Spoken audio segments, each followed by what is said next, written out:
Hello, this is a guy who likes fanfiction and is too lazy to read, so here is the Roboutian Heresy in audio form. Check the description for the links to the author. I am Cerberus. For many centuries I have hunted the arch-renegade Fabius Bile, to punish him for his crimes against my bloodline. Many times have I shed his life's blood, many times have I watched the light fade from his eyes. Always he stared back at me in shock, contempt, wrath, but never fear, not even once. And always, no matter how many times I have killed him, he has endured. For the creature that calls itself the primogenitor is much more than a single man now. It is a plague, self-replicating and corrupting all that it touches. Its clones have been at work in the Eye of Terror for millennia, and all I have been able to do is slow the rise of their power. The Black Legion, this foul perversion of the Emperor's great gene work, has been unleashed upon Kadaya, keystone of the iron cage that holds the madness of the Eye in check. The clones of Fabius Bile I failed to kill have gathered the results of their dreadful work into a horde such as the galaxy has never seen before, a carnival of monstrosities of twisted flesh and demonic creations. The abominations of the Clone Wars pale compared to what the Consortium has wrought. I can feel, with senses that bloomed in hell, that the barrier against chaos is shuddering. Kadaya's importance lies beyond its strategic position as the only stable route outside the Eye, beyond the antediluvian pylons laying across its surface holding the Immaterium at bay. Trillions of souls across the Imperium believe in the legend of the Kadayan Gate, forever holding at bay the horrors dwelling in the Eye of Terror. There is power in belief, and that belief, reinforced by millennia of imperial propaganda, is potent indeed. As long as the gate holds, the dark gods are bound by that belief. As long as Kadaya stands, their influence beyond the Eye is limited. But if Kadaya falls, that belief will die. The Imperium will know fear such as it hasn't known since the days my father yet breathed. And that fear will feed the dark gods, restarting the vicious cycle that once began at Istvan and ended at Terra. I have failed in my mission. My oath of moment lies broken at my feet, and the shame of failure burns through what remains of my soul after so long spent in the darkest shadows of hell. Now the entire galaxy is at risk should all the loyal souls gathered to stand against the tide not be enough to stem it.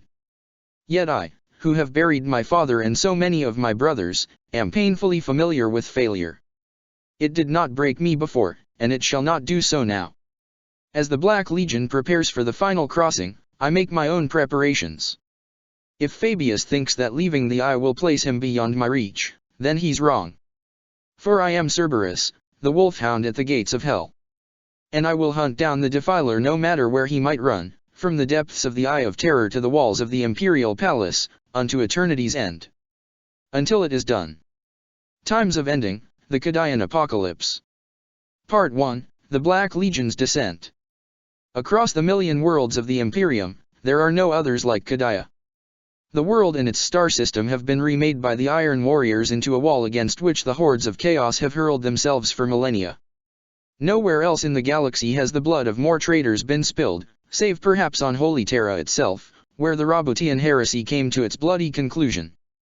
But now, as the end of the 41st millennium draws near, the defenses of the Kadayan Gate will be tested like never before. The Black Legion, that gathering of mongrels led by the arch-renegade Fabius Bile, has mustered its strength to attack the gate.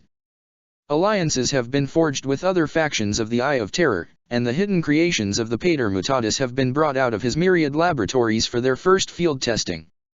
Forewarned by Alpha Legion operatives, the Imperium has amassed a mighty army to reinforce the Iron Cage's greatest stronghold, but it remains to be seen if human courage and Fourth Legion's ingenuity will prevail over the horrors about to be set loose by the Clone Lord.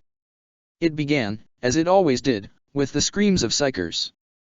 Psychic activity was closely monitored on Kadaya, and very few sanctioned psychers were allowed to enter the system. Only those who were trusted to guard their thoughts from the relentless corruption of the yawning Eye of Terror overhead could operate in the system, and any psycher born to the local population was either killed or shipped off system promptly, to be examined for corruption and trained appropriately, or fed into the Astronomicon, if he was too weak. But even the most disciplined soul had a breaking point. Even the most well-guarded mind could be made to suffer. In the Eye of Terror, the Grand Master Nephalor of the Dark Angels directed his sorcerers to perform vile rituals that sent waves of nightmares and madness into Kadaya. Imperial captives were dragged out of their cells and given to the interrogator chaplains, their suffering and eventual breakdown and submission broadcast into the minds of the psychically sensitive. For weeks, every psyker in the system suffered from these terrible, pain-filled visions. The astropathic choirs had to be put into drug-induced sleep after several succumbed to madness, triggering a handful of brief demonic incursions. Astra Militarum battle psychers were put under constant watch, several needing to be executed before they could threaten their regiments. Even the librarians of the Space Marine legions deployed on Kadaya were affected, and warp travel in and out of the system became more and more dangerous as the immaterium was filled by the echoes of tormented screams of pain and surrender to the will of the Dark Angels and their Dark Gods Tsianch. The Dark Angels' rites were only the beginning. Visions of bloody slaughter haunted even non-psychic individuals, invading not just dreams but even waking moments in the form of gory hallucinations that resulted in many instances of accidental weapons discharge and the summary execution of hundreds of compromised guardsmen. Others dreamt of great black wolves hunting them across a frozen ocean, waking up screaming in horror just as their infernal jaws closed on their necks. Unknown to Kadayan High Command, these psychic echoes of the coming war were spreading across the rest of the sector, resulting in an increase in psychic incidents and thousands of deaths everywhere as psychers succumbed to madness and detonated in fiery explosions capable of taking down entire hive blocks. By themselves, the rites of the Dark Angels and the time-displaced echoes of the war to come shouldn't have had so drastic an effect. But the epical events of the times of ending had thrown the Empyrean into disarray. The disturbance also meant that Kadaya was kept unaware of the events unfolding across the rest of the galaxy. They didn't receive the urgent psychic communiques sent by the other Iron Cage warning of Gilliman's resurrection, the messages from the Prosperan Dominion announcing Magnus' awakening, or the grim tidings from Chemos mourning the fall of the Third Legion. All these and more had stirred the warp, causing the smaller warp storms that blighted the region to flare, further isolating each Imperial world. As the attention of terrible powers turned toward the Kadayan Gate, the Sentinel of the Eye found itself more and more isolated, no longer able to call for aid in the face of the enemy. Kadaya, the Sentinel of the Eye. Before the heresy, Kadaya was a planet covered in abundant jungles, populated by tribes of primitive humans descended from colonists who had landed there during humanity's first galactic diaspora, before the Age of Strife. When the heresy ended and the traitor legions, bar the Ultramarines, eventually retreated into the Eye of Terror after the Scouring, Perturabo claimed the world as his own and, after purging the cults of chaos that had grown under the Eye's influence, remade it into a fortress world to rival any of those his legion had built. The Primarch of the Iron Warriors had learned of a mystery on Kadaya that would confuse Imperial scholars for millennia to come, the famous Kadayan pylons, those structures of unknown material that exist by the thousands across the planet, and seem to have a neutralizing effect on the warp.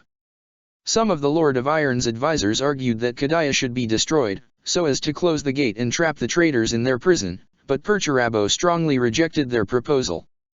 There was no telling what the consequences of destroying the pylons would be, and furthermore, by providing one clear path out of the Eye, the Imperials would know exactly where to guard against the return of their enemies.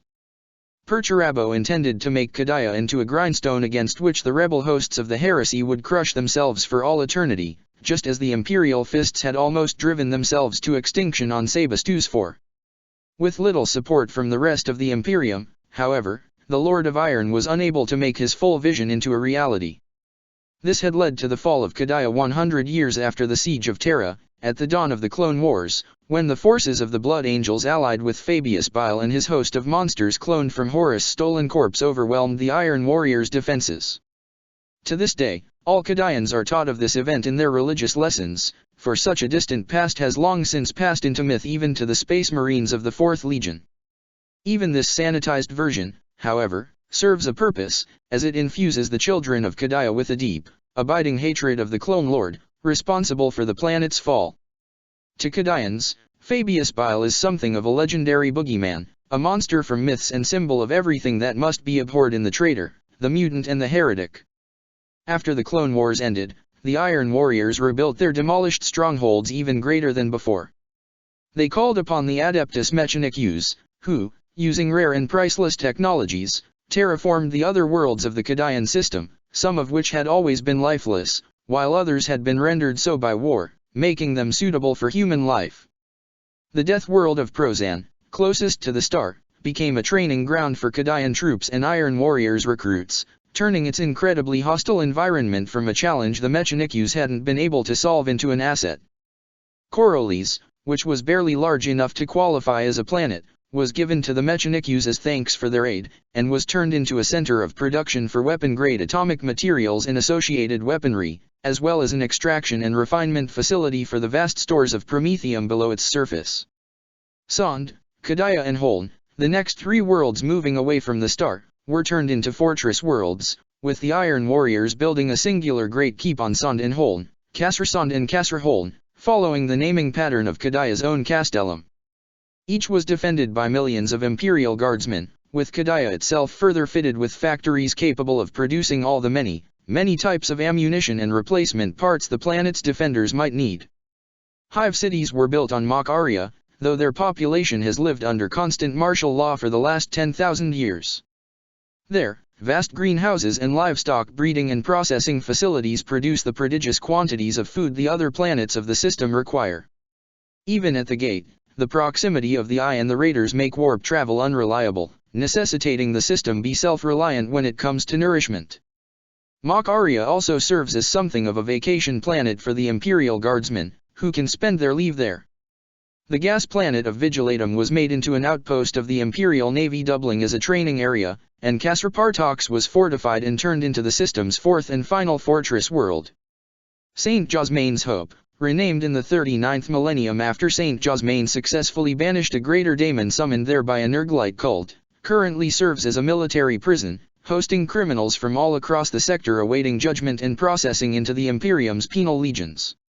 Finally, the frozen world of Solar Meriatis was converted into a lesser forge world, becoming the source of much of the war material the other planets need, tanks, weapons, as well as parts for the ships of the Imperial Navy. Though the worlds of the Kadaya system have their own planetary governors in accordance with the regulations of the Adeptus Terra, true power lies in the hands of the Iron Warriors, culminating with the Triarch permanently assigned to the Kadayan Gate. As one of the Trident, the August Triumvirate leading the 4th Legion while its Primarch slumbers in his dreadnought coffin, this Triarch holds absolute authority over the entire system and every Imperial asset in it, though of course a certain degree of politicking and influence management is inevitable when dealing with certain Imperial organizations. At the twilight of the 41st millennium, the Triarch ruler of Kadaya was Corius Rex, an Olympian-born veteran of 100 grueling campaigns all across both iron cages, against the slaves to ruin in all their forms. His cold and bitter demeanor haven't made him popular to the human troops under his command, illustrating the need for a separate, human chain of command suborned to the Legion's own. Though it was now all but cut off from the rest of the Imperium, Kadaya wasn't caught off guard. News of the Black Legion mustering in the Eye of Terror had reached High Command long ago, delivered by figures bearing the mark of a many-headed snake. Millions of guardsmen were dispatched to every potential battle zone, in a feat of logistics that strained even the masters of the 4th Legion's legendary capabilities. Troops and ships had been pulled in from all over the segmentum and beyond to reinforce the gate, resulting in Katachan regiments being assigned to the same battle zones as the Vestroyan Firstborn. Tens of thousands of Chemosian Eternals had also arrived months ago. They had been meant to accompany a detachment of Emperor's children, but the sons of Fulgrim themselves had never arrived. Whether they had been delayed or lost in the warp was still unknown. Several companies of the Sons of Horus Legion had come to Kadaya, their warriors eager to shed the blood of their ancient enemy, the Black Legion. With them had come the august battleship Vengeful Spirit, Queen of the Void and Scourge of the enemies of humanity for 10,000 years. The Gloriana-class vessel had served as the 16th Legion's flagship since the hallowed days of the Great Crusade, and her prodigious might was now lent to the defense of Kadaya, a sight that buoyed the spirits of all Imperial Navy elements in the system. A few of the dreaded kill teams of Night Lords also arrived before warp travel was rendered difficult, putting themselves at the service of the Ordos Kadaya until the arrival of the archenemy. A full chapter of the Word-Bearers had also answered the call for aid, as did 3 companies of World Eaters, who were swiftly spread across the ranks of the Astra Militarum to bolster them in accordance with the 12th Legion's doctrine when operating with the Guard. Several orders of the Sisters of Battle had also sent what forces they could to Kadaya, as had the Mechanikus allies of the 4th Legion. Titan-carrying ships had delivered the god machines of Legio Vulcanum along with thousands of Skitarii warriors and their tech priest overseers. Answering ancient bonds of fealty, several knight households had also arrived to stand against the archenemy. And, following obscure predictions from their prognosticars, a complement of Grey Knights had arrived in secret, immediately journeying to the inquisitorial stronghold on Kadaya. The presence of warriors from so many disparate imperial forces was an inspiring spectacle, but those with access to the bigger picture knew it was a sign of the terrible might arrayed against Kadaya by the Black Legion. For years, High Command had known of the heretics' plans to launch an attack on the system of a scale unseen since the Clone Wars themselves, though in truth, the reports of the Hydra and Ordos spoke of a force far greater than that the Blood Angels and the Clone Lord had unleashed back then, massing on the edge of the Eye of Terror. Despite the awesome might of the armies that had been gathered at Kadaya to meet this Black Crusade, all knew that the most difficult battle of their lives laid ahead of them. They were right, for the archenemy had invested considerable effort and resources to preparing the way for the Black Legion, and not all of them had taken place within the Eye of Terror. Despite the constant efforts of the many inquisitors permanently assigned to the system as part of the Ordos Kadaya, cults had always grown like weeds in the system. The Eye whispered heretical thoughts into the souls of the billions of men and women dwelling beneath the Kadayan star, and not all of them were able to ignore them. As the psychic disturbances increased, these cults, some of which had remained hidden for generations, deliberately refraining from any action that would draw attention, while others had only just arrived in the system, hiding among the throng of reinforcements, or come into existence as a result of the increased warp activity, began to take action, answering signals from their distant gods.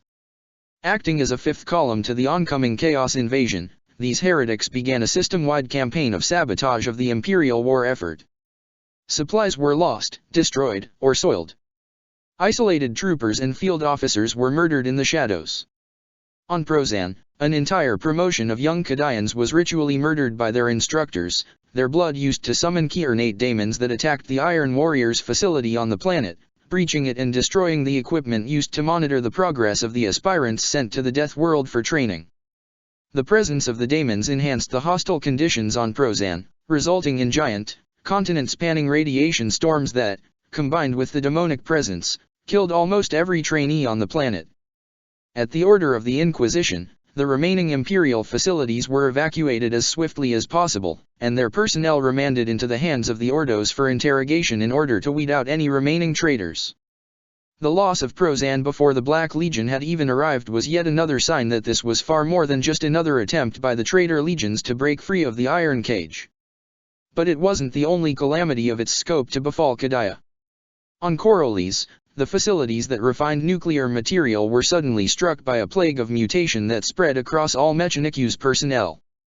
What little flesh the tech priests had left suddenly blossomed with unholy growths, driving the flesh-hating adepts into violent madness.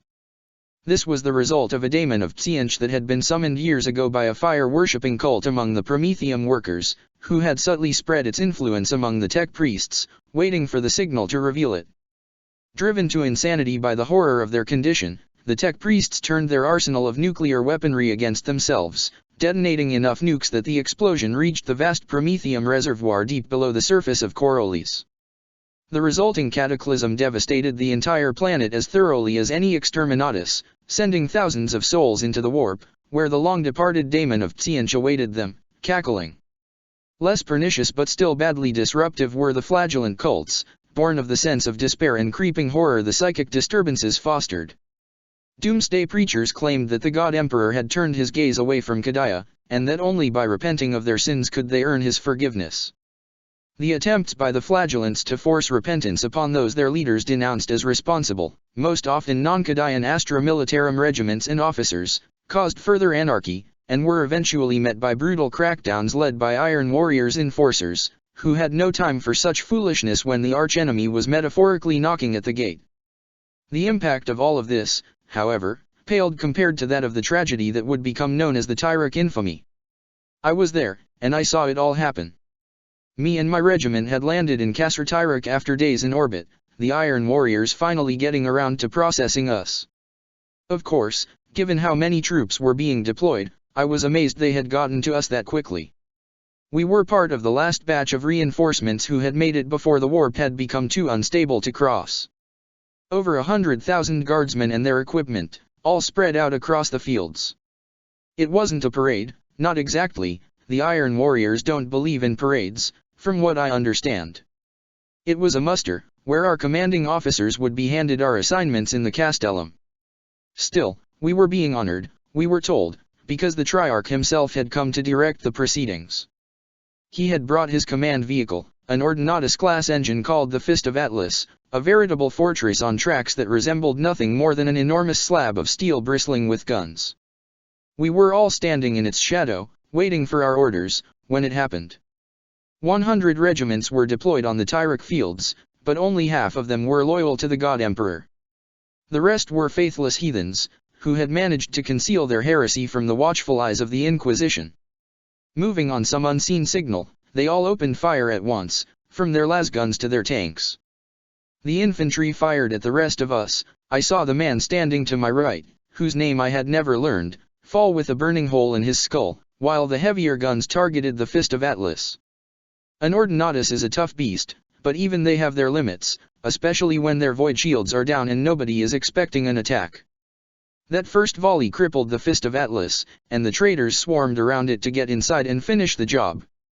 Meanwhile, we were shocked and terrified, many of our officers dead, the chain of command in tatters. Already there were cries to retreat, though I am convinced they were shouted by heretics planted behind our lines to ensure we routed. Even so, Emperor forgive me, but it almost worked. It would have worked, in fact, if he hadn't shown up. General Creed had been deployed at Castor Tyrrhic for months by then, and he had sniffed something wrong going on with this muster. He and his regiment, the 8th Cadian Infantry, suddenly showed up, and he rallied us all and led us straight back into the heretics, who by then had breached the Fist of Atlas and were pouring inside. One regiment wasn't enough to compensate for the losses we had taken in the first treacherous volley, but the heretics were too focused on the Fist. With General Creed directing us, we tore through them like the Emperor's own sword, with the Cadian 8th at the front. Amidst the chaos of battle, somehow I had ended up joining them, and I saw Creed fight himself, wielding a bolter in one hand and a power sword in the other, while his tall, scarred bodyguard fought at his side. We slaughtered them, letting none escape, and eventually we made it to the Fist of Atlas. But by that point, the Triarch and his entire command staff had already been killed. Each of them died as heroes, surrounded by the corpses of traitors. I am sure there will be an investigation by the Ordos into just how so many traitors managed to reach Cadia. But with someone like Creed to lead us, I know we'll be able to defeat the Black Legion, no matter what treachery it throws at us. From the private writings of Lieutenant Charles Jordan of the 589th Hadronos Fusiliers. Ursaker E. Creed was one of Cadia's most renowned generals. As a child, he had survived a chaos raid on Casargallan, and be saved from the ruins by the Cadian 8th Infantry Regiment, who had adopted him as one of their own. As Creed grew, his rise through the ranks was meteoric, and he eventually left Cadia to fight in the many wars of the Imperium, earning many accolades for his bravery and tactical genius. Like many others, he had been recalled to Cadia as the Black Legion's attack approached, and quickly established himself as a capable leader, who could make the various Imperial factions work together efficiently. The Triarch had noted this ability and made ample use of his skills, which had exposed Creed to the mind-boggling complexity of the 4th Legion's defensive array at Cadia. With Corius Rex and his command staff dead, and Creed acclaimed as a savior sent by the Emperor by the troops, the remnants of High Command decided to put him in overall command of the Imperial Guard forces in the system. The thousands of Iron Warriors left in the system were still under the command of their warsmiths, who would coordinate with local commanders.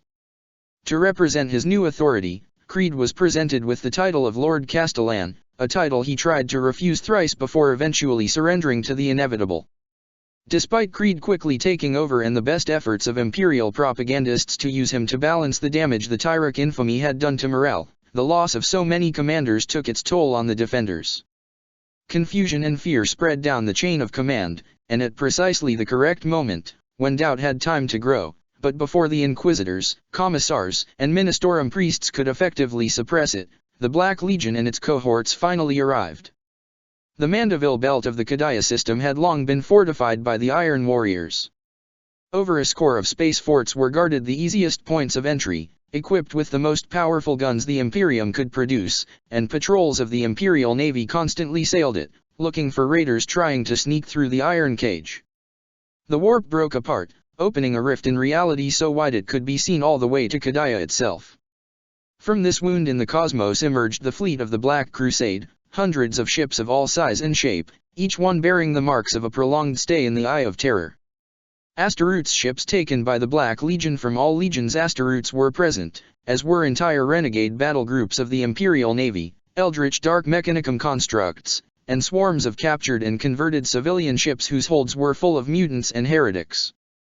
Through the use of sorcery, dark tech, and the guidance of mutated navigators bred in one of the Clone Lord's many hidden laboratories, the fleet had managed not only to escape the Eye of Terror, but also to arrive together and in formation.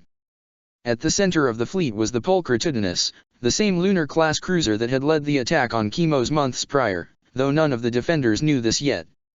With it came 3 enormous, sphere-shaped vessels, nigh on 10 kilometers in diameter. Auspex scans indicated very little in the ways of weaponry on these void leviathans, but there were a great number of active power sources inside, leading Imperial analysts to believe these were troop transports. Certainly, the way the Black Legion protectively closed ranks around them suggested they were important to whatever med scheme the primogenitor had in mind to break the Kadayan Gate. If that were all, the outer defenses might have been able to hold on long enough for the rest of the Navy in the system to come to their aid and crush the Black Crusade before it had really begun. But along with the Black Legion came the ships of 2 other factions of the Lost and the Damned, the deluded Knights of the First Legion, the Dark Angels, and the Butchers of the Black Templars, that splinter faction of the Imperial Fist's Traitor Legion. These contingents were led by none other than Grand Master Nephalor, the Lord of Stars, and Sigismund the Destroyer himself, chosen of Kern and twice traitor to his Emperor and Primarch. Nephalor, the Lord of Stars. One of the 9 Grand Masters of the Dark Angels, Nephalor is among the greatest masters of void warfare to have ever lived. During the Great Crusade, he was one of the few Terrans whose loyalty to the Primarch was never in doubt, keeping him from being exiled to Caliban with the rest of the warriors who would become the Fallen. His exemplary loyalty led to him being noted for promotion, which led to the discovery of his prodigious talent for void battle. At the betrayal of Istvan V, it was Nephalor who orchestrated the slaughter of the loyal legion's fleets, though his plans were thwarted by the sacrifice of Captain Typhon of the Death Guard. During the siege of Terra, it was Nephalor who directed the fleet of the First Legion, coordinating with the other traitor forces to crush their way through the space defenses of the solar system. When Guilliman died and the Roboutian Heresy ended, it was again Nephalor who led the withdrawal of the Dark Angels, allowing them to flee before being caught by the returning World Eaters and Word-Bearers. For this, he was named a Grand Master of the Dark Angels by Lionel Johnson, and charged with the defense of their holdings inside the Eye of Terror. Ever since then, Nephalor has been a steadfast defender of Tsianchan dominions against the other traitor legions, leading his fleet to many victories, both as a skilled void commander and as a champion of chaos in brutal boarding actions. The straightforward nature of his purpose has kept him from the labyrinthine intrigues that characterize the rest of his legion, instead serving Tsianch through dazzling displays of tactical skill and outmaneuvering his foes. All of this, of course, is only the story the agents of the Imperium have managed to piece together from Crusade-era records and interrogations of heretics. It may be partially true or woven entirely from lies, as with most things where the Dark Angels are concerned, there is no way to tell, and Nephalor has had little known involvement with the galaxy outside the Eye of Terror. If this version of his past is true, then Nephalor might be the oldest of the current Grand Masters, having held the position since the Dark Angel's exile. His influence outside the Eye of Terror is limited, but he does lead his own cults among Void Dwellers. Hiding among the Imperial Navy and other Imperial void-faring institutions, these cultists hold to strange beliefs even by Tsianchan standards, and have brought more than a few ships they had captured to the Eye, adding them to the Dark Angel's armada. Across the millennia, Nephalor has received many gifts from Tsianch. Most of these gifts are esoteric in nature, giving him terrible insights that make him an even more redoubtable commander, while his soul has been scoured to the point he feels no doubt or fear, only an infernal desire to see the will of his dark god and Primarch done. Even so, he is a terrifying sight. The very energies of the warp course through his veins, making merely looking upon his exposed face a risk to one's sanity, while every wound he takes results in his foes being bathed in warp fire. His eyes burn even brighter, forming tiny windows into what remains of his soul, and his head is crowned by a mane of black feathers gleaming with the light of forbidden knowledge. As one of Lionel Johnson's chosen lieutenants, Nef Alor wields the Sword of Illumination. This powerful blade was forged on Sis-Jorog, and is said to contain the bound essence of one of the Firetide's divine spirits, captured by a First Legion warband in the Radiant Worlds. Regardless of its origins, its blade can cut through any armor and source Rouse protection, and inflicts terrible burns that form patterns pleasing to Tzeentch. Many have been wounded by the Sword of Illumination and survived, only for their body to become a gateway to the Empyrean later.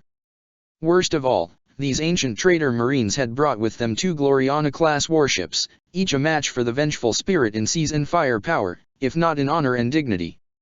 When the 9 great hosts of the Dark Angels had assembled at Sis-Jorog by the Lion's order, Nef Alor had been given command over a significant portion of the Traitor Legion's fleet assets, far greater than the one he had commanded as part of his duties in the Eye of Terror.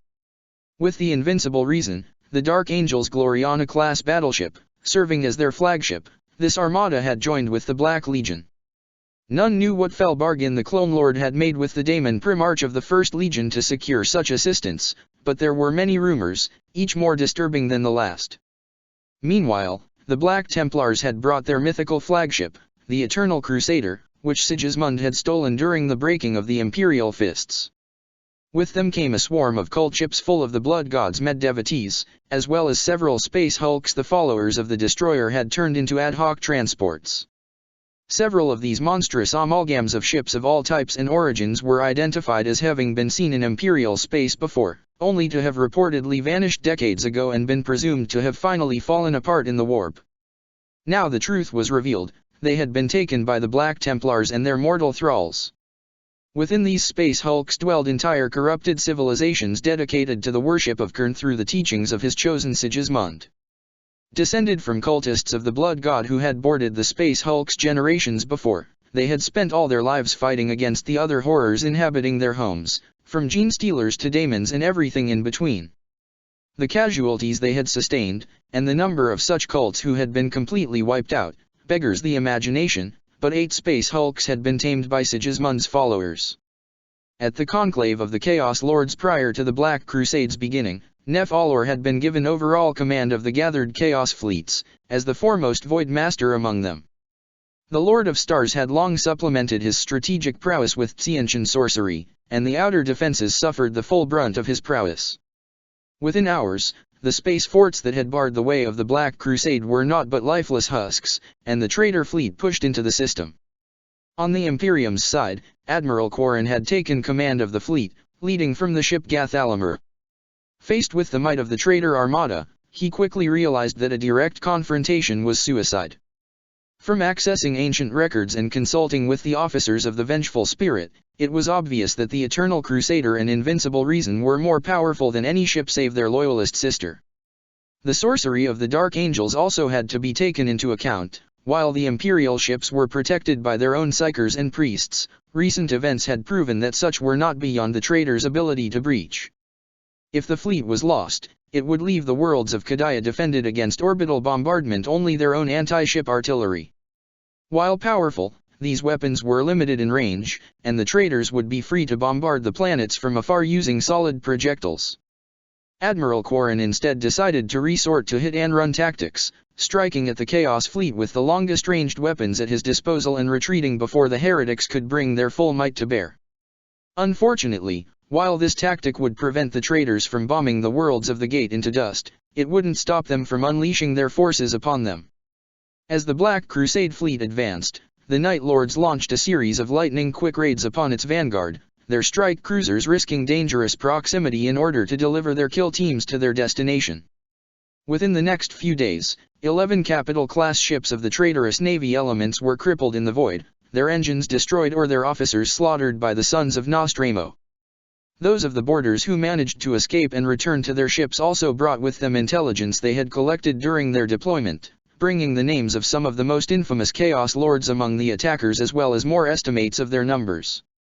Instead of sailing straight for Kadaya, the traitor armada split up into several elements, each aiming for one of the system's worlds, though the bulk of its number, including the Invincible Reason, remained around the Pulchritudinus and its 3 spherical cohorts.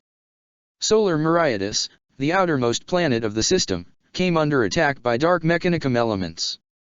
According to the data recovered by the Night Lords, this faction of Heretics had been contracted by Fabius Bile to help outfit the hordes of traitors and mutants that had rallied to the Black Legion's banner.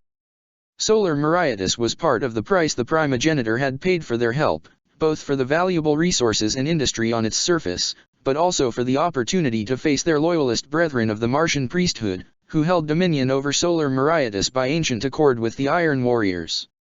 Soon, the forges of Solar Marietus became the ground for a bitter war between the Dark Mechanicum and the Adeptus Mechanicus, supported by a garrison of Iron Warriors and Kadian troops. The rest of the traitor fleet continued onward, until it reached the prison world of St. Jasmain's Hope. Black Legion ships departed toward the planet, their captains hoping to recruit the penal population to their cause. However, St. Jasmain's Hope was managed by a grim Iron Warrior veteran, who had lost most of his flesh to war and warp-caused mutations, and was more machine than man by this point. What remained of his mortal mind had been tormented incessantly by visions of the Imperium's fall, sent to him by Chaos sorcerers who hoped to break his resolve in order to ease the capture of the world he was responsible for. They had underestimated the endurance of Perturabo's sons, however. Or perhaps they hadn't, and the madness of the Warden simply ran in an unexpected direction.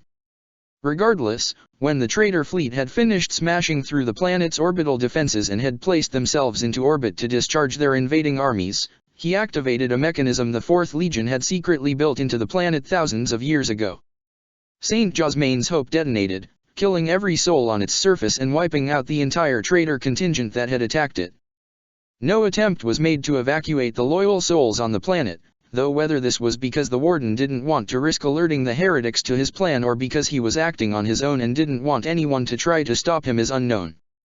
The sudden loss of St. Jasmain's Hope further damaged Imperial morale, for all that it effectively did little to diminish the system's ability to fight back.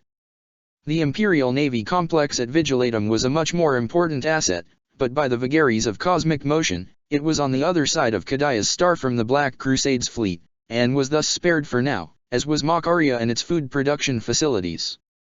With Coriolis already lost, the Black Legion and its allies were free to focus their attention on the fortress worlds of Kadia, though they must always keep an eye out for the combined Imperial fleet that lurked in the system, ever ready to strike at the smallest weakness. The three met in a small chamber. Only Fabius was there in the flesh, clad in his full panoply of war, with his coat of flayed faces, the chirurgeon clattering on his back, and his skull-topped staff, glowing the fury of the daemon caged within. In front of him, Sigismund's image was cast by a flickering hololithic projector, while Nephiler's silhouette was cast from his warship's bridge through sorcery, using the eldritch proprieties of the invincible reason, and oh, how Fabius loathed the bitter irony of that name, to achieve what standard, sane technology was capable of. Another sign of how far the First Legion had fallen. "My friends," Fabius greeted them. "We have gone through much, and stand together on the edge of a new age for the galaxy. I am pleased with how things have gone thus far. The Black Legion stands ready to play its part in the next stage of our campaign. Are there any issues on your ends?" "I still say we should have waited longer," said Nephiler's Source Rouse projection. "A few more weeks, and my sorcerers would have delivered us the system on a silver platter." Sigismund let out a short bark of laughter. "You don't understand the point of this crusade, magician. Kadia is but the first step on this span of the eightfold path. It is the crucible in which our forces will be forged for the age of blood to come." "Barbarian," sneered Nephalor. Bile cleared his throat before things could degenerate further. Uncounted millennia of experience dealing with Chaos Lords had refined his skills in such matters. Unfortunately, it had done nothing for his health, and he had to cough for a few seconds before actually being able to speak. "Though Sigismund couches it in words a little too extravagant for my tastes, he's right, Nephalor. If this victory is to be won, it must be won through martial might, not treachery and tricks. The rest of the galaxy waits beyond the Kadian Gate, and I won't let my children go out there in the dark until I know they are ready to face the monsters waiting for them." Nephalor laughed, his laughter completely different from Sigismund. "That you can say such things, Fabius, and mean them, both impresses and disgusts me in equal measures. Very well. We'll do it your way. All is in readiness." Nephalor was lying, Fabius knew.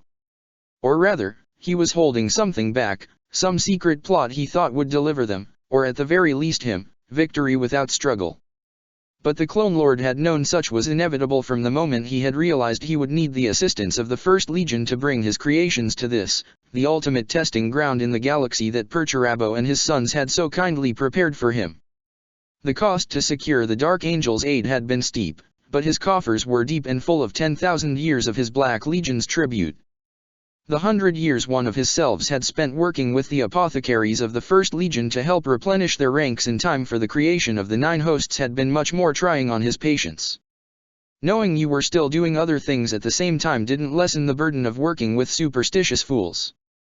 But it had all been worth it to come to this moment. Nephalor was a short-sighted fool if he truly believed Kadaya would fall so easily, but then such was the curse of his entire legion, who had given themselves away to the lies of the warp so that they wouldn't have to look at themselves. Fabius was far beyond such limitations, having known who he was long before the Drukari had tried to break him, only for him to laugh in their faces and correct their technique as they cut him apart. Whatever it was, Nephalor's plot would fall, because it was the nature of such schemes. But Fabius would let him enjoy himself a bit longer, so long as he did what was expected of him and ensured his beloved children reached the surface of Kadaya without being blown to pieces by the Imperial fleet. "I'm ready as well," growled Sigismund. Despite the armor the destroyer wore and the fact he was only a projection, Fabius could feel the fury burning inside the Black Templar. It amazed him that Sigismund was even capable of coherent thought, yet the renegade son of Dorn had proven a most reasonable associate since the two of them had met, seemingly by accident, on one of the Eye's countless battlefields. Either of them could have killed the other then, but they hadn't, and both had profited from their distant but more or less cordial relationship in the years since. "Then let us begin," said the primogenitor with a smile that would have withered the hearts of mortal men. Here, at Kadaya, the galaxy would once again witness the undeniable genius of Fabius Bile. The Eternal Crusader and the rest of the Black Templars moved to attack the fortress world Kasr-Partox, whose great citadel was defended by millions of loyal Imperial souls. Meanwhile, Kasr-Sand, Kasr-Holn and Kadaya itself were attacked by the hordes of the Black Legion, with the Dark Angels adding their might to the assault on the system capital.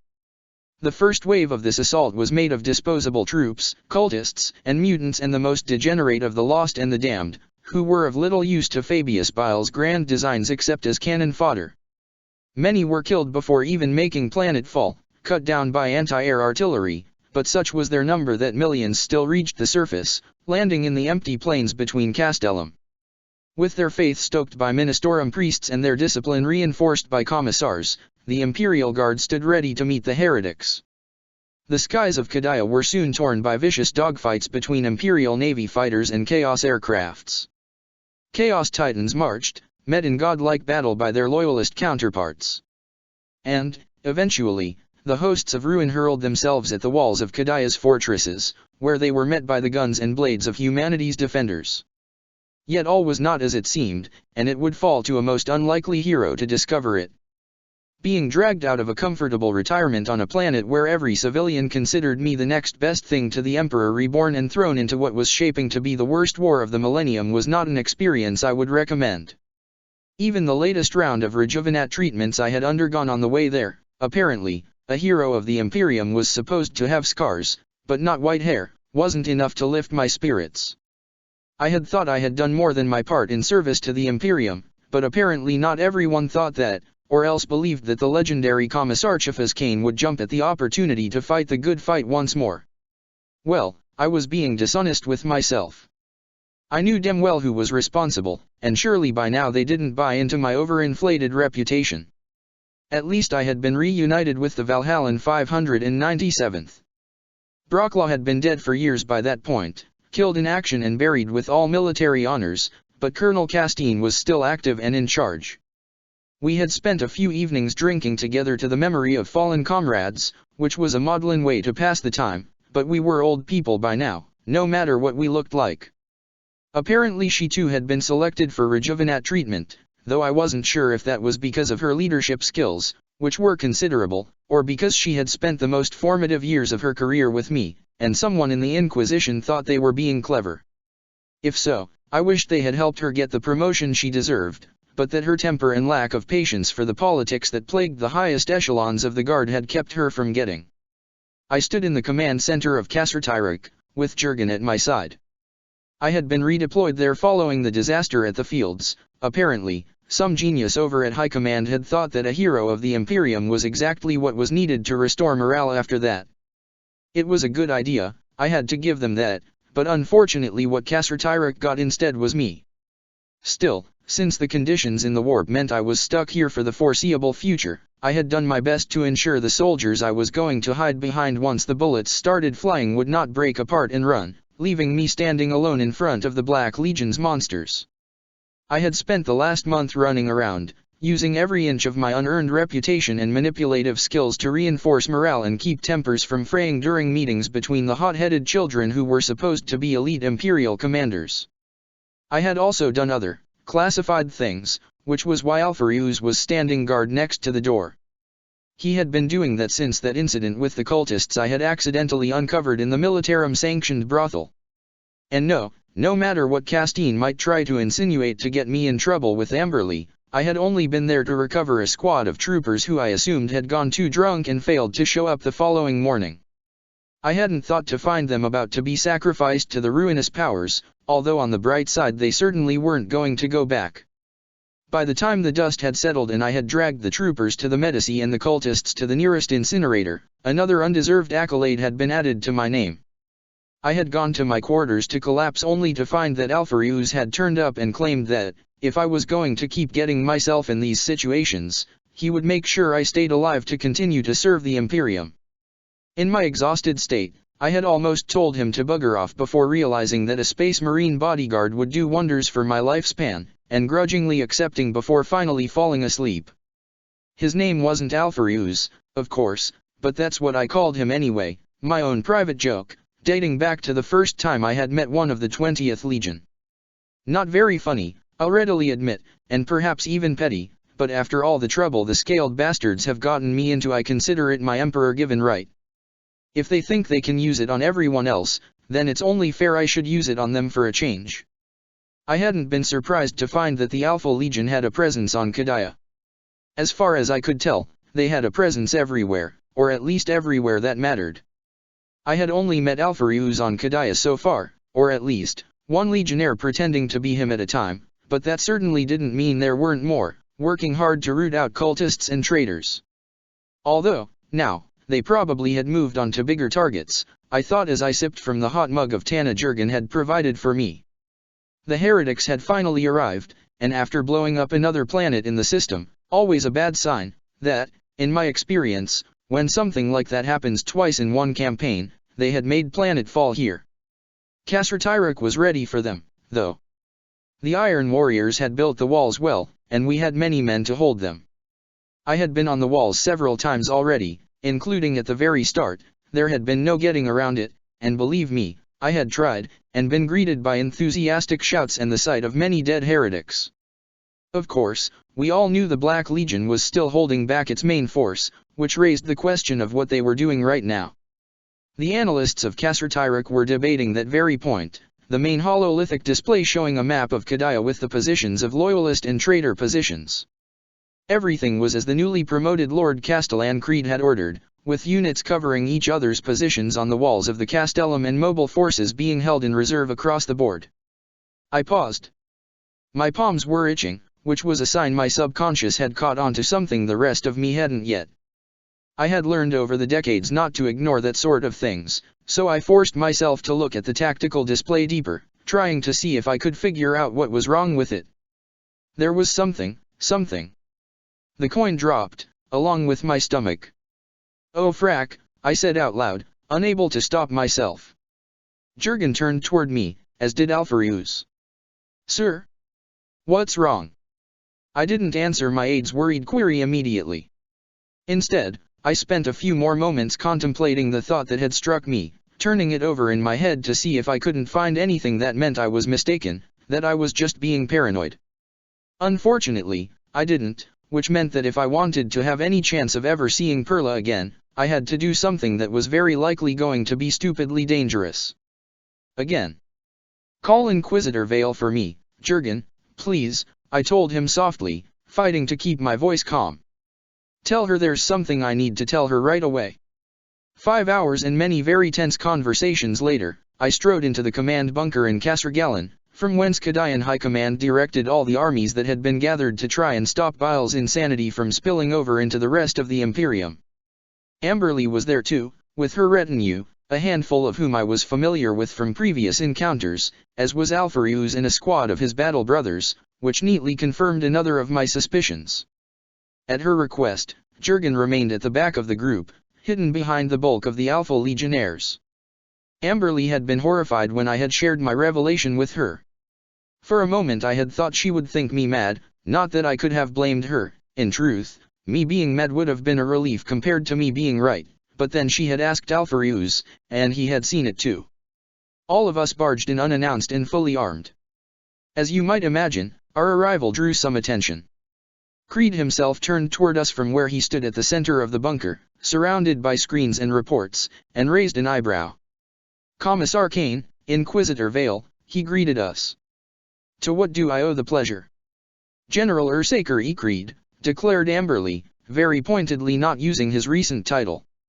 By my rank as an Inquisitor of the Holy Ordos, I place you under suspicion of treason, heresy, and collision with the archenemy. You will surrender yourself to us, that we might ascertain the truth of these accusations.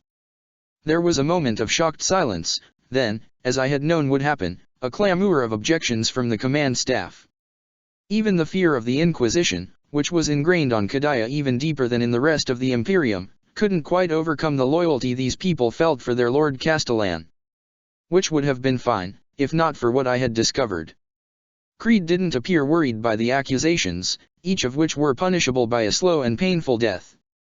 And what exactly am I supposed to have done, Lady Inquisitor? Your accusations are vague, to say the least. That was my cue. You sabotaged the entire imperial defense of this world, I said, drawing everyone's attention to myself, much to my discomfort given how many of them were armed and angry. It is subtle, I will give you that, but you've positioned the Astra Militarum units under your command in ways that leave openings that our enemy cannot fail to use. If that were true, slowly replied Creed, it might be a ruse on my part, to draw our foes into a trap, one that your actions here would ruin. Maybe, I answered, staring him straight in the eye and projecting all the confidence I had learned to fake through decades of service in the Emperor's armies and at the tarot table. But it wasn't, was it? There was a moment of silence, and I was afraid I had blown it, that he would keep up pretending, which would get ugly very, very fast, and could potentially lose us the war before it had really started. We needed him to confess, or do something else that would remove any shadow of doubt.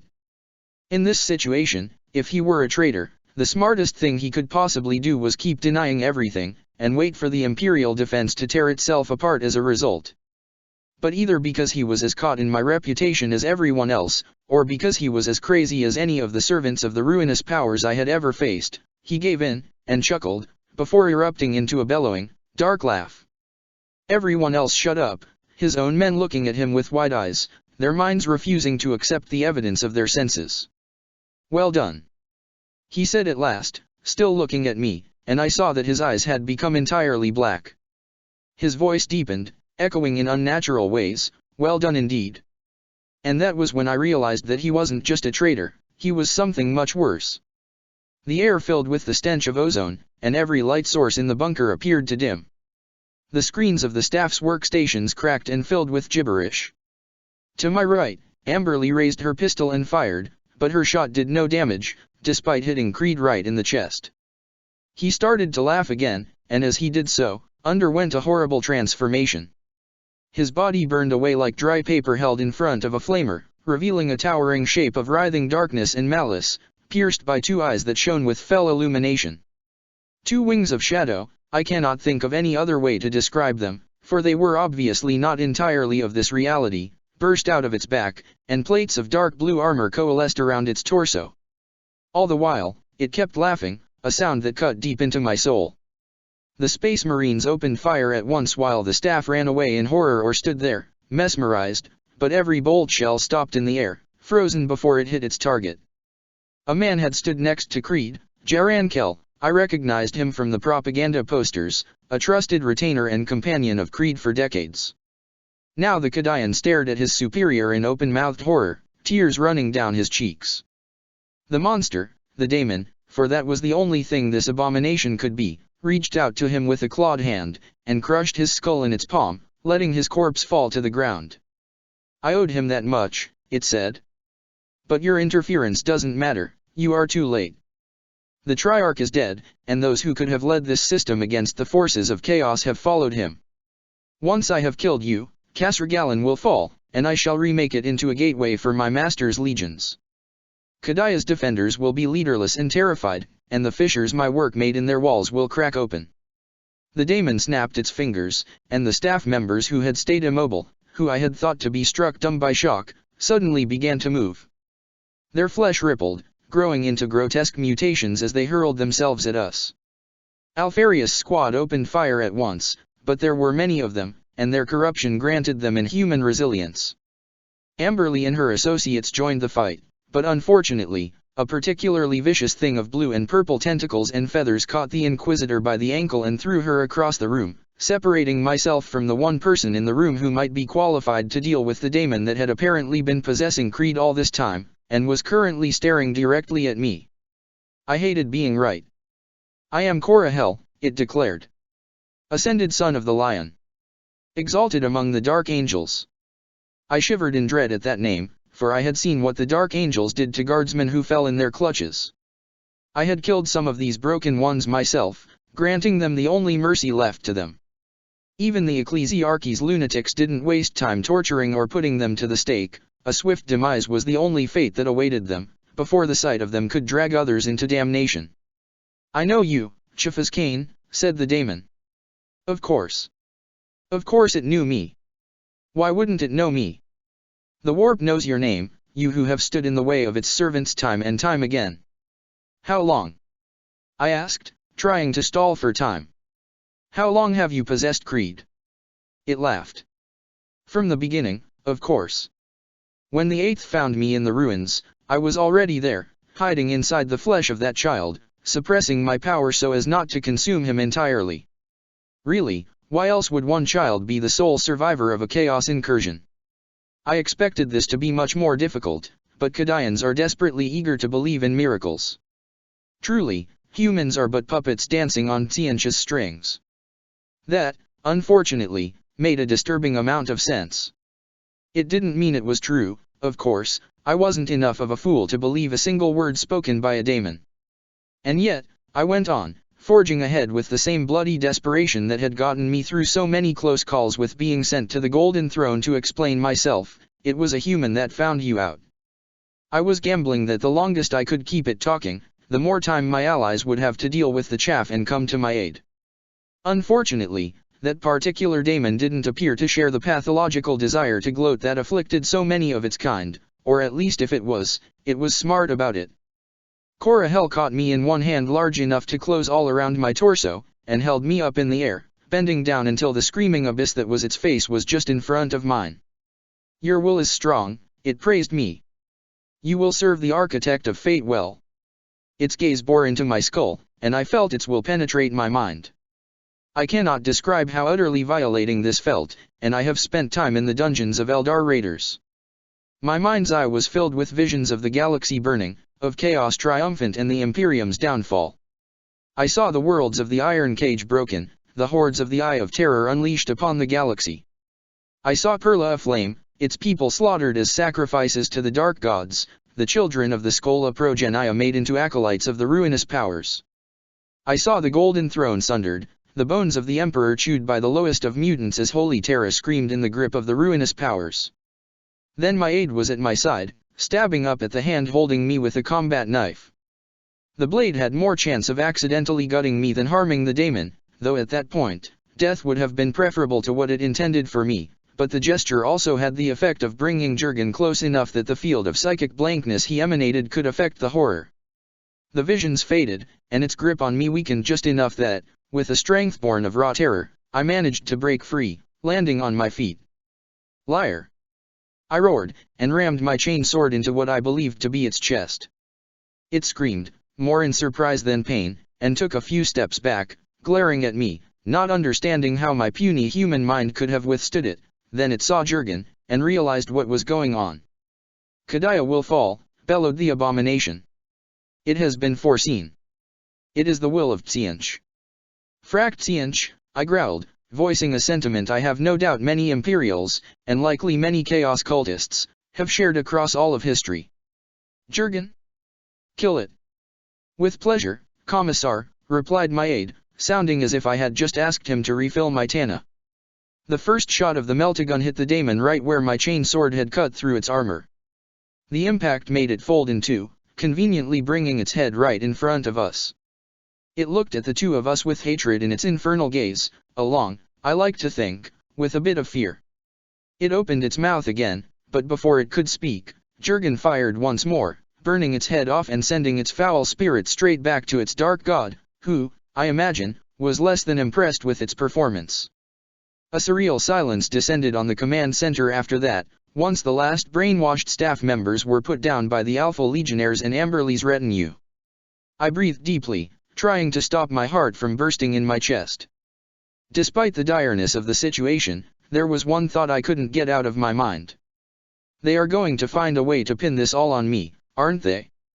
The banishment of the Archduke of Cisjorog, for, though Kane didn't know it at the time, such was the true nature of the daemon that had possessed Creed as a child, as part of a scheme by the Dark Angels that had run for decades, was far from the end of the whole sordid affair. All of Kasrgalan had to be swept for heresy, as many Kadaians were loyal to Creed and refused to accept the truth of his betrayal, while cultists of Tsiench sought to do as much as possible to harm the Imperial war effort before being slain. For nearly 3 weeks, Kane took part in some of the most brutal fighting of his long and honored career, fighting alongside the Alpha Legion, the Inquisition, and even the Grey Knights. The entire Kadaian 8th Infantry Regiment, which had been Creed's home since his discovery as a foundling, had to be purged, its members revealed to be either cultists of Tsiench or mind-controlled puppets. Meanwhile, news of Creed's death were spread across the system, carefully worded to hide the full scale of his treachery while undoing as much of its effects as possible. The story told by the Inquisition was that Creed had secretly been wounded during the Tyrrhic infamy, and had kept it a secret in order to preserve morale.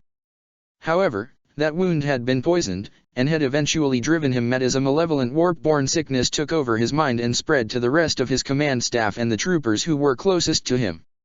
Much to his displeasure, Kane was publicly praised as the one who had seen the signs of Creed's insanity, despite how subtle they had been, and by his intervention had saved the planet from a quick defeat.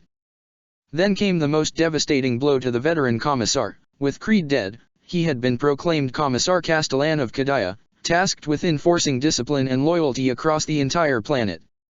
The Alpha Legion located new officers to replace the casualties of High Command, who were promptly promoted and assigned their duties.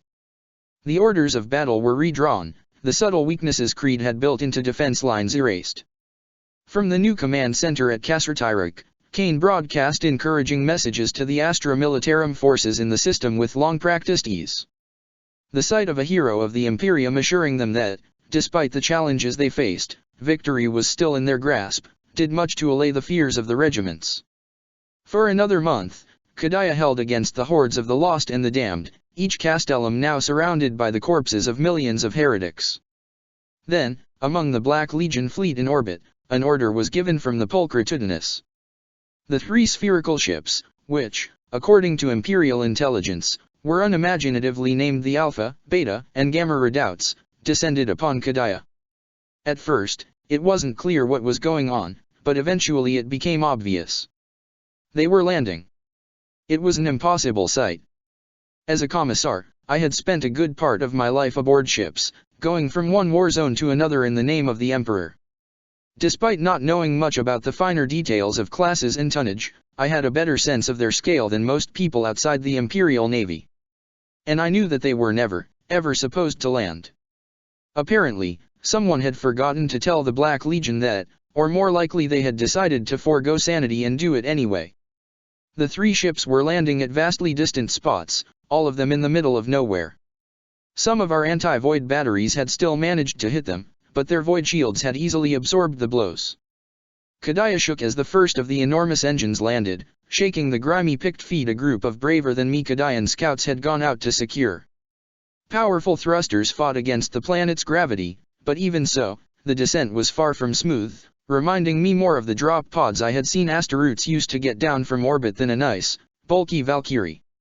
Immense disembarkation ramps unfolded from its base, difficult to see through the smoke and dust. Figures began to emerge from inside, and despite the distance and poor quality of the transmission I recognized them at once, as did many of the others in the room judging by the sharp intakes of breath. Space Marines, or rather, things that looked like Space Marines. As more details came in, I saw that many of the figures were warped in some ways, afflicted by mutations that would have earned death in a loyal legion. It was one thing to know Bile's reputation, and quite another to see the reason why he had gained it with my own eyes. To my growing horror, more and more of them kept coming, dozens, hundreds, thousands. This entire ship, I realized, was full of Bile's unholy creations. The Clone Wars of yore had just begun again, and we were frack out of legendary heroes. The New Marines. For thousands of years, the clones that make up the entity known as Fabius Bile have worked hard in the Eye of Terror. Many of them have remained among the Black Legion, leading raids to secure pieces of rare technology or lore that the Clone Lord could put to his own depraved ends. Others have worked for warbands belonging to other traitor legions, as well as other potentates, both within and outside the Eye of Terror. The shroud of legends surrounding the Clone Lord, as well as the mockery the warp makes of time, have kept many from realizing the multi-bodied nature of Fabius Bile despite this. But even those who did failed to discover that many other clones remained in hiding, working within secret facilities established throughout the Eye with resources taken by the Black Legion or bargained for in exchange for his services. Within these facilities, the Consortium bred its new Marines, meant to surpass and succeed the legions created by the Emperor himself. Working in absolute secrecy, with their assistants, mostly Vought-born mutants, with a handful of heretics bound to obedience through the most extreme measures and never allowed to leave, these iterations of the primogenitor indulged their wildest experimental impulses. The many warped genetic lines of the new Marines are wildly different from one another, with little trace left of the original gene seed from which Bile's work started. Entire communities of humans exist like livestocks within hidden colonies protected from the warp by powerful Geller fields, their ranks replenished from captives from outside the Eye, their existences serving no purpose other than to provide the Clone Lord with untainted subjects for his research. For most of the Long War, the warriors born of these twisted experiments were kept in stasis, only a handful let out in order to test their abilities in the field to refine the creation process. All of them were fully equipped before being entombed, their gear procured from the Dark Mechanicum Hellforges indebted to the Consortium. There is no unity among the new Marines. Though some share a specific breed of alterations, others are entirely unique, the product of strike of met inspiration by the iteration of Bile that transformed them. All of them are trained to use their gifts before being put into stasis, and relentless indoctrination as well as biological conditioning keeps them entirely dedicated to the primogenitor, whom they regard as a mix of father figure and godlike liege lord. Yet for all their gifts, the new Marines are still a work in progress, and Bile is always looking for improvements to make on the next generation. Specially equipped servitors accompany the new Marines in battle, tracking and distinguishing them from the unique markings each bears on his armor. Avoiding battle themselves, they watch with enhanced sensory organs, recording and broadcasting the battle prowess of their assigned subjects for the Clone Lord's perusal. To the new Marines, these servitors are the eyes of the Father, and they strive to perform well before them. Each of the 3 redoubts that landed on Kadaya contained thousands of asteroids, many of them bearing obvious marks of the Clone Lord's tinkering with the Emperor's sacred genetic work. The lowest estimates of the Astra Militarum analysts put the total number of Chaos Marines now on the planet at 10,000, which was more than the total number of Loyalist Space Marines deployed in the entire system. Mercifully, neither Kasrasond nor Kasraholn reported sightings of these new Marines, though by that point Kasrapartox was straining under the assault of the Black Templars and their blood-crazed minions. The war for Kadaya had only just begun, and to Kane's horror, it looked like he was in charge now. But even as he struggled under the weight of his new responsibilities, high above Kadaya, another confrontation was about to unfold. Fabius Bile's attack on Kadaya had drawn the eyes of many, and while the Clone Lord had managed to rally most to his cause or convince them to stand aside and not hinder his attack on the Kadayan Gate, there was one old enemy that nothing could dissuade. Emerging from the shadows, the wraith-like Astaroths who called himself Cerberus manifested aboard the Pulchritudinus. This was the first time since the warrior had lost his name that he had left the Eye of Terror, and it was a relief to him that this was even possible, for even as he hunted down the clones of the arch-renegade, a part of him had dreaded that his new talents were the result of corruption, a dark boon bestowed upon him by the ruinous powers in order to warp him into the agent of their own grudges against the Clone Lord. Yet here he was, alive and outside of the Eye, with his power undiminished despite no longer being surrounded by the stuff of the warp.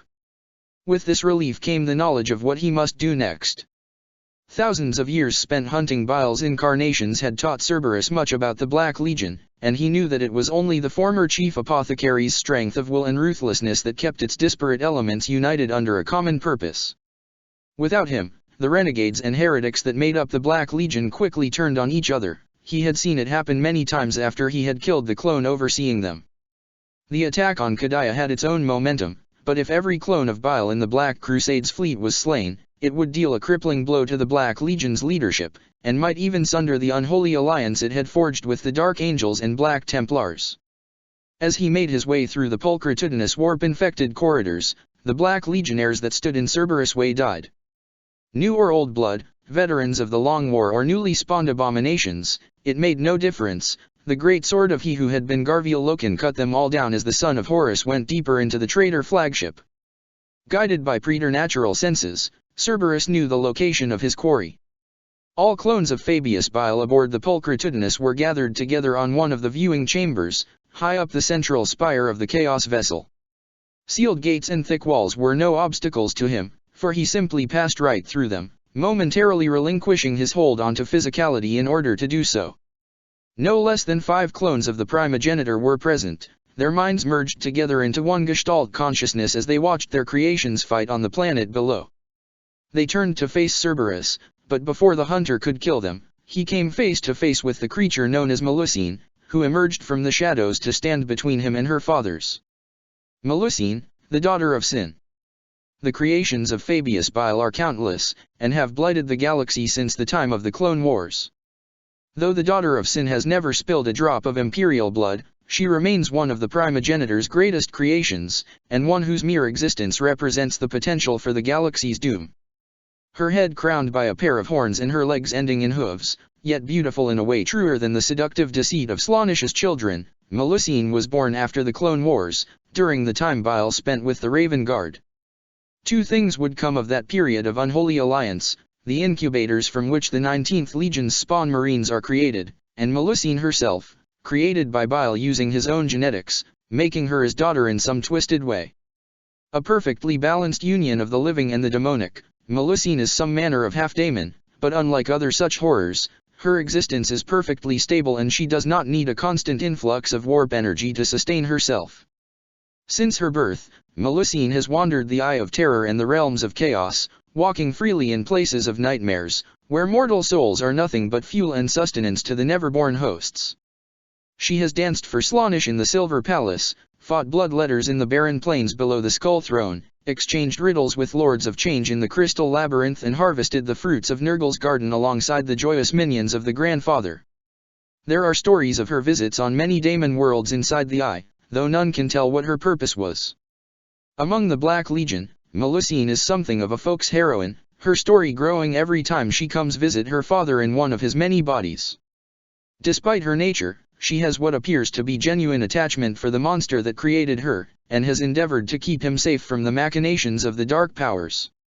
She knows Bile's stubborn refusal to submit or even acknowledge them as gods could easily outweigh the gains his actions have earned them, however unwillingly.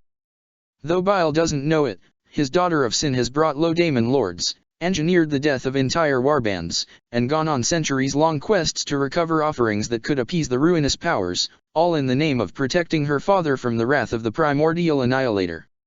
At the end of the 41st millennium, Melusine surprised the entire Black Legion when she appeared at Bile's side during the muster within the Eye of Terror, abandoning her wandering ways to remain with the Black Crusade he has finally launched. Her goals and motivations remain unknowable, even to her sire, who does not even know himself whether he returns her affection or merely pretends to, so stretched out is his withered soul. Though the paths that had led them to the pulchritudinous couldn't have been more different, Cerberus and Melusine were both unions of materium and immaterium. As they looked upon each other, they each saw before them an inverted reflection of themselves. It was not a sight either of them enjoyed, and without a word, they began to try killing each other. Cerberus' greatsword met the twin blades of Melusine with a shockwave that shattered the screens the clones had been using to monitor their creations advance on the planet below. Again and again they clashed, moving across the chamber, both fighters passing from flesh to spirit to dodge blows before returning to corporeality to strike again. They moved at incredible speeds, and the clones of Bile knew that, even should they use the combat drugs they kept ready at all times, they wouldn't be able to amount to anything more than a distraction in this battle of champions. Across the pulchritudinous, creatures in whom Bile had bred psychic abilities cried out, sensing the duel between their primogenitor's beloved daughter and the soul who had slain so many of her fathers. Aboard the Invincible Reason, the sorcerers of the First Legion paused their rituals, and wondered what pieces of the great game were responsible for this disturbance. And on the surface of Kasrapartox, Sigismund shook his head in annoyance as he decapitated another iron warrior with the reforged storm's teeth.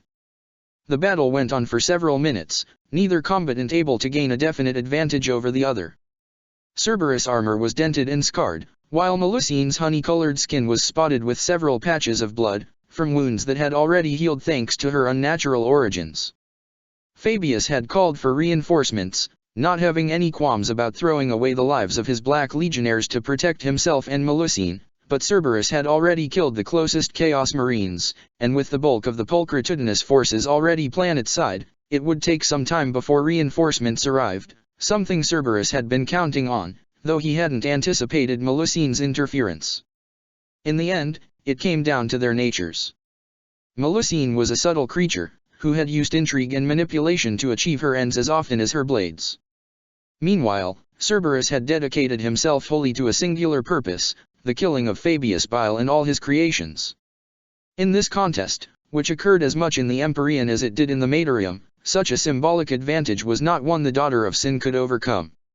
Cerberus and Melusine crashed together again, this time in their spectral forms, their essences searing one another in a deadly embrace. Reality buckled as kindred but opposite energies met, and the ages-old hate of Cerberus triumphed over Melusine's half-demonic nature and determination. The conflagration faded, revealing Cerberus towering over Melusine, her blades broken, while Cerberus' greatsword laid on the ground a few meters away. Blood and sweat ran across the daughter of Sin's body, and she struggled to even move, her strength spent in that last confrontation of power and will. Cerberus seized the daughter of Sin and raised her above his head, before bringing her down on his knee with all the strength he could muster. Melusine, who had endured the horrors of the courts of chaos, cried out in pain, and to Cerberus' mild surprise, the clones of Fabius Bile actually moved to intervene, even though they knew, deep down in their bones, that not even together could they hope to match Cerberus' might. The Clone Lord was many, many great and terrible things, but ironically for one who might very well be the oldest space marine in existence, he had never been a true warrior, and the tricks he used to compensate wouldn't work on Cerberus. As Cerberus moved to recover his sword and finish the job, the clones rushed toward him and their fallen daughter. One by one, the 4 clones who had tried to attack him were cut down, slain with merciless efficiency born of 100 centuries killing them. The 5th was on his knees, cradling the broken body of Melusine in his arms, and didn't even look up as Cerberus advanced on him, determined to end this and buy some respite for the defenders of Kadaya. "Are you weeping, father?" Melusine. The son of Horus struck, but before his blow could hit, something huge and terrible smashed him aside. Claws of adamantium wreathed in lightning tore through his armor and flesh and sent him flying and crashing to the ground, blood pouring from the wound. The pain was immense, but Cerberus paid it no heed. He forced himself to his feet, preparing to face whatever new horror Bile had unleashed to save himself, and then, he saw the eldest standing there, between him and the last remaining Bile clone, still cradling Melusine's wounded form. For the first time since he had held his brother's corpse in his arms, Garviel Loken screamed. No. No, this couldn't be. But it was. He recognized the eldest's face. It was Horus. But this was no cloned Primarch, spawned by Bile's vats. Cerberus recognized the torn throat, sewn close by silver thread. The memory of that lethal wound was forever seared in his mind, for it was from there that Sanguinius had drunk the soul of Horus Lupercal at the Eternity Gate. Somehow, Cerberus understood, Bile had reanimated the corpse of his Primarch, turning it into a soulless revenant bound to his will, and made that vilest of all his creations into his enforcer. This close, he could feel the black animus that served as a replacement for the pure spirit the false angel had devoured. It was a wicked, artificial thing, and his mind recoiled from imagining the forbidden artifices by which Bile had created it and infused it within Horus' reanimated corpse. And he understood too how the sons of Horus had all been deceived. The body they had burned after the Clone Wars hadn't been Horus' own, merely another duplicate, carefully prepared to look like the real thing, having been subjected to further defilements, and guarded with enough ferocity that they had all believed it to be true. Perhaps close examination would have revealed the deception, but the 16th Legion had wasted no time in burning the corpse once they had recovered it, lest it fall once more into enemy hands. In his shock and wounded as he was, Cerberus was no match for the eldest. Perhaps things would have been different if he had seen it coming, or hadn't been entirely focused on killing Melusine before she could recover. He had seen Bile's creations survive far worse than what he had done to her. But the eldest had completely blindsided him, its eldritch nature eluding Cerberus' preternatural senses.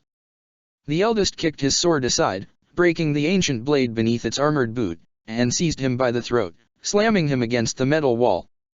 It raised its other hand, covered in a power claw gauntlet, and made to kill him, and in a moment of terrible weakness Cerberus found that he welcomed that end.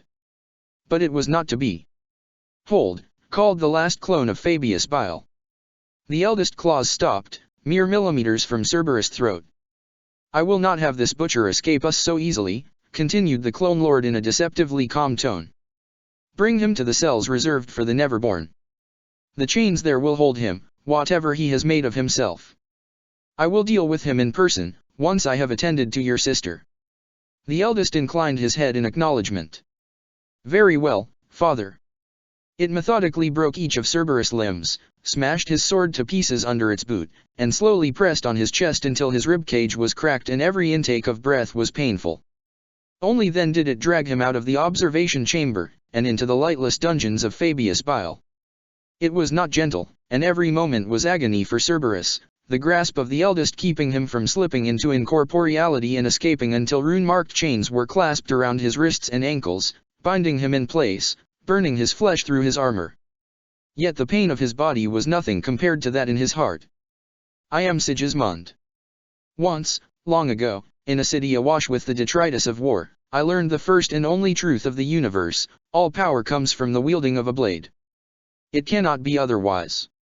History is written in violence, and only those capable of it may claim the right to forge destiny to their own vision. I carried this truth deep within me long before my eyes were opened to the reality of the universe by the power of Kern. I merely didn't understand the true scope of it.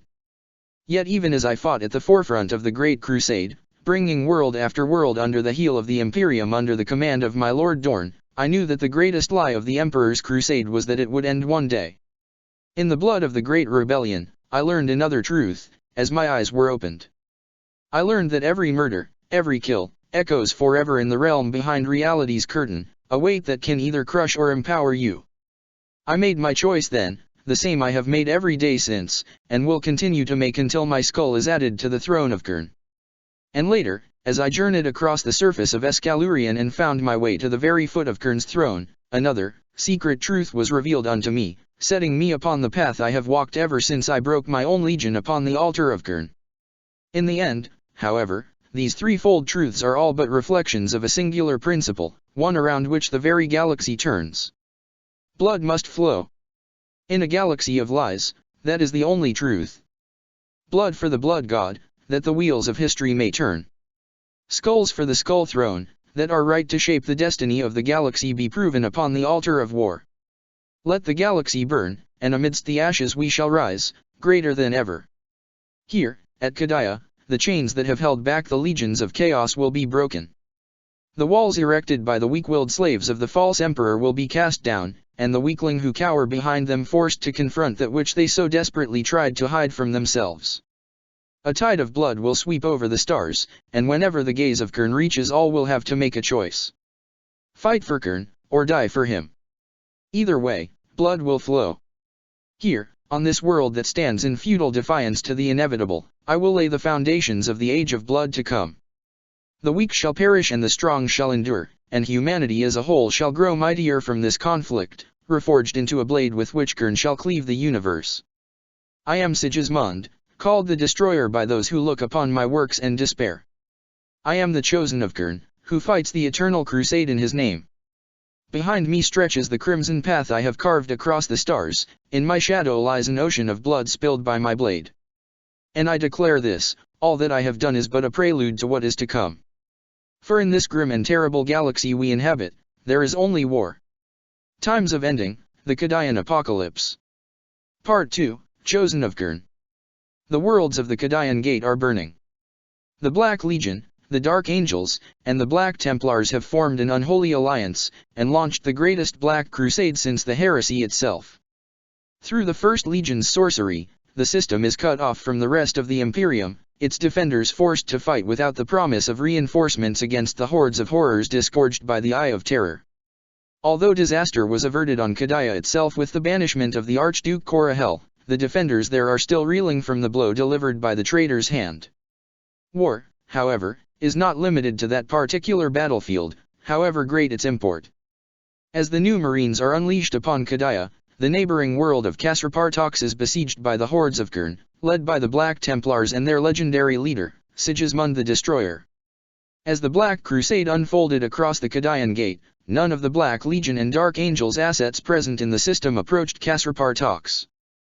The Black Templars had claimed the fortress world as their own, and the word of Fabius Bile and Sigismund combined was not something even the most deluded of heretics and renegades were willing to defy. Unfortunately for the planet's defenders, the twice-traitor sons of Dorn and their hordes of followers appeared more than capable of taking on such a challenge on their own. Like all worlds of the system, Kasrapartox was defended by a ring of orbital fortresses and defenses, crewed by some of the best men and women of the Imperial Navy. But these orbital defenses had not lasted long against the fury of the Eternal Crusaders' guns and the combined firepower of the space hulks.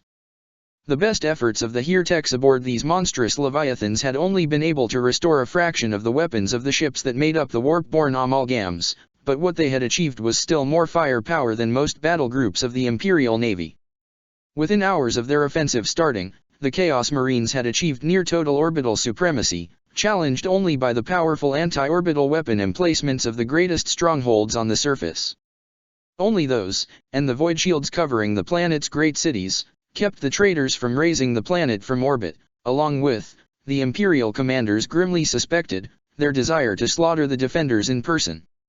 The fleet of Admiral Quarren could not break the blockade surrounding Kasrapartox, though the Admiral promised to intervene should the heretics show sign of committing to a full-scale planetary bombardment regardless. The defenders of Kasrapartox were as numerous as they were valiant.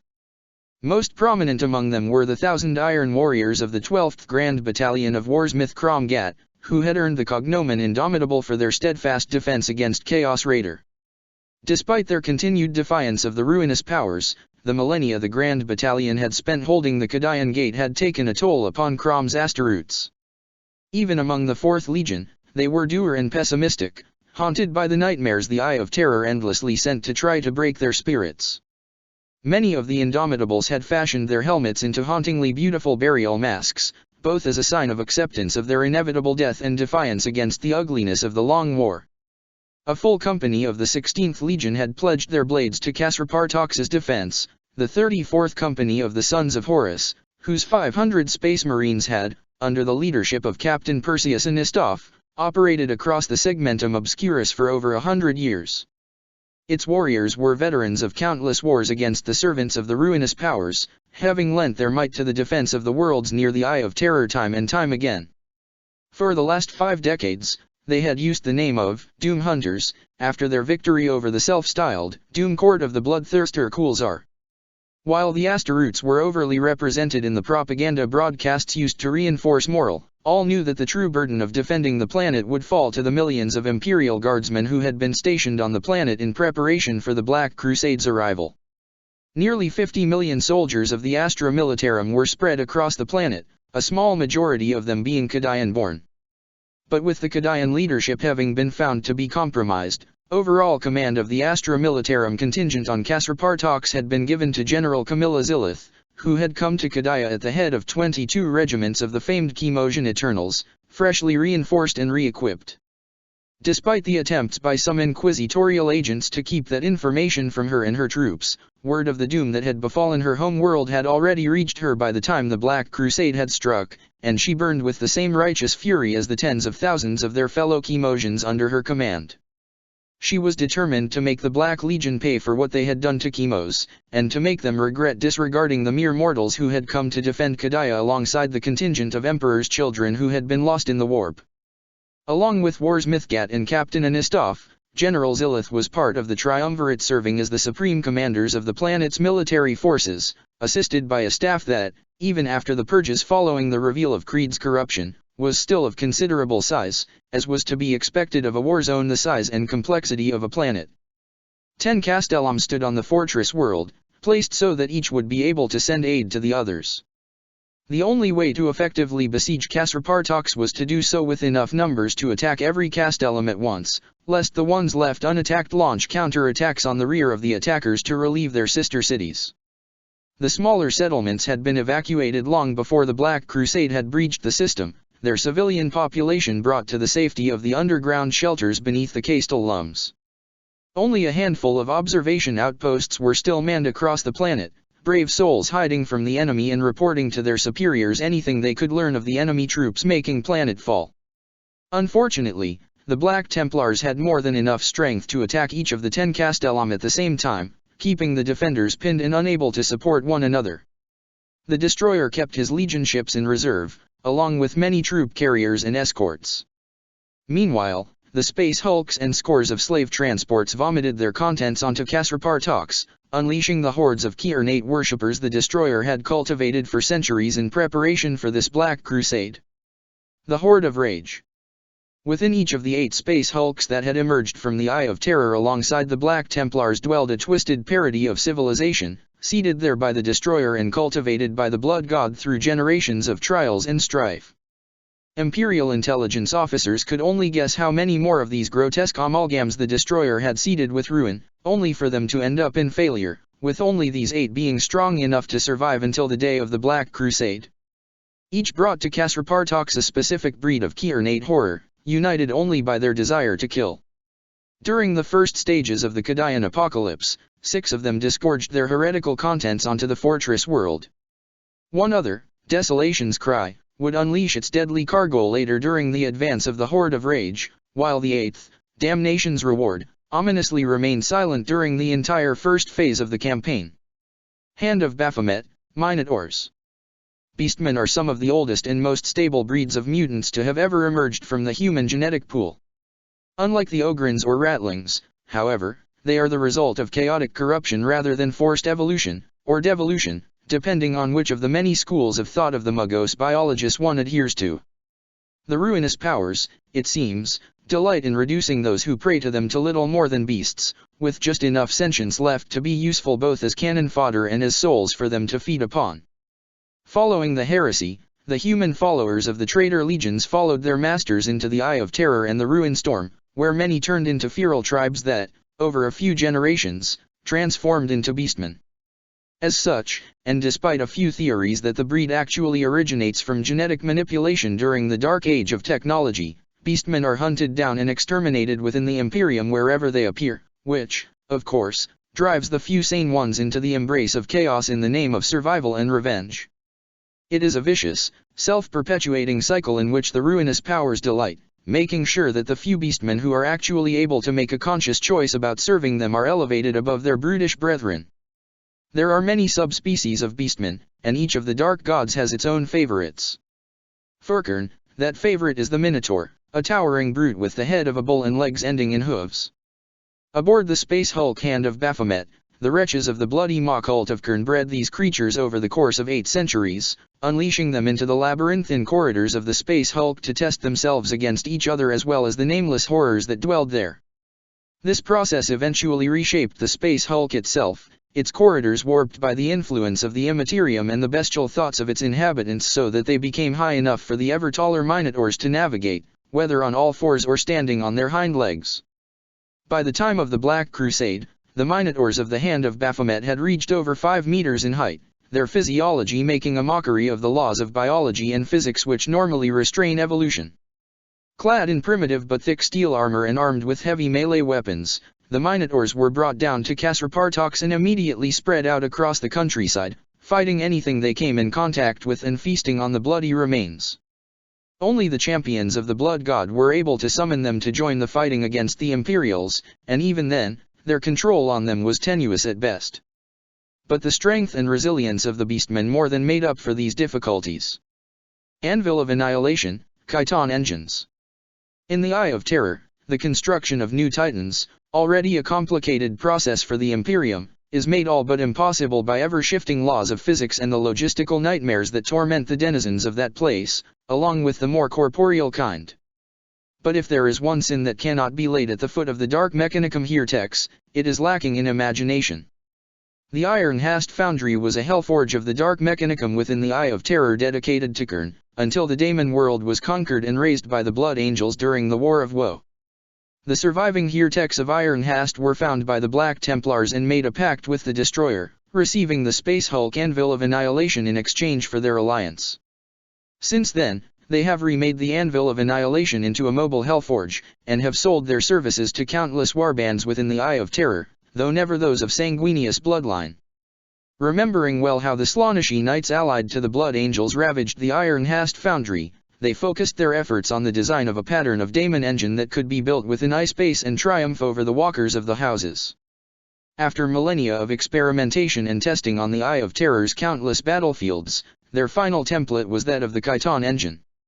Standing as tall as Imperial Knights, the Khiton engines are daemon engines forged in the image of Khurn himself.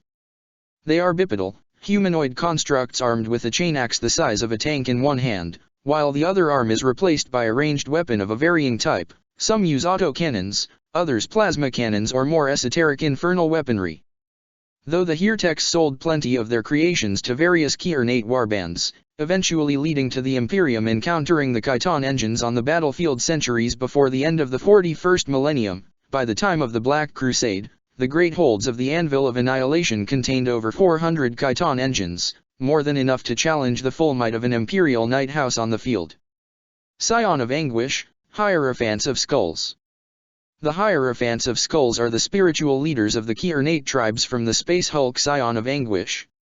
Prior to its appearance in the Black Crusade, the Space Hulk had last been witnessed during the desolation of Barafon's Heart, where hundreds of evacuation transports carrying the civilians from 5 different systems were seized by cultists of Khurn and crash-landed on it. Few of the millions of men and women who were trapped aboard the Scion of Anguish survived for long, and those who did were soon changed as the Space Hulk returned to the warp before any could escape. In order to endure, the survivors of the first brutal weeks turned to Khurn, who granted their prayers by empowering the Hierophants of Skulls to speak in his name aboard the Scion of Anguish. The Hierophants brought the stranded civilians to relatively safe refuges and sources of food and hydration, earning their position as leaders. For generations afterwards, these dark holy men and women guided their people in sacred bloodshed against Xenos, daemons, and each other. The survivors splintered into tribes which rose and fell, their numbers replenished by survivors from Geller field failures brought to the Space Hulk by the tides of the warp, driven to madness by the horrors they had experienced. A violent and primitive civilization came to exist within the Scion of Anguish, its people hardened by constant battle and demonic predations. To fight the latter, the Hierophants of Skulls developed rituals to invoke the favor of Khurn, making offerings of blood and skulls to the god of war in order to ward small sections of the Hulk as well as bestow strength upon the champions of their tribes. Khurn may abhor sorcery and psychic powers, but there is strength in rituals that even the blood god respects, and each Hierophant is also a powerful warrior, who earned his title in combat, either by killing an existing Hierophant or by slaying some powerful beast spawned in the darkest holds of the Scion of Anguish. As the armies of Khurn advanced on Kasrapartox, the rites of the Hierophants of Skulls consecrated the land for their bloodthirsty deity, strengthening the influence of chaos on the world and helping maintain a semblance of discipline within the horde of rage. Sundered Peace, Blood Armors. The corruption of chaos is pervasive, and can infect the most isolated and forgotten of worlds. For thousands of years, the world of Kvalgrone had been kept by the Imperium in a medieval stasis, its people providing a tithe of minerals and exceptional metallurgic artworks as well as aspirants for the Sons of Horus Legion. But, 100 years before the Black Crusade, its ruling class slowly became corrupted by Khurn, as civil strife between city-states grew and warlords began to stockpile weaponry. Eventually, they turned to fell means to increase their power, at which point their activities drew the eyes of the Ordo Malleus.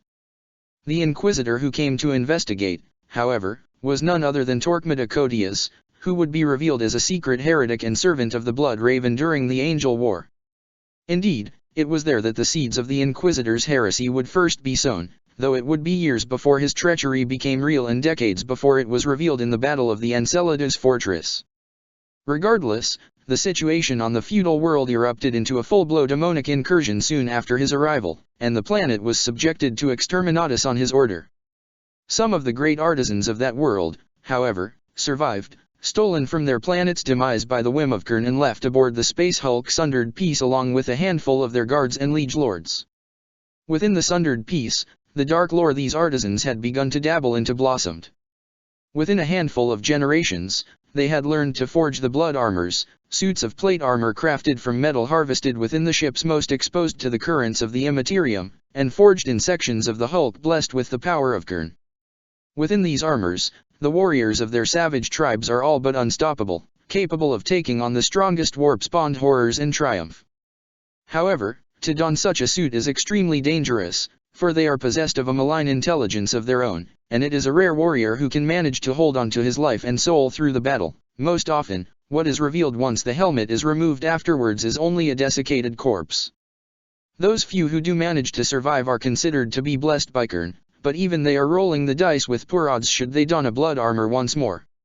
On Kasrapar, over 800 scions of Kvalgrone clad in blood armor descended from the Sundered Peace aboard transports sent by the Black Templars.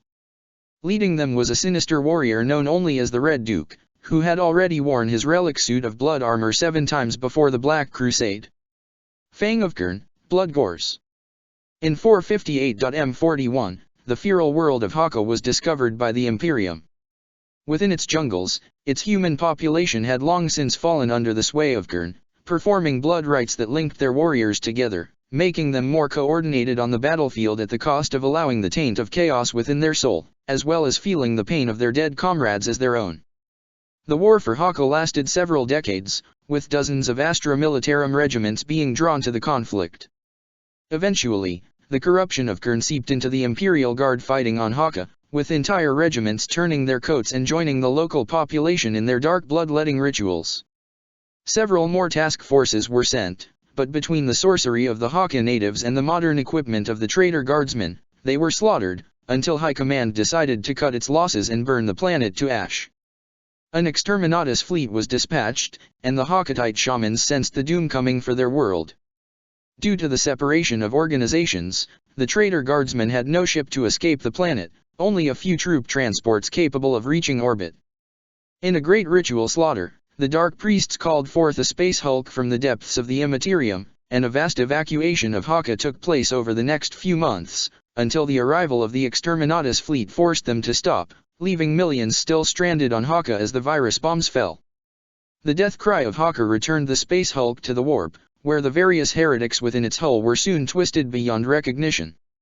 The curse of beasthood struck them, turning them into a horde of deranged mutants armed with the remnants of their imperial war gear. They became blood gores, beastmen dedicated to Khurn, and claimed the space hulk in the Dark God's name, cleansing it of orcs, gene stealers, and daemons of the other ruinous powers, before baptizing it Fang of Khurn in honor of their terrible deity. When the Black Crusade began, hundreds of thousands of blood gores descended from the Fang of Khurn onto Kasrapar. Towering beastmen, whose horned heads still bore the tattered remnants of grandiose caps, directed them out of the packed transports and toward the castellum, bellowing threats and orders. Despite their bestial nature, the bloodletting rituals from Haka gave them more discipline and cohesion than other such forces among the key ornate hordes. The blood-bonding rites, perpetrated anew every time a member of a pack had perished, had also allowed for some of the knowledge of each member to be passed on to the others and inherited down the line, making it so that even the most bestial of bloodgores knew how to use a lasgun and the basics of tactics. Peace's demise, hateful beacons. Kern's hatred of psykers and contempt for sorcery might be a key pillar of the faith of the blood god, but it also leaves his worshippers dangerously vulnerable to such methods being employed against them.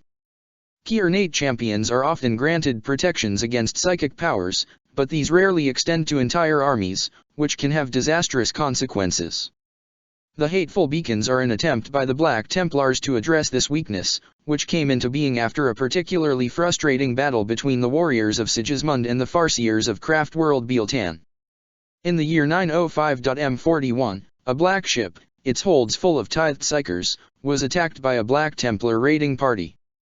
The Chaos Marines were well prepared for the raid, and they slew the Sisters of Silence with grim efficiency, successfully preventing them from triggering the ship's self-destruct, a feature present on every black ship due to the lethal danger of their cargo should the captives ever break loose.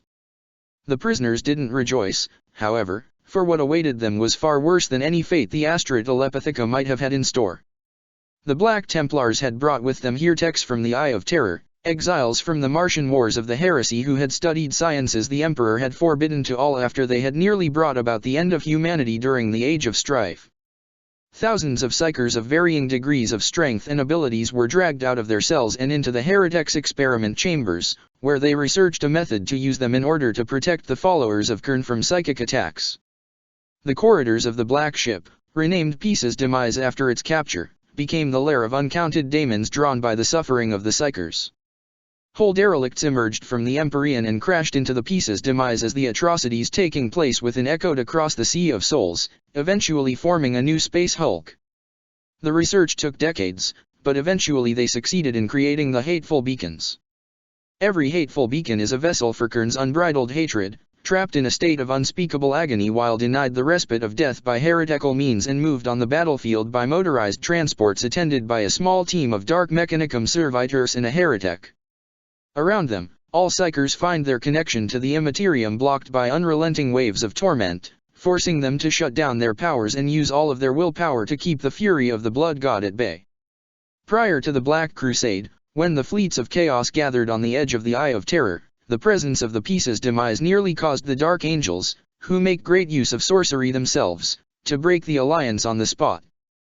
They remembered the Battle of Ekarok, where the hateful beacons had prevented the Chaos Sorcerers of the Dark Angels from opening warp portals to escape the Daemon Legions of Kern, leading to the slaughter of hundreds of legionaries. But, in a feat of diplomacy worthy of admiration, Fabius Bile managed to keep the Black Crusade on track.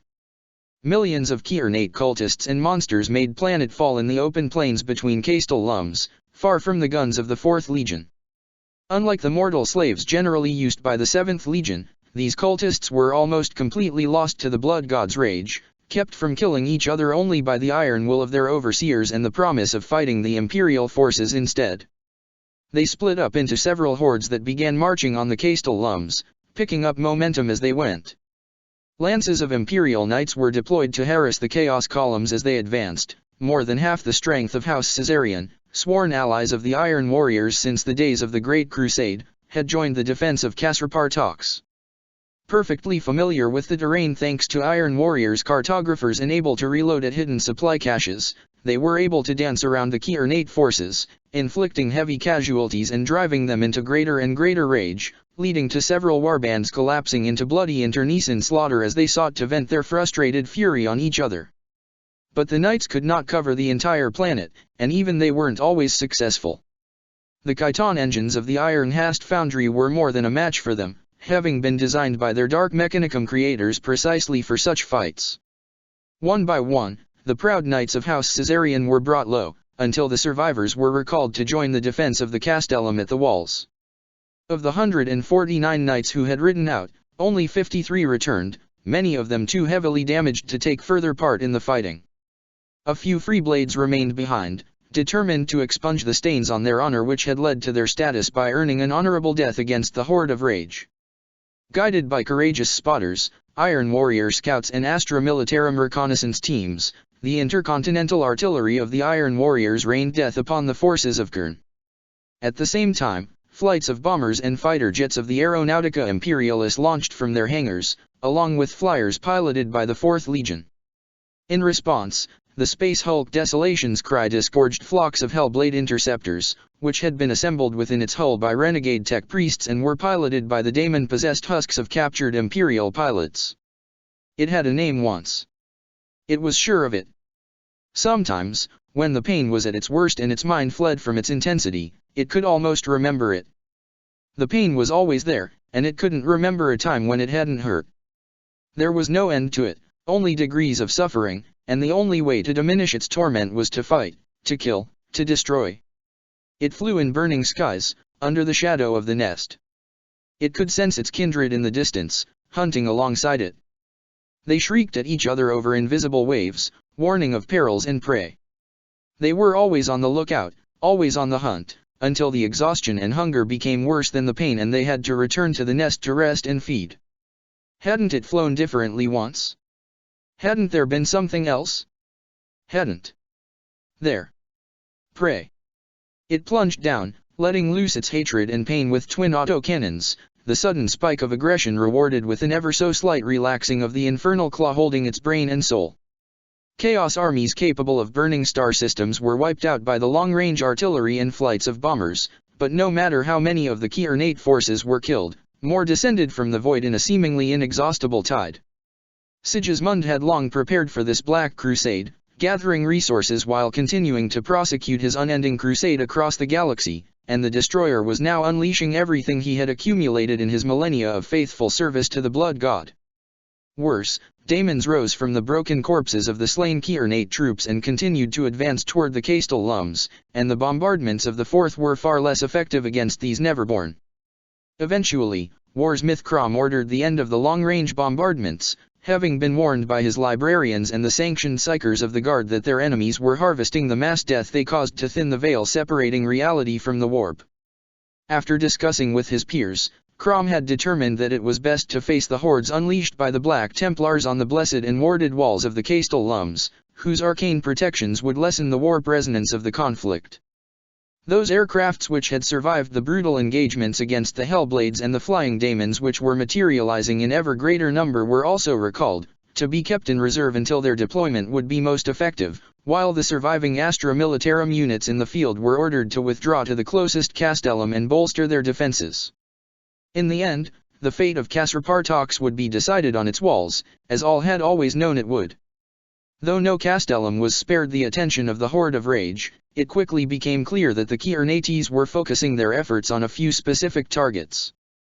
To the surprise of few Imperial commanders, who were familiar with the particular madness of the followers of the Blood God, these numbered 7 secondary castellums and the capital fortress. The founders of Casrapartox had ensured that their strongholds weren't located in ways that would allow their foes to draw their unholy sigils on the face of the planet itself, as they had done several times during the heresy, bringing into being calamities that had ravaged entire sectors and left scars on reality that persisted to this day. But the grim scholars of the Ordo Malleus warned that the symbolism of 8 altars of war for the Black Templars to make their offerings would still be powerful. 8 days after the first landings, the walls of the Castellums came under attack. Bloodletters of Kern and bands of death-masked cultists passed through the weakening energy shields and climbed up the walls, where they were met by the bolters of the Sons of Horus and Iron Warriors, and the lasguns of the Imperial Guard. Yet still, more came. Gun emplacements were overrun, their crews slaughtered and their machine spirits destroyed or driven to madness by warp contamination, requiring their complete shutdown. Siege weaponry was then brought to breach the walls where they weren't covered anymore, grinding forward on a carpet of Key-ornate dead.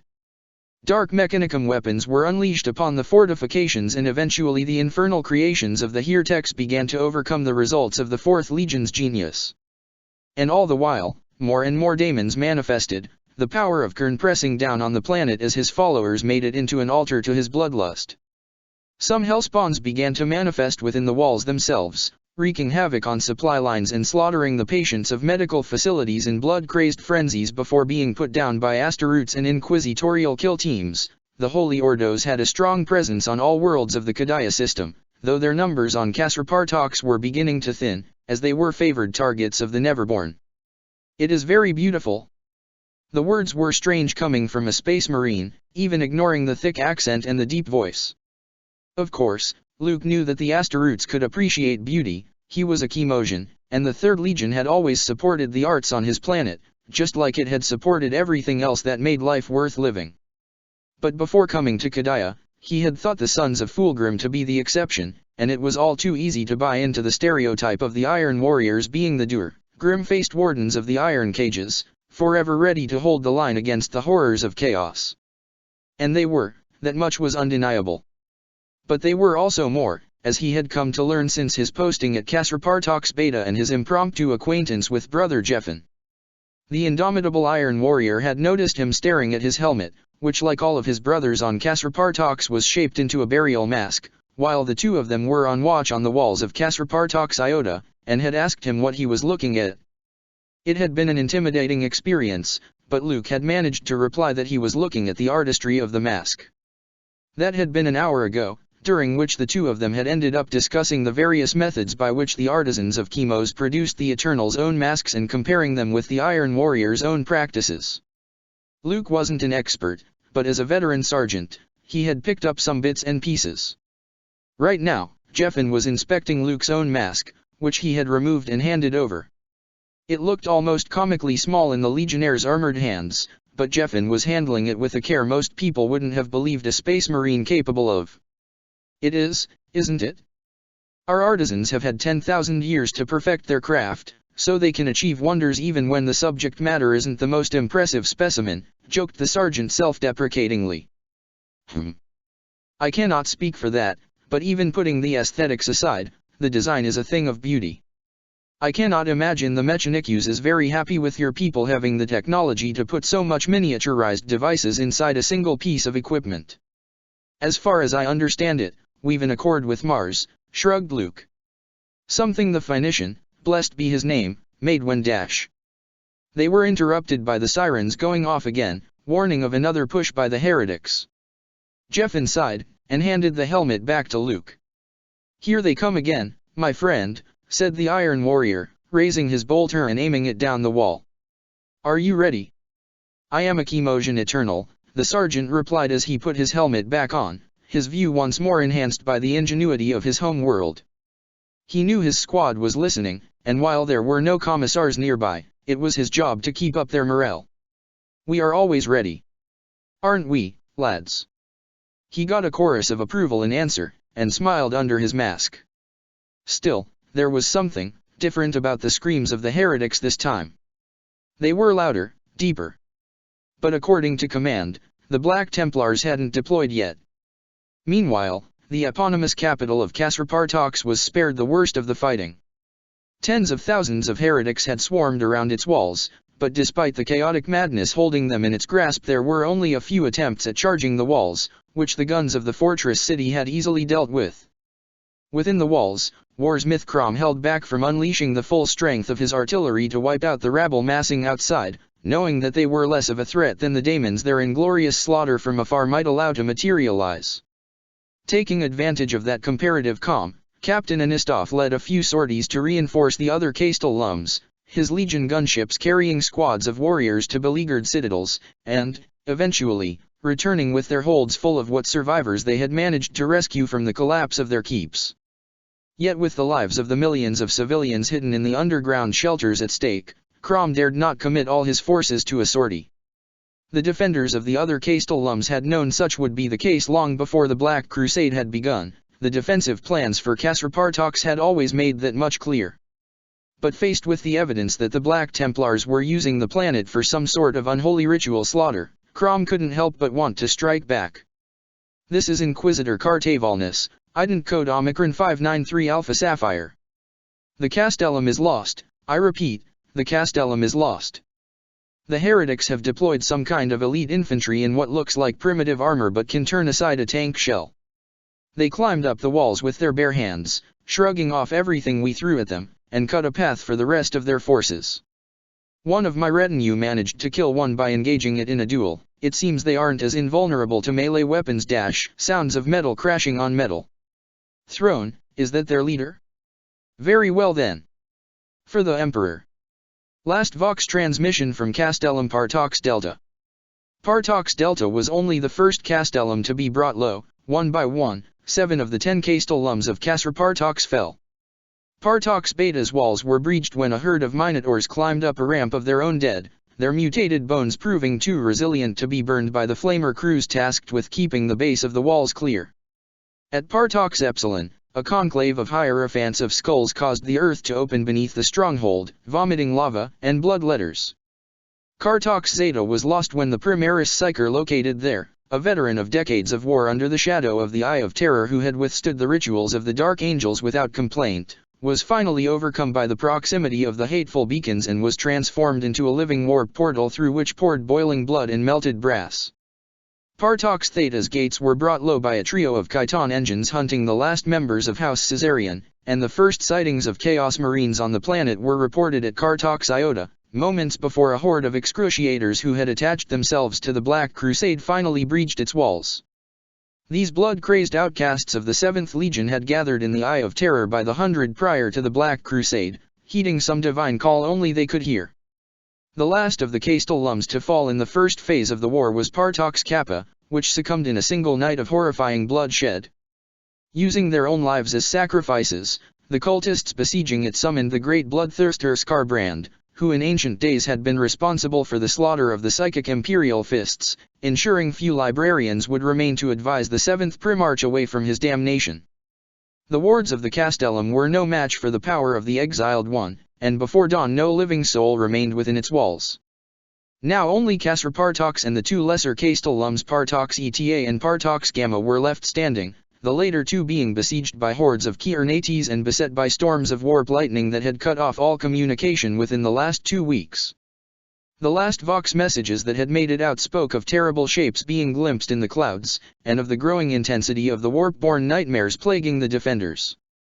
Through faith, strength of will and the power of Prosperin wards, the castellums were holding still, but there would be no daring sortie to relieve the other citadels.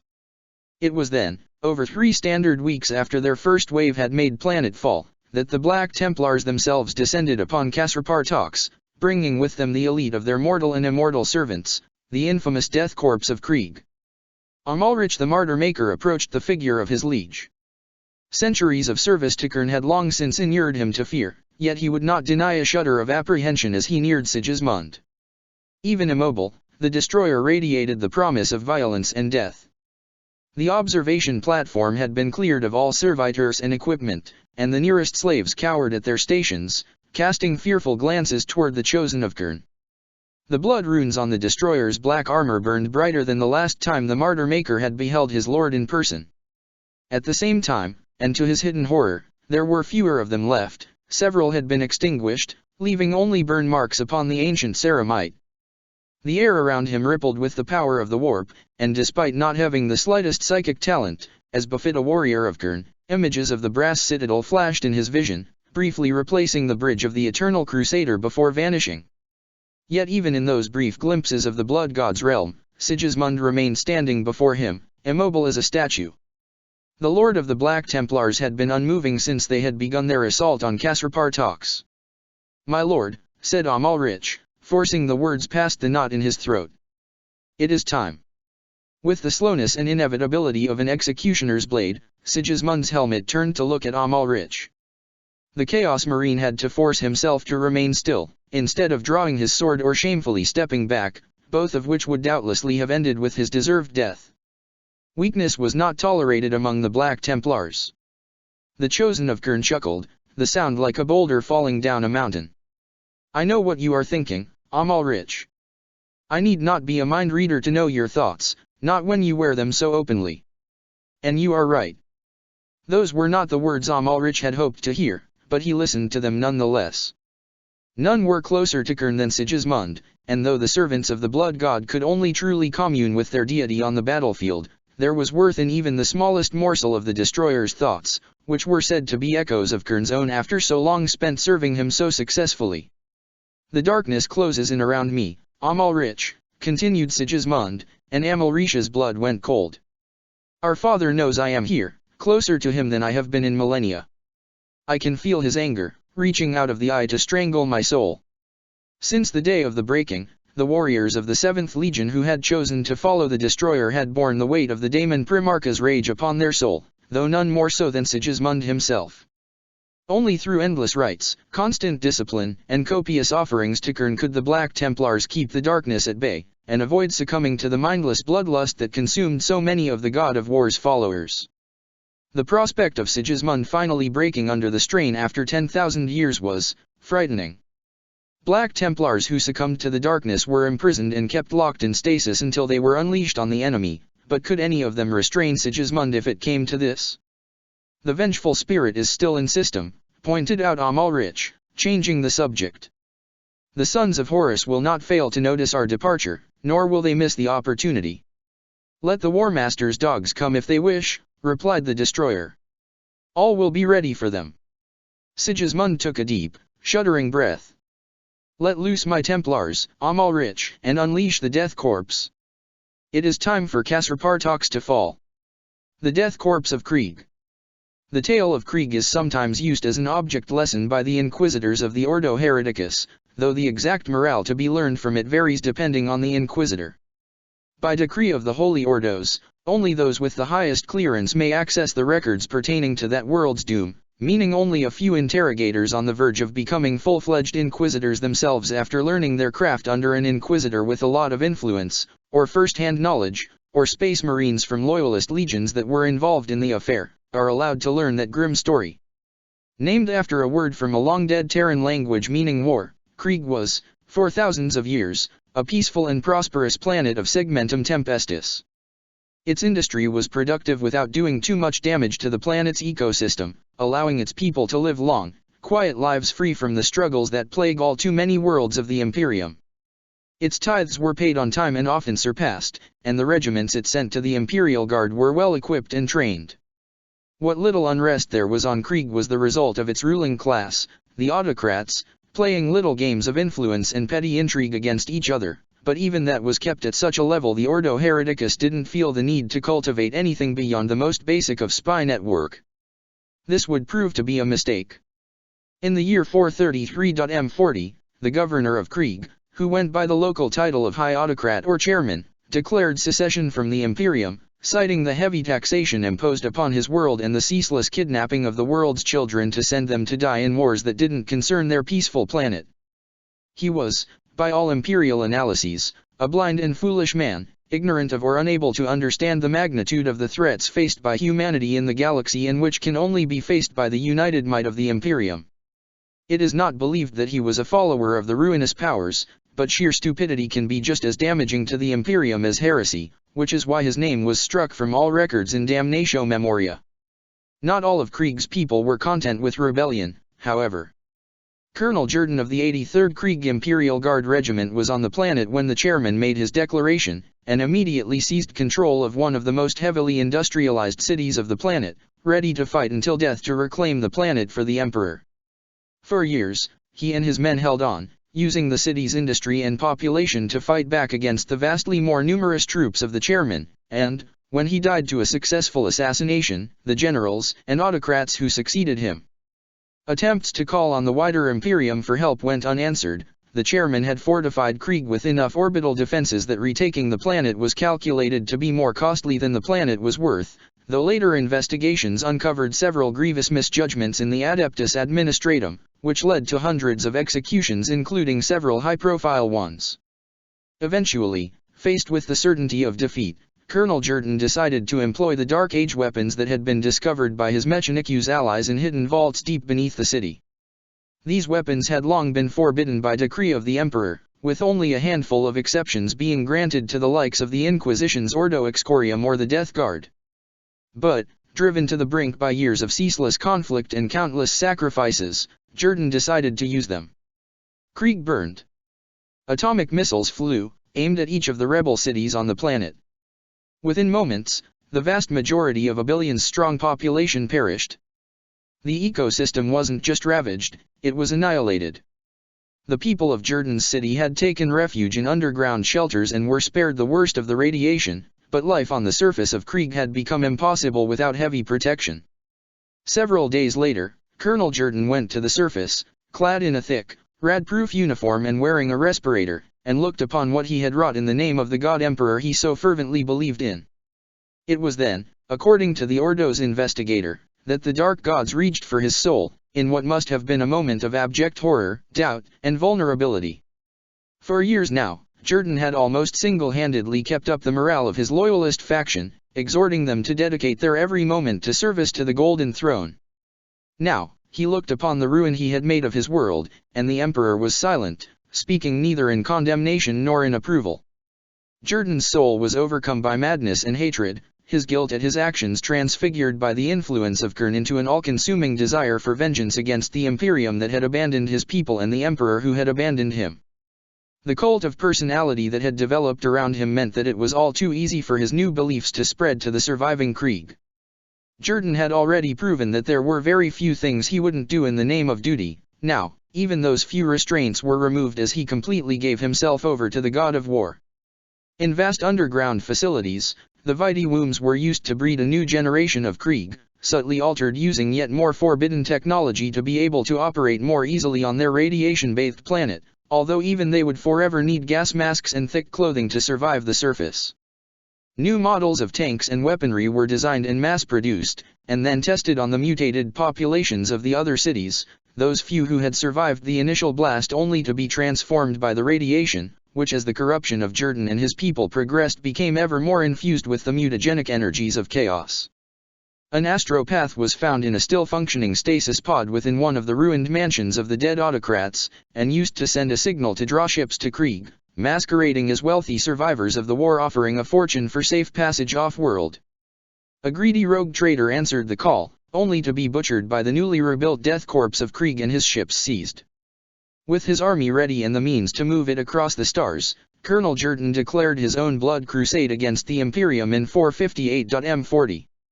The Imperium learned of Krieg's survival and the full extent of its betrayal when atomic missiles rained on the paradise world of Eurofen, swiftly followed by thousand upon thousand of faceless Kriegsmen.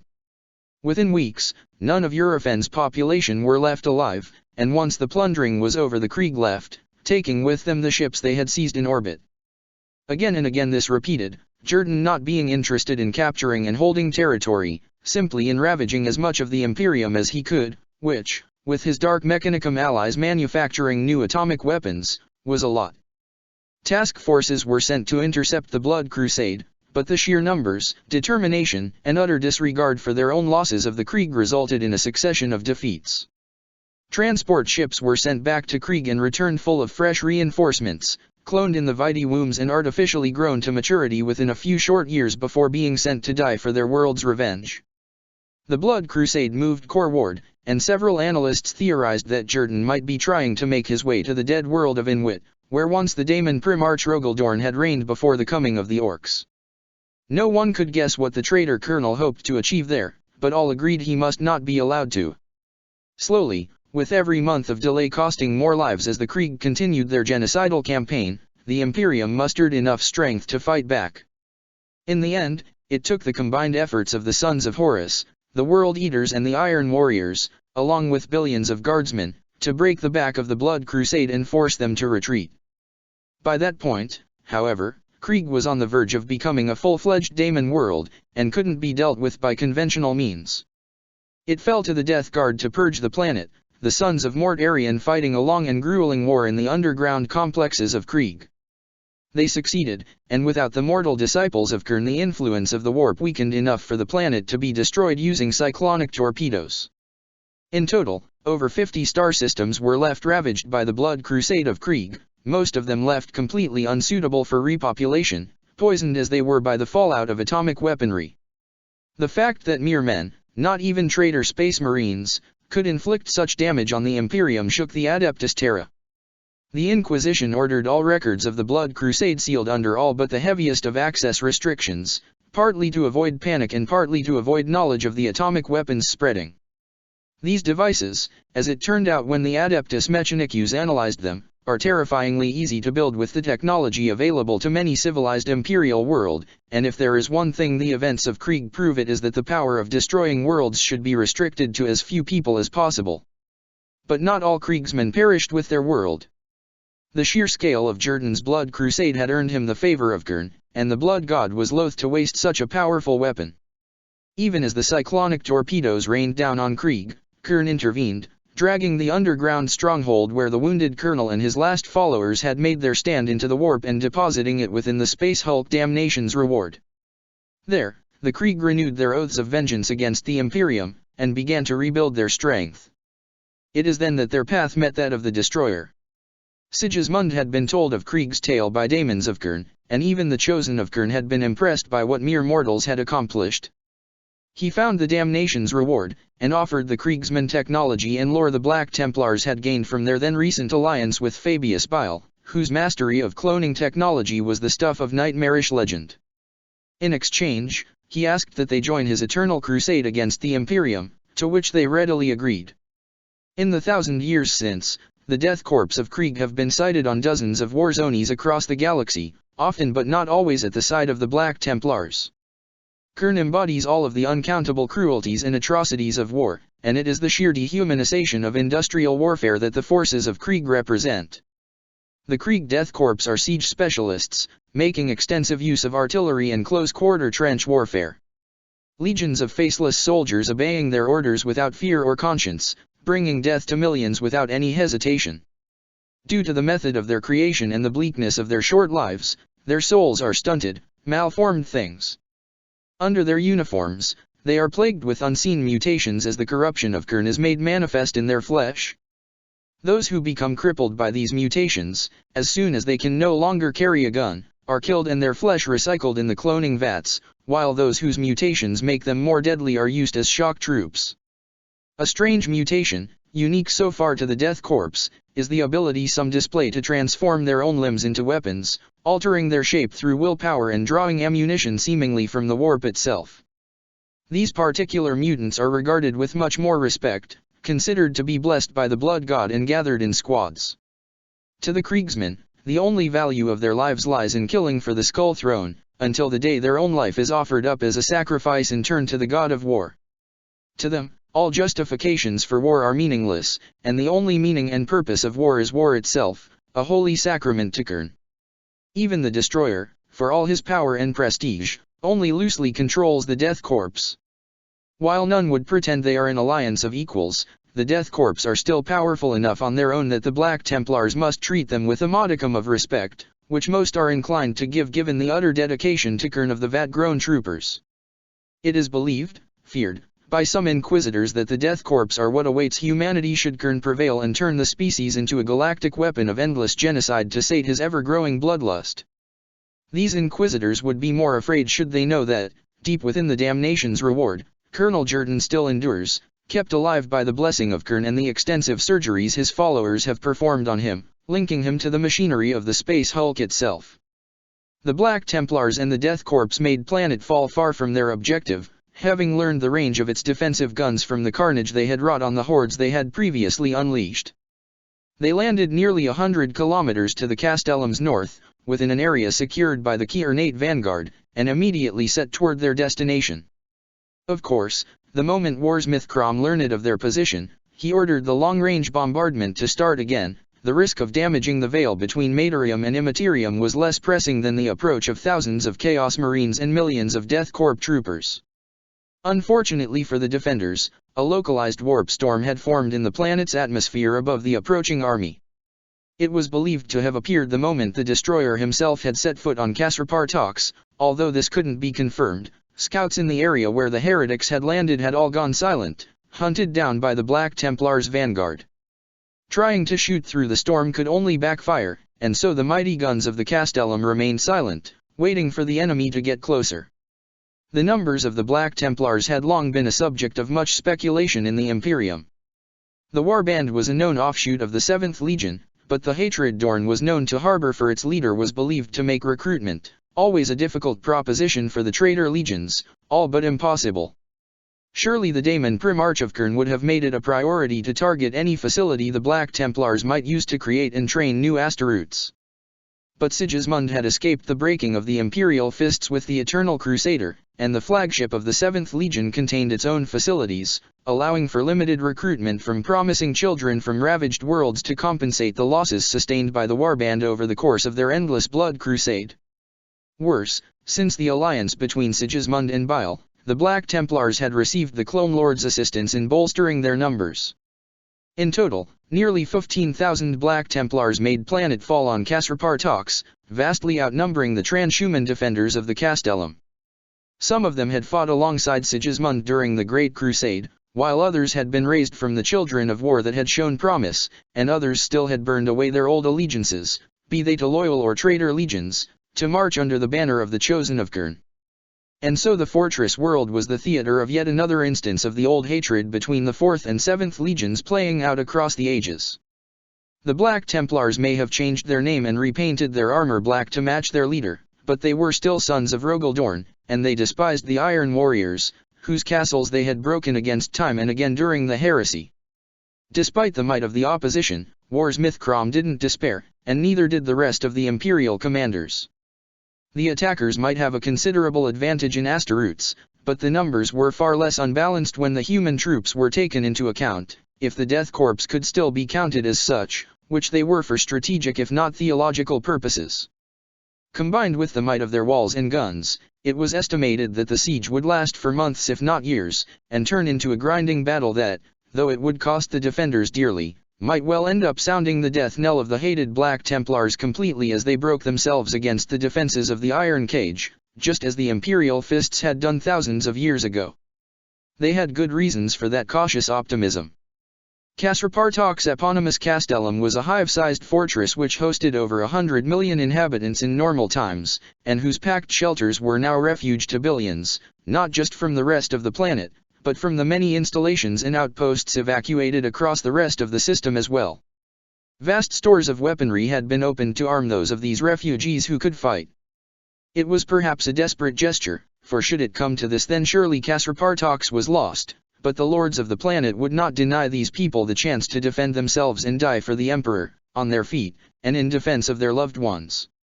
Standing between these scared civilians and the hordes of Khurn were millions of the Astra Militarum's best, standing atop some of the best defensive engineering in the entire galaxy. The simulations of the Iron Warriors had shown them that entire legions' Astaroths could be broken trying to take the Castellum, though as ever the involvement of the warp could make a mockery of what logic, reason, and sanity dictated the outcome should be. To help counter that possibility, prayers were led daily on the walls by Ministorum priests who were just as prepared to fight as the guardsmen around them, and the wards of the Castellum were checked again and again for the smallest signs of weakness. Meanwhile, the number of Black Templars dispatched to the surface of Kasr-Partox didn't escape the notice of the other Imperial forces in the Kadian system. The destroyer had committed the full might of his warband to the attack, leaving only a skeleton guard of Astaroths and the mortal crew to defend the Eternal Crusader, whose guns were largely responsible for the planet's blockade now that most of the space hulks had fallen silent, their bellies emptied of monstrosities after vomiting them on the planet. This presented a unique opportunity to turn the tide of the war, and one that didn't escape Mournival Lord Urkenthos of the Sons of Horus, back aboard the Vengeful Spirit. Urkenthos, the Hound of Horus. Like many sons of Horus, Urkenthos wasn't born on Thonia but on one of the many worlds where the 16th Legion fought to preserve the Emperor's dominion. His exact world of origin has long been forgotten, possibly even by himself, which isn't uncommon among such recruits for whom the trauma of war combines with that of ascension. Having served as a son of Horus for 700 years, and as a Mournival Lord for the last century and a half, he has witnessed more ruin and death that most can imagine in their blackest nightmares, but he remains undaunted. The first of Urkenthos' many battle honors is his participation in the Makarian Crusade. Then a simple battle brother, Urkenthos distinguished himself by leading the offensive on the Gorana 6th Gate after the death of his sergeant and every other Imperial officer in a 5-kilometer radius due to the actions of the Dark Angels. In the Makarian Heresy that followed the Warmaster's death, Urkenthos rose to command his own company and fought to purge the traitors who had defiled Makarios' legacy, which led to him being marked by the Mournival as a possible candidate, though it would be centuries before he was ultimately elevated to that position. Among the current iteration of the Mournival, Urkenthos embodies the ruthless streak of the 16th Legion, that cold-bloodedness that let Horus Lupercal leave billions to die in the siege of Terra in order to defend the Imperial Palace, knowing the fate of the entire galaxy rested upon it. Some believe that ruthlessness is the result of witnessing what became of the Makarian Crusade, how easily all the glories earned with the sacrifices of so many came undone. Perhaps that is the case. Regardless, Urkenthos' willingness to make hard choices has earned him the respect of the Iron Warriors tasked with guarding the Eye of Terror, and prior to his death at the Tyrrhic Fields he was a personal friend of Triarch Corius Rex. It also earned him many scars, for the Mournival Lord does not place himself above the demands of the calculus of war, and makes a point of always leading the most dangerous operations he orders himself whenever this is practical. His nickname of Hound of Horus was bestowed upon him for his determination on the field, and his relentless pursuit of the arch-defiler Nagarote, who led him and his company on a chase across the ruins of the fourth city of Atlantis for 3 months, each day of which was spent fighting the cultists left in his wake before he reached Nagarote himself and executed him, saving the Garalis sector. For weeks, Urkenthos had made the difficult decision of keeping the vengeful spirit in reserve while Kasrapartox burned and his brothers died in its defense, silencing the protests of his own warriors. The Mournival Lord knew that an assault on the Chaos fleet around the planet would fail. Even should he dedicate everything to a strike at the Eternal Crusader, to kill a Gloriana was no easy task, and as long as the destroyer was on board, attempting to board the ship was a futile endeavor. Not only was this obvious from a tactical standpoint, but his librarian advisor had also informed him that all readings of the Emperor's tarot he had performed showed that such an attack would not only fail, it would lead to the vengeful spirit's destruction. Divination, ever an unreliable tool, had become even more so in recent days as all precognition abilities became blinded by an oncoming something no one could identify, but Urkenthos had no reason to doubt that particular prognostic. Now, however, with the Black Templars having deployed on Kasrapartox, the prognostic had changed. According to the Emperor's tarot, a boarding of the Eternal Crusader was all but guaranteed to result in the destruction of the traitor flagship. Of course, the sheer size of the Eternal Crusader meant that there still hundreds of thousands of damned souls aboard, but the ancient warship was more vulnerable now than it had been in 10,000 years, and Urkenthos seized the opportunity. If he could destroy the Eternal Crusader, not only would he avenge the countless Imperial lives lost to its guns across the ages, he would also gain void supremacy over Kasrapartox. The fury of the vengeful spirit's own orbital bombardment might be thwarted by the same warp storm which prevented the Iron Warriors' artillery from annihilating the Black Templars and Death Corps from afar, but it could still provide relief to the other besieged Castellums, and the Sons of Horus within its holds could reinforce their brothers on the ground. The Mournival Lord took the results of the tarot as a sign of the Emperor. The Sons of Horus may not regard the Emperor as a god in the way the Imperium as a whole did, but they were aware that the Master of Mankind could still reach out from his golden throne, and surely if any battle warranted such intervention it was the one being fought at the Cadian Gate. The Dark Gods hate the 16th Legion. Such a statement, of course, requires elaboration, for the Dark Gods hate every living thing in the galaxy, including those deluded fools who worship and serve them. But they reserve a special hatred for the Sons of Horus. This hatred takes its roots in the events of Zenobia Principes, where the War Master was struck down by a chaos-touched blade. The records of that distant time tell us that while Horus lingered between life and death, the ruinous powers made him the same offer they had made to his brother Guilliman, promising him power and dominion over the galaxy if he would rebel and cast down his father. Unlike Guilliman, however, Horus had help, in the form of the chief librarian of my own legion, the legendarily controversial Ozek Ahriman. With his psychic assistance, Horus' closest sons, the Mournival, were able to join him and free his soul from the clutches of the Dark Gods before they could overcome his defiance and turn him into their puppet. The Dark Gods remember this defiance, and they have never forgiven it, nor shall they ever do so. During the siege of Terra, Sanguinius was aimed at Horus like an arrow, and events conspired to steal the corpse of the War Master from his grieving sons. Looking upon the chain of events that led to the Clone Wars and the birth of the Black Legion, one cannot help but see the hand of the ruinous powers at work. That hatred is the source of the bad luck that seems to afflict the 16th Legion, though of course any member of the Corvidi knows there is no such thing. Still, on any battlefield where they face the slaves to darkness, the Sons of Horus will find themselves just a little bit less fortunate, and their enemies just a little bit luckier and favored. I have fought alongside the Sons of Horus on many occasions, and I can say without hesitation that this curse is a real force, the expression of the Dark Gods' spite toward those who have kept defying them, again and again, throughout all of the Imperium's history. Weapons will jam at inopportune times, while the random madness of chaos cultists will take forms helpful to their overseers' goals. Reinforcements will be delayed in the warp, while its tides will bring new enemies in faster. Imperfectly performed demonic rituals will succeed instead of ending in the cult leader's messy death. Librarians will struggle to hold back the warp's corruption at precisely the wrong moment, leaving their brothers exposed. It is never blatant, never something that cannot be explained by a mundane explanation or coincidence. But it is there, as the Chaos Gods put their hand on the balance of destiny, weighing the dice against the sons of Horus. That the 16th Legion not only has survived this curse for 10,000 years, but has continued to stand as one of the greatest protectors of humanity, is a testament to the strength and determination that flows through the first Primarchus gene line. From Meditations on the Illusion of Fate, by Azariah Kairos. Erkinthos knew that the inside of the Eternal Crusader would be a battlefield like no other. For all that the servants of the Blood God professed to abhor sorcery, the sons of Horus librarians told the Mournival Lord of the horrors that haunted the Gloriana-class battleship, ancient engines fused with living flesh, daemons of Kern stalking the decks, blood pouring in place of oil and coolant fluids. Fortunately, Erkinthos had at his disposal a force uniquely suited for this duty, for a full complement of exorcist marines was stationed aboard the Vengeful Spirit. Erkinthos had brought them to Kadaya knowing that their anti-demonic abilities would doubtlessly be put to good use, and he could think of no better use than the destruction of the Eternal Crusader. Each of the exorcist marines had been subjected to dangerous, soul-threatening rites by the Legion's allies in the Ordo Malleus more radical elements.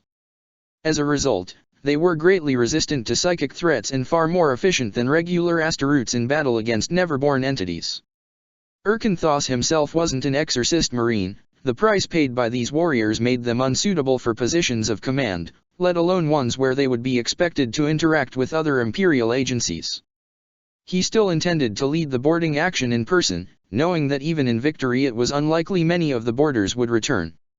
At his command, the Vengeful Spirit launched a raid on the Black Templars' blockade around Kasr-Partox, supported by other ships of the 16th Legion and those navy vessels which could keep up with them. Using techniques that had been perfected over 10,000 years of Legion warfare, the spear of the Sons of Horus struck like the Emperor's own fury, bringing low the void shields of the Eternal Crusader long enough to send hundreds of Loyalist Space Marines in boarding torpedoes and gunships. Teleportation was possible, but only a fool would have attempted it on a chaos-touched Gloriana.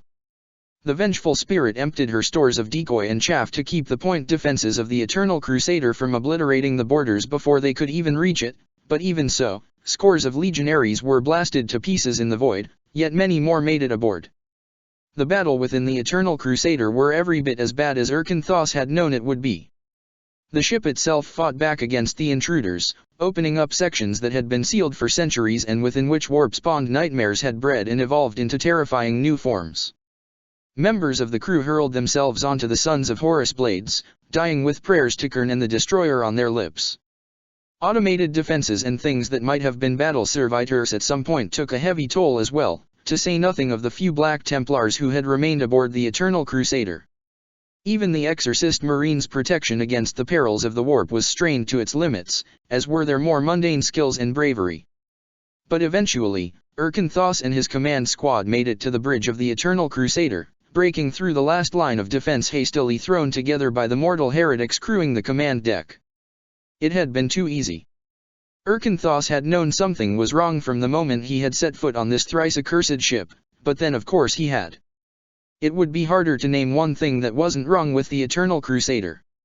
Now, however, as they stood on the bridge, surrounded by blood crystals and the gory remains of where they had purged the traitors fused to their work consoles, and Tech Marine Nestor told him what little sense he could make out of the readings from the still-readable consoles, he understood that his tactical instincts had been screaming at him as well as his transhuman ones. "This is a trap," he said aloud.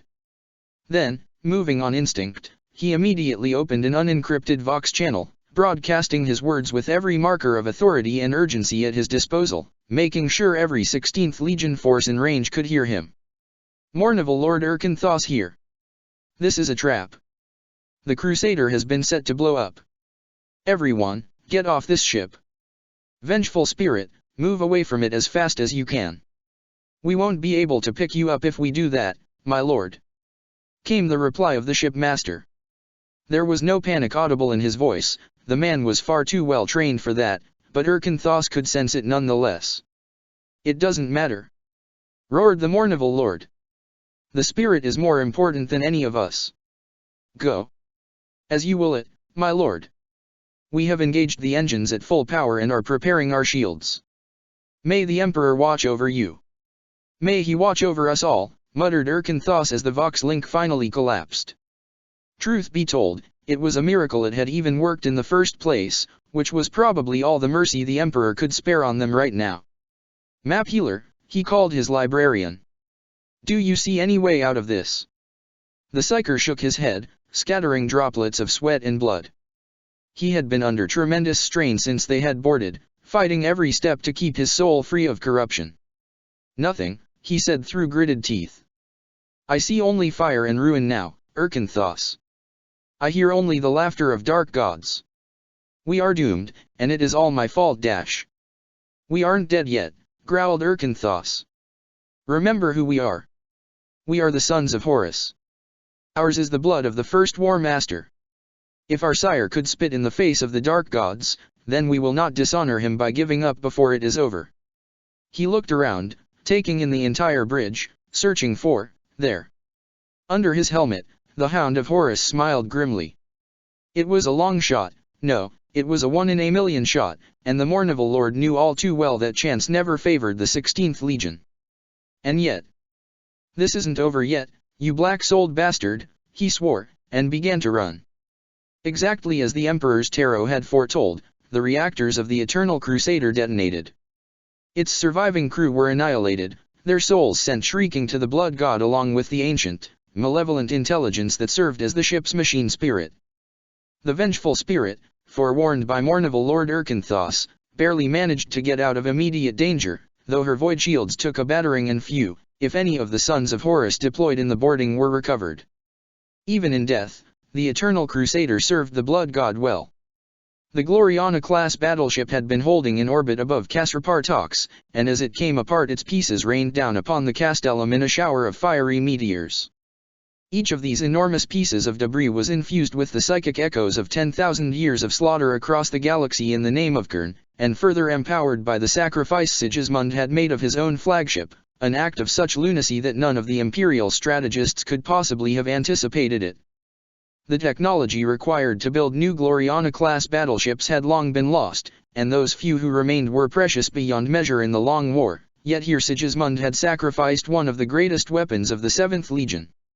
The corpse of the Eternal Crusader rained upon the void shields of Kasrapartox, and with a shockwave that raised a storm of dust and ash for kilometers, the shields finally collapsed. Like a spear thrown from the burning skies by the hand of Kern himself, the final fragment of the Eternal Crusader, its blade-shaped prow, fell upon the western wall of the Castellum, instantly reducing a vast section of it to rubble and shaking the fortress to its foundations. A less well-built city would have entirely collapsed from that singular impact, but Kasrapartox had been constructed by the 4th Legion, and it endured, though a vast hole had been torn through its defenses.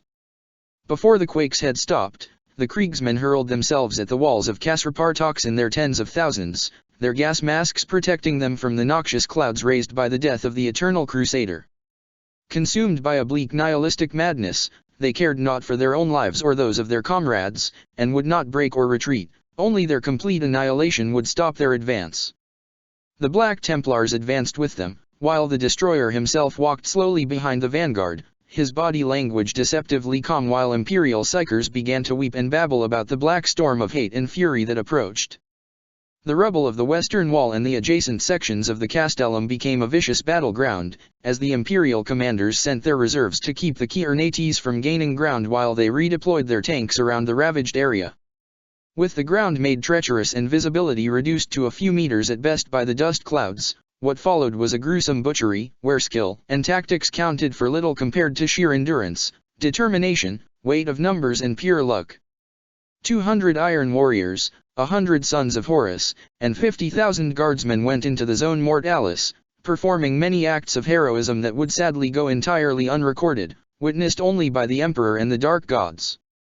Less than 1 in 10 survived, but by their sacrifice the ground was held long enough for Warsmith Crom to finish his redeployment and call for their withdrawal.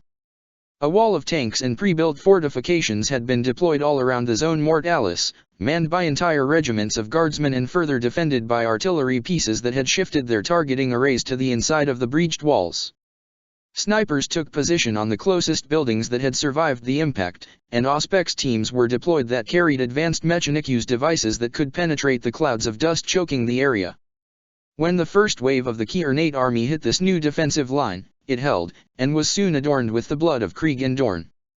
The heavy vehicles of the heretics were struggling to cross the broken ground of the Zone Mortalis, their difficulties increased by the targeted fire of long-range missile launchers, whose rockets were equipped with advanced machine spirits capable of locking onto target through the haze.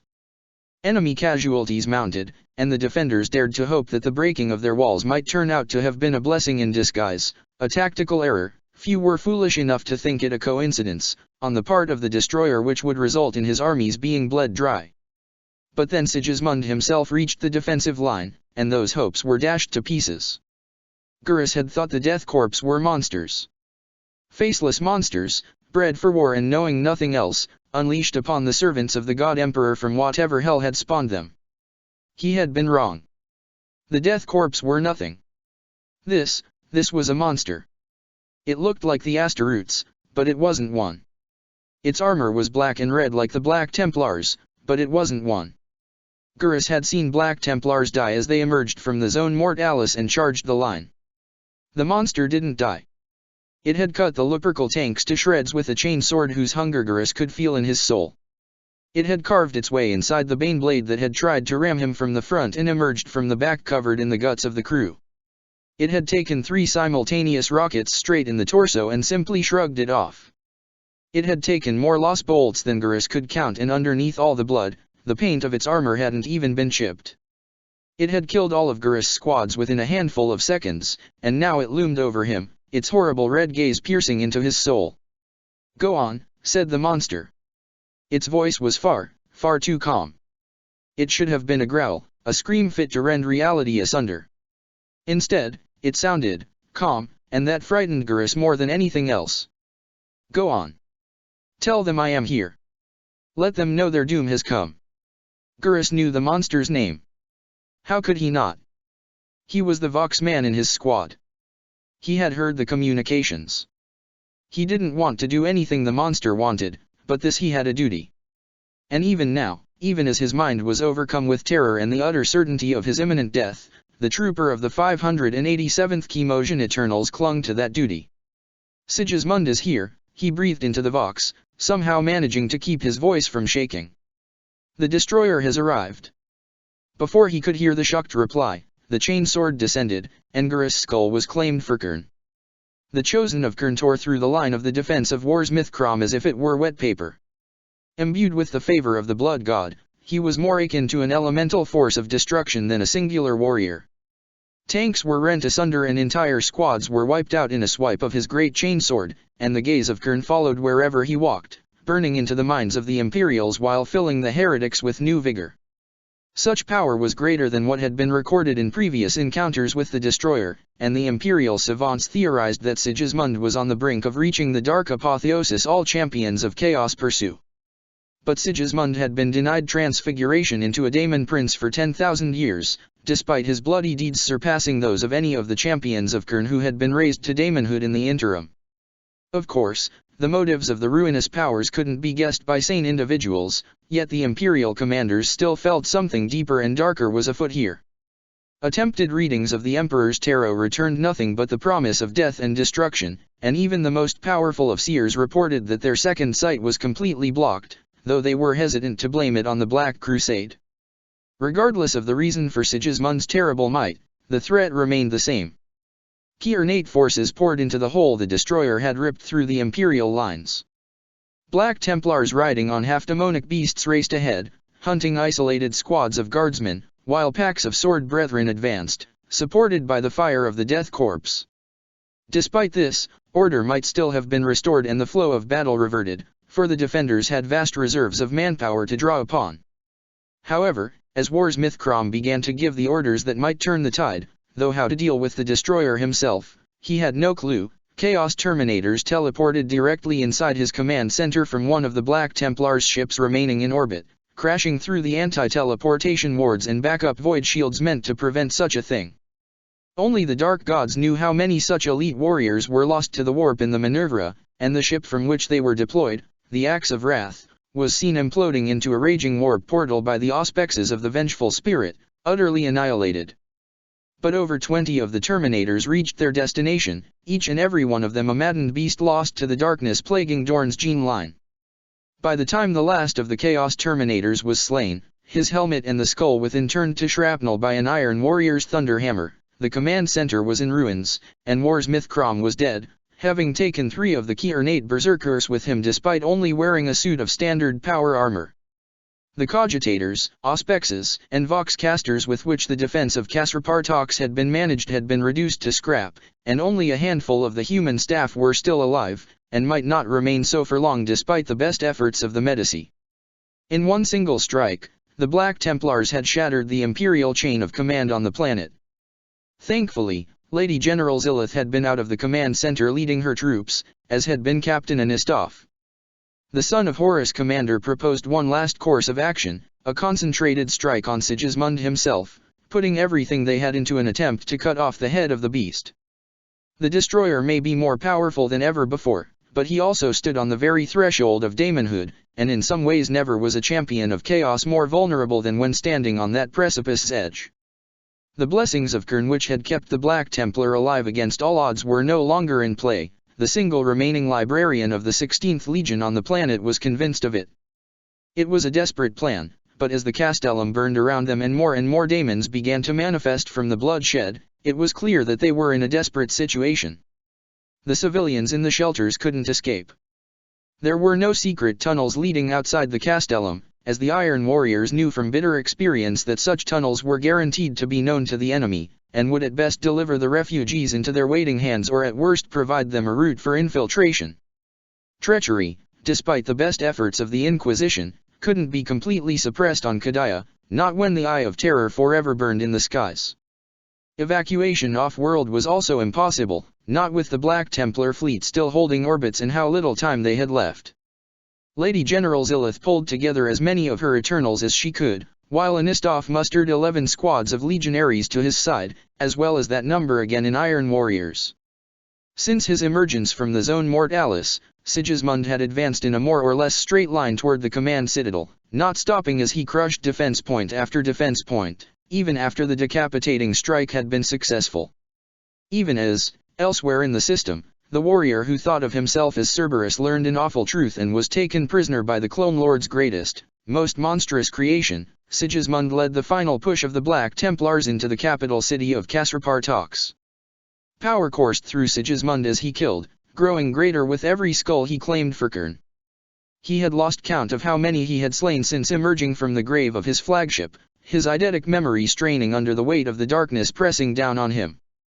He saw the world around him as if through a blood-red, hazy filter, despite the enhancements the Dark Mechanicum and Kern's own gifts had brought to his helmet's sensors. He was close now. So close. His fate rested on a knife's edge, precariously balanced between ruin and greatness. One more push, just one more, and the goal he had pursued for 10,000 years would be within his reach. The sound of ceramite boots and rolling engines pierced through the fog of his thoughts, and he turned to see a column of tanks and space marines in sea-green armor approach. The leading Astaroutes held up a power sword in his direction and called out in a powerful voice. "Come face the Emperor's judgment, traitor." He recognized the rank markings on the warrior's armor. This was a captain of the Sons of Horus. It had been a long time since had last killed one of those. With a bellow of praise to the Lord of Skulls, Sigismund hurled himself at the enemy column. The captain was talented, fast, experienced. Everything the officers of the 16th Legion always had been, since the days of the Great Crusade. His men were similarly skilled, and the guardsmen supporting them were well trained and disciplined enough not to break even in the face of the destroyer. It wasn't enough. Within 10 minutes, all but one of the Imperial force were dead, and that last survivor was laying against the side of a gutted Chimera transport, her guts spilling on the ground where a glancing blow from Storm's teeth had eviscerated her. "You fought well, General," said Sigismund, kneeling down before her so that he could look her in the eye. For the first time since the start of the battle, he was actually wounded. A strike by the sons of Horus Captain had pierced through his flank, and a small but steady trickle of his blood flowed down.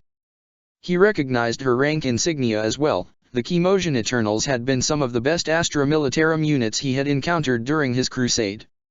You and your men made worthy offerings to Kern. She glared at him through her cracked mask, defiant even as she bled out. Something flickered in her gaze then that gave Sigismund pause, something old and wrathful and utterly anathema. You will pay for what you have done, she whispered. You will be judged for your sins. Retribution comes for you, destroyer. May you choke on the ashes of your ambition. She breathed her last. As she did, Sigismund felt a flicker of something he hadn't felt in so long. He couldn't identify it.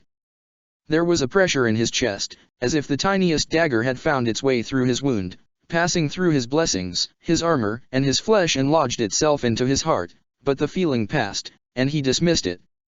There were more important matters to address, now that he had ended the last of the Imperial's pitiful attempts at denying the blood god his due. Kern. The destroyer called out, his head thrown back like a beast howling at the moon. I have given you all that was asked for. I offer you this world and all skulls upon it. I ask for the reward that was promised. The offerings had been made. The ritual was complete. The eye of terror opened, and Kern looked down upon the work of his chosen and was pleased. Then, from the eye came a burning tear that plunged through space with a roar of unspeakable rage that was heard from Kadaya to Olympia, on the Ruinstorm's own threshold. The fiery meteor crashed amidst the desolation of Kasrapartox with just as much strength as the wreck of the Eternal Crusader, despite being a tiny fraction of its size and mass, but that was only in the realm of matter, and those were the least of the laws that applied to this new threat to the planet. Immobile despite the earth trembling violently beneath his feet, Sigismund watched as a gigantic figure rose from the crater its arrival had left. There, haloed in fury and infernal fire, was Rogel Dorn, Daemon Primarch of the Imperial Fists. For the first time since his banishment on Armageddon centuries prior, the Lord of the Seventh had returned to the Matorium. For the first time since the breaking, Sigismund was face to face with his gene sire. Check the illustration by Nemeris. We are become destroyers of worlds. The arrival of the Daemon Primarch sent psychic shock waves across the entire system, but nowhere was the effect worse than in Kasrapartox itself. The civilians who still cowered in the underground shelters of the Castellums were caught in the unending, burning rage and hatred of Rogel Dorn, which had reshaped an entire world within the Eye of Terror. With the very weapons given to them by their gallant defenders, they turned on each other in an orgy of slaughter. Few had the strength of faith or will to resist the influence of the Daemon Primarch, and they couldn't hope to stand against the blood-crazed horde all around them. Within the next few hours, hundreds of millions perished, and those who survived were so drenched in the blood of their own kin that nothing remained of the men and women they had been. When the Black Templars breached the gates of the shelters, what emerged were true followers of Kern, their sanity blasted to bloody pieces by the mere presence of a Daemon Primarch kilometers above their heads. If Sigismund knew of the atrocities taking place below his feet, he showed no sign of it. The Lord of the Black Templars remained standing as the Primarch he had betrayed slowly walked toward him, every step leaving a bloody, burning footprint behind. The first blow threw Storm's teeth aside, along with Sigismund's right arm. The second broke through his breastplate and pulped over 80% of his internal organs. By the time the fourth blow landed, even the most optimistic apothecary would have pronounced the destroyer dead, but Rogel Dorn kept going. Consumed by the thirst for a vengeance he had been denied for 10 millennia, the Daemon Primarch tore apart the son he had once respected above all others. There was no dignity in the destroyer's end. His flesh was rent asunder by the claws and fangs of the Daemon Primarch of Kern, his remains battered and broken down until all that remained of Sigismund was a pool of steaming gore. Not even his skull was left intact, such was the fury of Dorn. Vengeance, at last. Rogel roared his exultation at the skies. He could feel more of his treacherous sons all around him. Soon their time would come as well. All would pay the price for defying him. He sensed something below him. A ripple in the ether, a disturbance that could only be picked up with senses that had revealed themselves to him following his transfiguration. He lowered his gaze to the puddle of gore that had been the so-called destroyer, and saw a crimson claw emerge from it, followed by a black, armored arm, and then by a humanoid figure in black armor, forged not from ceramite but from the infernal metals of Kern's own realm. It was Sigismund. Sigismund reborn, elevated into daemonhood and sent back to the Materium through a portal made of his own mortal remains. Only one being, one power, could have done this, and the realization was the only thing that kept Dorn from annihilating his traitor first captain once more long enough to actually notice what Sigismund was doing. He was kneeling, like a knight before his liege, though he was missing his sword. Speak quickly, Sigismund. Kern may have granted you immortality, but all that means is that I get the pleasure of killing you again and again. As you will it, Lord Dorn. There, kneeling before his Primarch and with his Black Templars watching in awe, Daemon Prince Sigismund began to speak a truth he had kept secret for thousands of years. The Destroyer's truth. It began on Escalurion, after our defeat at Terra, after Guilliman's failure forced us to depart with our work undone and leave the fate of mankind into the hands of those too weak to do what must be done. I had carried the pieces of your broken greatsword from the Battle of the Cavia Ferrum, and as we settled onto our new home world and began to rebuild our forces, I considered how to reforge it. I decided no mere mortal smith or tech priest would suffice. I ventured into the wastes of the daemon world, following a call only I could hear, carrying only the pieces of Storm's teeth and my own blade. Soon, I left the planet entirely, and arrived in the realm of Kern, beneath the shadow of his throne of skulls. I fought for survival then, faced with foes that could, and would have, killed me without a single thought to any damage my loss might have done to the cause of our shared God. I fought without pause, without respite, without mercy, and without remorse, for nothing more than survival, all other thoughts forgotten. It was glorious, sire. Eventually, I found myself reaching the very base of Kern's throne. There, amidst the skulls of the very first beings to have ever been slain in war, worn so smooth by eternity's passing that nothing could be distinguished of their nature, there was a passage leading beneath the throne of skulls. Still heeding the call that had brought me here, I descended into a burning underworld, where bound daemons forged the blades of Kern's infinite legions. Any of these smiths could have remade Storm's teeth, but I kept walking, going deeper and deeper. There were no guards, for only the true servants of Kern could ever reach this place, and only they could survive so close to the blood god's own divine presence. Paradoxically, the deeper I went the closer I felt to the Lord of Skulls, though the pact forged in the First Blood Crusade still held, sparing me from the madness that would have consumed any other mortal soul, whether clad in human, post-human, or Xenos flesh. In the deepest chamber, I found what I was looking for. I found the source of the call. I found Kern's own blacksmith, chained to its forge with 8 chains made of the blood god's displeasure. 2 of these had already been broken, the results of bargains struck during previous moves of the great game of chaos. 6 remained intact, humming with whispered fury. The prisoner was a daemon of singular power. It claimed to have been born from the first moment a mortal hand shaped a tool for the purpose of killing. It called itself Saram, the daemon beneath, the knife's edge, the laughter of war, and a litany of other titles that did nothing to hide the fact that it was a prisoner. I told it as much, and its fury was as great as it was impotent, for the chains that still held it prevented it from doing anything else than using the forge it had been given after being dragged here by the blood god himself, long before the false emperor had revealed himself on Terra. It would reforge the blade, stronger than ever, but in exchange, I'd pay a 2-fold price. I asked what that price would be, and it told me that the first would be to use the restored Storm's teeth to break one of its remaining chains, that its song of obliteration might reach beyond its prison once more. And the second would be that I listened to it as it told me a secret which it claimed would either drive me to untold greatness or lead to me to unspeakable ruin. I agreed to the bargain, and after the echoes of the forge and the chains breaking had faded, it told me the promised truth. It told me of how, after the purge of the Legion of the Weak-Willed and the great victory on Istvan V, you began to worry of the uncontrollable rage that spread across our ranks. Of how you went to your brother Guilliman, and asked for his guidance. It told me how Guilliman shared with you the lore he had gleaned in the days before the heresy, and how the blood god could be appeased through ritual slaughter. I knew all of this already, of course, for I was at the forefront of the First Blood Crusade, when we reaved the weak worlds of the Imperium asunder to prove to Kern that we were more valuable to him if he spared us from being consumed by the inferno of his wrath, sealing our pact with him in blood. But Saram told me something else, something which had been hidden to all. Within the knowledge Guilliman gave you was a trap, a snare laid by his power as Dark Master of Chaos. By sealing our legion's covenant with Khurn in this manner, so too were you bound to the Avenging Sun. When you led our legion against the Iron Cage and broke us against the defenses of the Lord of Iron, I realized that your actions were at least partially driven by that leash, tugged by the Dark Master of Chaos even from his stasis tomb. He would use us to keep the Imperium busy and distracted, bleed us of our strength until nothing was left, all to serve his own ends. And this, I could not tolerate. I refused to see our legion be reduced to unknowing slaves, puppets dancing on the strings of a corpse tyrant. We had rebelled against the Imperium to avoid this, and it would not be our fate, not while I drew breath. If the legion could not be free, then there would be no legion at all. From this came the breaking. Rage was the key. Rage is the sacrament of Khurn, the crucible, and the reward of his chosen.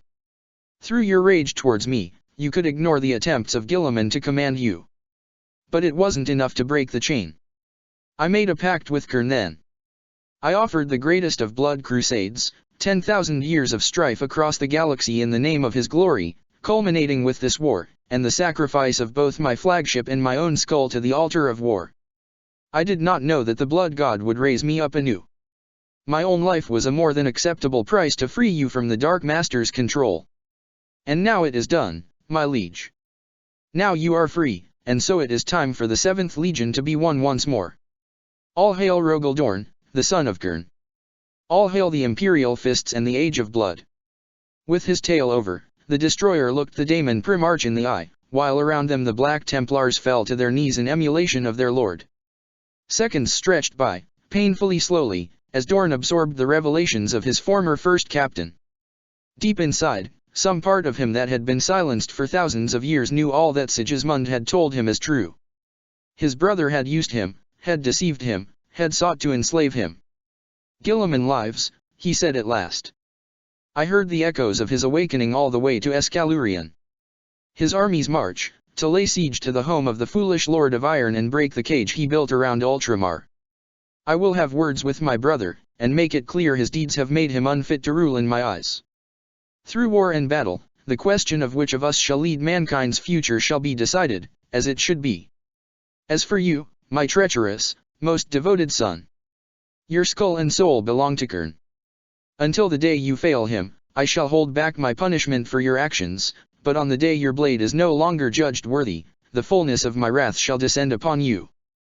Now, let us finish making this world into an altar to the god of war, in celebration of our liberation. Blood for the blood god. Skulls for the skull throne. Following the death of Imperial High Command and the manifestation of Rogaldorn, it became obvious that the battle for Kasrapartox was lost. The Imperial ships in orbit conducted desperate evacuations of the troops still on the planet, taking advantage of the confusion caused by the destruction of the Eternal Crusader, but many were left at the mercy of the rampaging Kyrnate hordes. The war of Kasrapartox was over, and the forces of chaos had claimed a great victory, not just in the war for Kadaya but in the great game as well. For the 7th Legion, long sundered by the destroyer, its Primarch too obsessed with hunting Sigismund to give much thought to matters beyond the Eye of Terror, had been forged anew, and the galaxy would tremble once more before its might. I am Chifus Kane. Hero of the Imperium. Liberator of Perla. Savior of more worlds than I care to remember. Agent of the Inquisition. Operative of the Alpha Legion. Commissar Castellan of Kadaya. My name and face are plastered on recruitment posters all across the segmentum and beyond. I have fought Tyranid Hive tyrants, executed self-proclaimed war masters of chaos, killed traitor marines, witnessed the banishment of Daemon princes and the destruction of worlds. I have walked on holy Terra and survived the intrigues of the High Lords.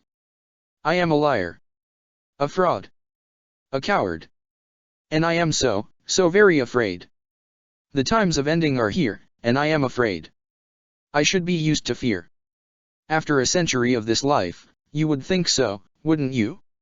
And yet, here I am, kneeling in this small chapel within the command bunker of Kasratyrik, trying to stop myself from going mad with terror.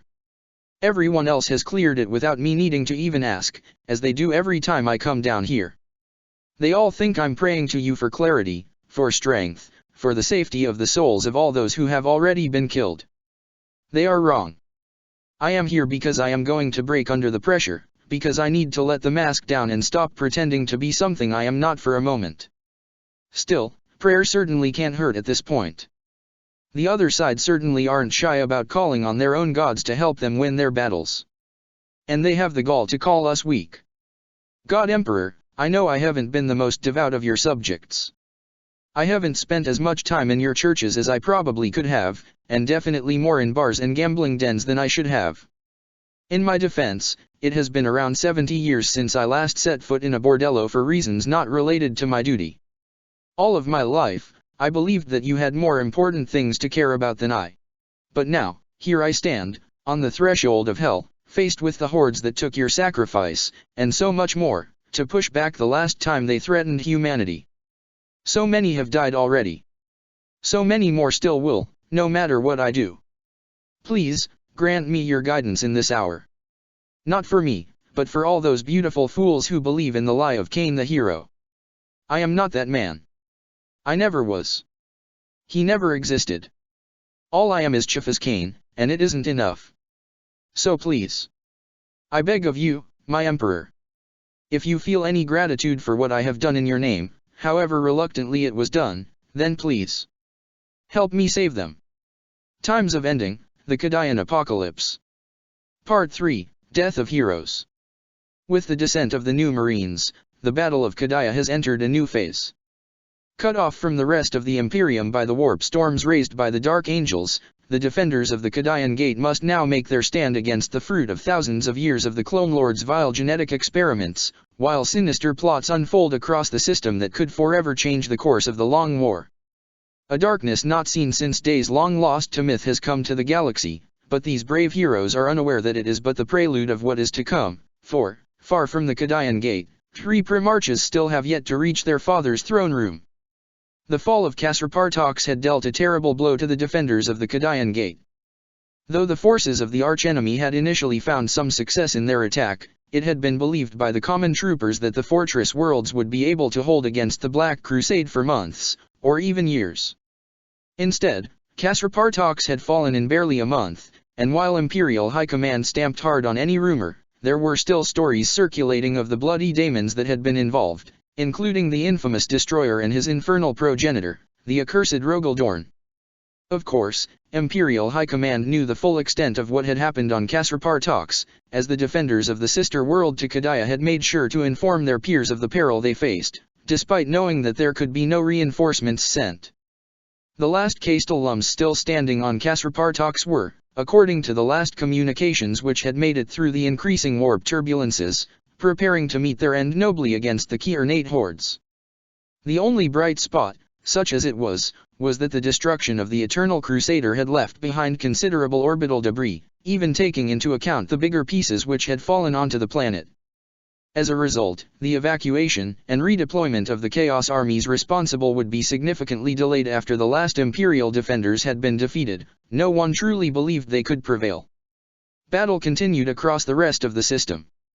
On Solar Meriadus, the forces of the Dark Mechanicum had pushed into the underground forges of the frozen world, leading to brutal tunnel warfare being waged between the tech priests of Mars and those of Chaos.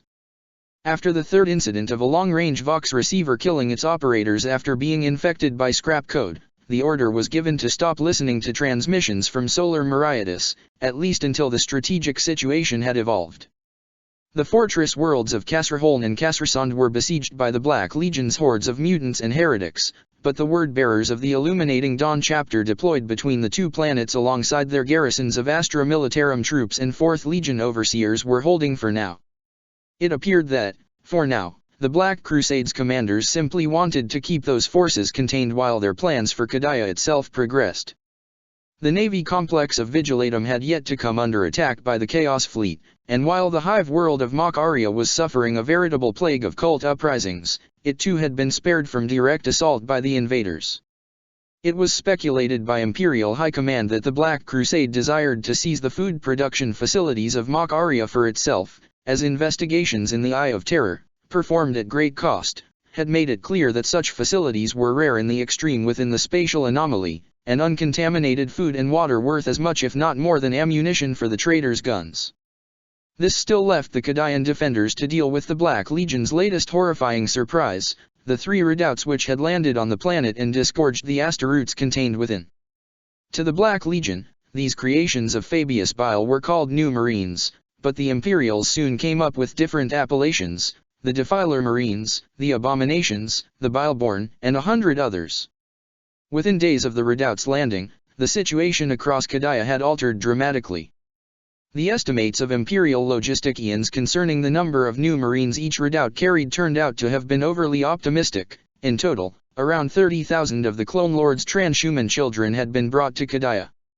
It was a strength worthy of a legion in the days of the Great Crusade, when the Space Marines had gathered in the tens of thousands and brought the galaxy to heel in the Emperor's name, before the Roboutian Heresy had forever changed the fabric of the Imperium and forced humanity on the defensive, scattering the asteroids into smaller forces save for exceptional circumstances. It was fortunate for the Kadayan defenders that the new Marines lacked the organization and discipline of a true legion. If they had been trained to fight as soldiers rather than warriors, and assuming performance equal to that of a loyalist space marine, and that the commanders were willing to accept any sacrifice, the tactical simulations of the Iron Warriors showed that the planet would have fallen within the week, though doing so would have cost all but a tenth of their number. The Iron Warriors and Kadayans hadn't spent 10,000 years turning the planet into a death trap for nothing. The lack of equipment of the new Marines also played a considerable part. The Bileborn were each wearing standard suits of power armor, mass-produced within the Hellforges of the Eye of Terror that had aligned themselves with the Black Legion. Not only were these suits, on average, of inferior quality to the war gear of the loyalist Space Marines, they also failed to take into account the unique physiologies of individual new Marines. The rest of their equipment was also unimpressive, though still of a class far above what common Chaos cultists could scavenge. They had emerged from their stasis coffins with bolters and chainswords, but no transports, tanks, bikes, or other specialist weaponry. Some claimed transports from the other Black Legion forces already deployed, or captured it from Imperial forces caught in the open, but it was obvious that they had been deployed primarily as infantry, without the kind of infrastructure a true legion would have taken for granted. The subject's body was recovered in the trenches around Kassertyrok, prior to the withdrawal of all Imperial elements within the Castellum's walls. He was killed in action by the Battle Brothers of the Alpha Legion alongside elements of the Valhallan 597th and Commissar Castellan Kane himself, during the extraction of the Ordinatus Manifest Fury. For more details on the engagement, see After Action Report Ixiab 45, Classification Beta Emerald. The dissection was performed by me, with support from Mugos biologist Demetrius Vex and his servitors. Genetic analysis of this particular specimen has returned interesting results. The mixing of different gene seeds is a known heresy of the Clone Lord, but this subject appears to have been created using a combination of 18th Legion, explaining the tint of his eyes, 15th Legion, likely related to the psychic abilities he was recorded as using on the field, and 16th Legion's genetic material. I believe the latter element was used as a stabilizing base of some sorts, a canvas on which the rest of the abominable work was performed. Like the other specimens, this one wore standardized power armor showing a marked lack of adaptation to his unique deformities. In this case, the bones of the left shoulder showed signs of gigantism extending to the rest of the arm, which must have caused considerable pain and stiffness in the limb, severely impacting the subject's efficiency on the battlefield. I have discussed the matter with a Tech Marine of the 4th Legion, and he has confirmed my suspicions that such an adaptation would have been the matter of few hours of work for a skilled artisan at most.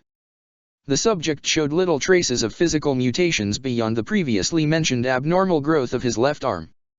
His brain had been damaged by the method of his death, but examination of the remains of his brain matter have revealed abnormalities, the impact of which on cognition and emotional stability I can only guess about without more intact specimens, or even alive ones, something I am well aware is unlikely in the extreme to happen anytime soon.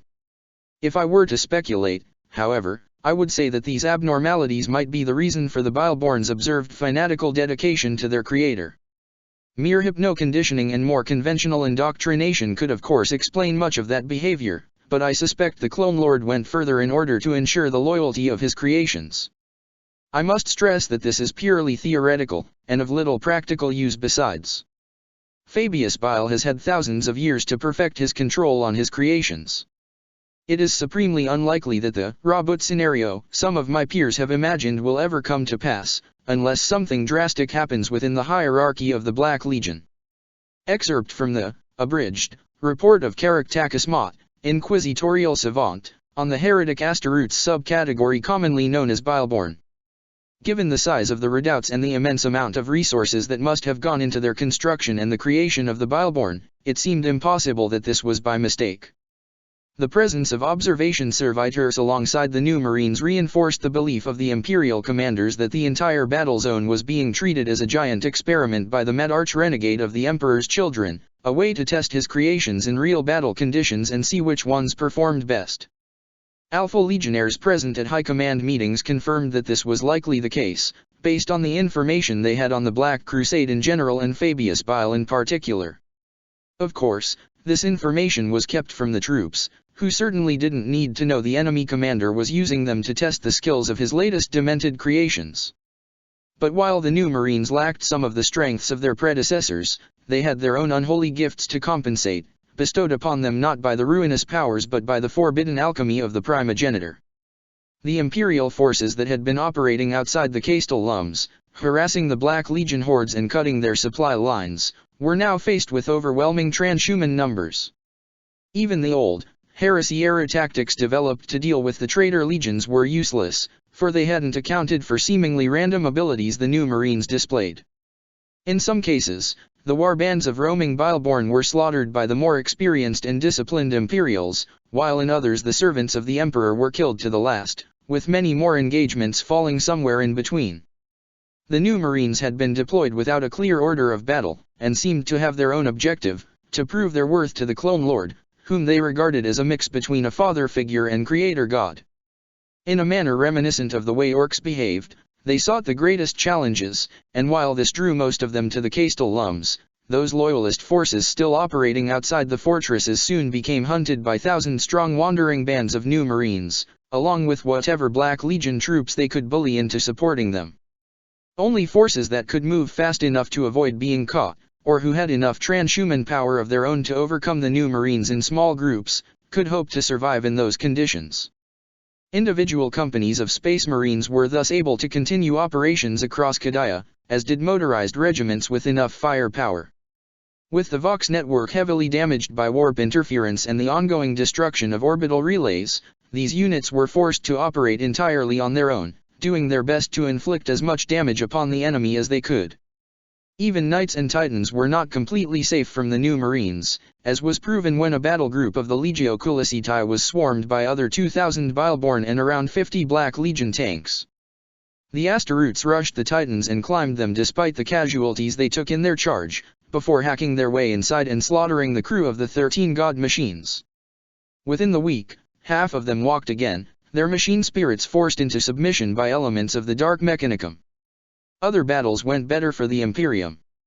The World Eaters of the 59th Assault Company struck at the Black Legion forces advancing onto Kassertyrek for days, until the new Marines among its ranks lost patience and pursued the Sons of Angron all the way to the Caducades Sea.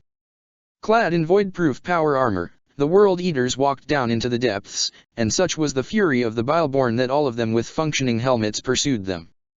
On the ocean floor, the 59th Assault Company turned back to fight its pursuers, supported by 11 regiments of the Gnossician harpooners. The resulting battle would last for weeks, as the two forces fought an invisible war in the darkness beneath the waves, keeping hundreds of new Marines from reinforcing the siege of the Castellum. The Gnossician harpooners. Originating from the ocean world of Gnosis, the harpooners are extremely specialized among the untold millions of regiments of the Astra Militarum.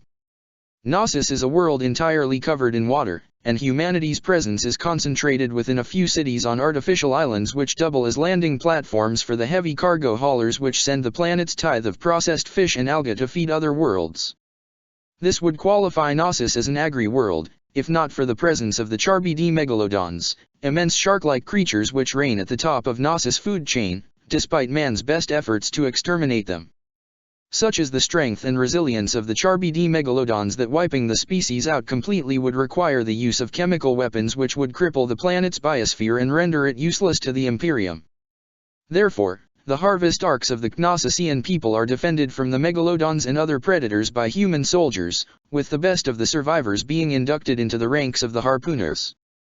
On occasion, the world has also provided recruits for the 12th Legion, including the second-in-command of the 59th Assault Company, Lieutenant Manawa Veltrum, who would end up assuming overall command of the underwater conflict after the death of his captain. All harpooners are equipped with amphibious war gear and trained to fight in underwater environments. On the overwhelming majority of the galaxy's battlefield, such specialization is useless, but due to the sheer size of the Imperium there are always wars where the harpooners are useful. The planet's ties to the World Eaters guarantees that the lives of their regiments are well spent, though the hostile environments in which they are deployed often mean that they must win entire wars against breeds of aquatic xenos or other sea-dwelling human cultures with only minimal support. The 11 regiments of the Caduceus Sea were all survivors of a conflict against a tendril of Hive Fleet Leviathan which had taken root on another ocean world after being called there by a grotesquely mutated gene-stealer cult. The war there had lasted for over a decade, ending only with the arrival of the 59th Assault Company of the World Eaters. No sooner had the Tyranids been defeated than the call for muster at Kadaya had come, and the sons of Angron had ensured the harpooners accompany them. The trenches that stretched outside of the Castellum's walls were abandoned when it became obvious that the new Marines could simply swarm them with sheer weight of transhuman numbers, making contesting them with guardsmen impossible. The Imperial forces withdrew to within the relative safety of the walls, but many war machins and soldiers were left behind, surrounded by the new Marines and the hordes of mutants and cultists who had landed in the previous waves of the Black Legion's attack. A few sorties were launched to recover critical assets, such as the stranded Ordinatus of the Adeptus Mechanicus, but by and large, those unfortunate were left to their fates and told to sell their lives dearly. Most did, though a few instead broke their oaths and joined the invaders, damning their immortal souls in order to survive as traitors for a few more days. The polar fortress of Kasrator fell within 3 days of the new Marines' arrival, after one of the new Marines opened some manner of shadow-based warp portal directly past the walls, cutting right through the wards of the Castellum. This was done using some sort of transdimensional ability that was later believed to be the result of a unique mutation of 19th Legion's gene seed. In a handful of minutes, the new Marines had slaughtered the crew of several gun batteries and opened a path for the hundreds of others waiting outside, leading to the total collapse of the Imperial lines too fast for any reinforcement to arrive in time. Those who knew anything about the Raven Guard shuddered when they heard the news, and gave thanks to the Emperor that this was the extent of this creature's powers, and more importantly, then it was dead. Despite its limitations, it might very well have turned the tide of the war on its own had it not been slain by the defenders of Kasrator in a last-ditch suicidal charge. Upon receiving the news, Commissar Castellan Kane ordered that a vigil be held for the heroes of the 498th Kadayan shock troopers who had perished in slaying the new Marine, and posthumously awarded each of the soldiers with the Kadayan Cross, the highest honor it was in his authority to grant. Every other Castellum was besieged. With their encircling positions solidified by the reinforcements of the new Marines, the Black Legion began to land more valuable troops and heavy artillery from orbit into secure areas. The Kadayans had long prepared for that kind of warfare, but the addition of the new Marines' unholy powers into the mix made the war far more complicated. Among the troops deployed in the second stage of the Black Crusade were thousands of Bile's infamous new men, whose existence was obscene in a different way than that of the Bile-born Astaroutes already defiling Kadaya with their presence. Where the Bile-born were twisted images of space marines, the new men were corrupted versions of baseline mankind, altered by the Clone Lord in order to one day replace the entire species as the rulers of the galaxy. They were cruel, sociopathic, prone to ritualized cannibalism and utterly devoted to their primogenitor. They were also viciously cunning and able fighters, who had sharpened their skills fighting each other for their maker's attention, as well as all the monsters of the Eye of Terror, up to and including Chaos Marines and Neverborn. They were more used to ambushes and raids than sieges and formal battles, but they were quick to adapt, and helped the new Marines organize the hordes of chaos chaff that had been poured onto Kadaya more efficiently. His name is Marcus. He is the benefactor's son. He loves the benefactor, and he hates him too. Loves him for the strength that was given, hates him for the pain and horror that came with the gift. Marcus remembers little of his life before Kadaya. He remembers needles and knives, bright lights, and emotionless voices droning on. He remembers knowledge pouring into his skull, and his body being cut apart while he felt every incision with excruciating sensibility. He remembers the voice of the benefactor telling him his name, just before the dark and the cold which only ended here, on Kadaya. The benefactor is watching. He must prove himself, must earn his respect. He must show that he isn't a mistake, isn't a waste of the benefactor's time. He remembers the smile on the benefactor's face just before he went into the not-sleep of stasis, and he wants that again, more than anything else. He runs up the slope, screaming. There are men in front of him, wearing uniforms he recognizes from hypno-teaching. Astra Militarum.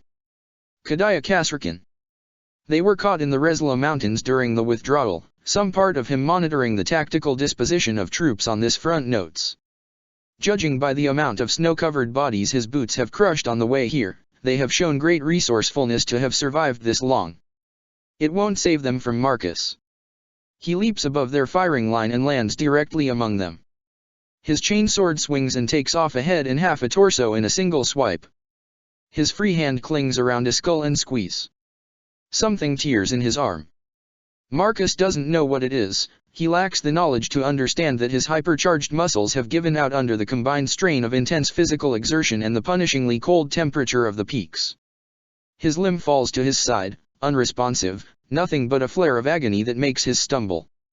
The other Kasrakan don't hesitate to take advantage of his distraction, training, and experience overcoming the shock of the attack and the death of their comrades.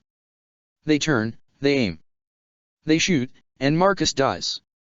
His last thought before a lost bolt pierces through his eyelets and boils his brain is that he has failed the benefactor. Scalagrim far-side and cut off the feed. Another failure, another new Marine who hadn't made the cut. It was a cruel test, even a wasteful one, for so many of the new Marines could have accomplished so much more if they had been prepared. But Bile was right, in this as in so many other things. The galaxy was cruel, and the warriors who would conquer it couldn't expect to always be at their best. If they couldn't survive Kadaya with the gifts they had been given, and those were plentiful, then they weren't what the Consortium, what humanity, needed for its new generation of transhuman protectors. Around the traitor apothecary of the Sons of Horus, the observation chamber of the Pulchritudinus was a hive of activity. Almost every apprentice of the Clone Lord had answered the summons of their old master, nearly 200 apothecaries, with representatives from every legion, yes, even the 15th. Poor Penthu had joined the consortium after his mind had broken under the strain of watching so many aspirants turned to dust by Ahriman's rubric, but his goal of saving his legion had been forgotten after thousands of years of experiments and cullings. Like him, every apothecary was monitoring a series of screens showing what the observation servitors down on the surface of Kadaya were recording and transmitting. Even with a dozen screens per apothecary, there weren't nearly enough of them to follow every new Marine on Kadaya. Instead, the members of the consortium were to use their own judgment to decide which of the tens of thousands of Bile's creations they were going to follow. The other screens of Scalagrim's monitoring station still showed several other new Marines, but none of them were engaged at the moment. He took a deep breath, and looked around, searching for, there. You, he barked, summoning a pale and thinly clad in black rags and wearing a respirator mask closer. Is he still at it? He didn't need to precise who he was talking about. Not when talking to one of these mutants, and probably not even if he had been talking to another Astaroutes. The shadow of their common master loomed large over them all, even after days of absence. The master hasn't left the room, Great One, hissed the wretched creature. Nor has he sent any word. I see, he sighed. The master is not to be disturbed. I know. He waved its words aside dismissively, suppressing a flash of irritation before it pushed him to break its neck to silence it. The creatures were plentiful, breeding like vermin in the dark corners of the ship, but you never knew if this was one of Bile's favorites, and training replacements up to his exacting standards was always a pain. Go away now. It scurried back in the shadows, leaving Scalagrim alone with his thoughts. According to his armor's internal chronometer, which admittedly wasn't worth much after so long in the Eye of Terror, it had been 13 days since the incident in Bile's personal observation chamber. 13 days since all but one of Fabius' clones in the Black Crusade had been killed by an unknown assassin, 13 days since that one remaining head of the Clone Lord had locked himself up in one of his personal laboratories with the broken body of Melusine. The Black Crusade was continuing in his absence, but things were becoming tense. Scalagrim didn't know if what had happened on Kasrapartox had been part of the plan, but somehow he doubted it. Fabius' association with the Blood Angels had ended a long time ago, but he didn't think Rogaldorn had forgotten it, or how it had led to the War of Woe between the 7th and 9th Legions. After millennia in the Consortium, there were few things left that scared Scalagrim, but a Daemon Primarch of Kern was certainly one of those. And then there were the Dark Angels. Their plot with the Archduke had failed, which was good where the Black Legion was concerned since it meant the new Marines would get a proper testing, and bad because there was no telling how the hypocrites of the First Legion would react to being humiliated like this. They needed Bile's leadership, now more than ever, to ensure that the Black Crusade didn't crumble, that they didn't lose their momentum. But the Clone Lord was too busy trying to save the life of his firstborn daughter, and they didn't have any others left. All the clones that had been in gestation had been killed, and it didn't look like the work of the assassin who'd wounded Melusine. Bile's primary enforcer was on the case, but until then, it fell to the Consortium to pick up the slack and ensure their master's vision for the Black Crusade was followed. He hoped they'd be up to the task. Another failure, Scalagrim called out one of the other Chaos Marines in the room. Like many of the Consortium, his armor bore no signs of his former allegiance, its colors having been supplanted by the black and gold of the Black Legion, with its emblem, the eightfold star of chaos surrounding a silver skull, having replaced any previous insignia. Scalagrim had his suspicions as to the other apothecary's origins, but it was of little import in any case. Yes, Garel. Yours? You had found a promising candidate last time we talked. Still alive, as a matter of fact, replied Garel with a tight smile. He just wiped out an entire squad of Iron Warriors in a company of their guardsmen pets by himself, so I called him back to the redoubt for now. I think I may have identified another army killer, if he survives long enough to make it back. Scalagrim grunted. That was far from certain. Many new Marines succumbed to the strain of their abilities once they unleashed them on the battlefield. Testing these new gifts was the whole point of the exercise, after all, so as to identify the most promising ones and correct the design flaws in the next generation. It still boggled his mind to consider the amount of effort Bile had put into this project. Blood of the gods, the primogenitor had more or less created a whole legion of whole cloth, and he was using it as a testing bed. He wasn't sure whether that was madness or genius. In the end, he supposed that would depend on whether it worked or not. Hopefully he would still be alive to see history's judgment with his own eyes. What kind of ability does that one have? I am not sure, admitted Garel with a shrug. It looks like some sort of instantaneous, controlled flesh shaping, arms turning into blade whips that can cut through ceramite and then back into arms again, that sort of thing. Building an armor appropriate for him will be a nightmare, that's for sure. That will be the Mechanicum's problem, not ours. He glanced at his screens again. What's more pressing to me is what we'll do if they decide they don't like following our orders. They are all loyal, you know that, said Garel incredulously. I don't think they can be anything else. They are loyal to him, Garel, and him alone. But that's not really what worries me. Realistically speaking, it is impossible for the indoctrination processes to have gone perfectly on all of them, especially with the amount of variation between them. Let's say 1% of them all are gifted with tactical scale abilities, that they are, as you, army killers. We have deployed over 30,000 new Marines on Kadaya, that means 300 army killers. What are the odds that at least one of them will have a faulty conditioning, or even just refuse to accept orders not directly from the chief apothecary? We don't know, because we have no data on this. Garel shrugged again. If it happens, then we'll send the eldest to deal with them. No matter how strong Bile made them, the new Marines cannot deal with that. Maybe. No, you're right. But what if the eldest is unavailable? Mark my words, we are walking a thin line there. For all of our sakes, I hope Bile hurries up and finishes what he's doing. Days turned to weeks, and the war ground on, with millions more dying on either side. Kasradirth fell, as did Kasrajer and Kasralutin, and a dozen more lesser strongholds. Each time, only a fraction of the Imperial troops managed to punch through the Black Legion's encirclement and escape the subsequent pursuit to keep fighting. Entire regiments with distinguished battle honors and histories stretching thousands of years were wiped out to the last man, or fused with the survivors of other decimated units before being sent back to the front. Medici facilities filled up with wounded that were at the mercy of ruthlessly efficient triage, while factories manned by stern-faced Kadians and sterner overseers continued to churn out ammunition and replacement parts for the imperial war machine. Yet despite the grimness of the situation, not all hope was lost, as the propaganda broadcasts of the commissariat made sure everyone knew. The Black Legion was paying a heavy price for each castellum it took, both in new Marines and conventional forces. According to the verdict of the 4th Legion's cold-blooded analytic models, if the Imperials could keep up or increase the rate of attrition, there would be a point when the heretics could no longer sustain the war effort.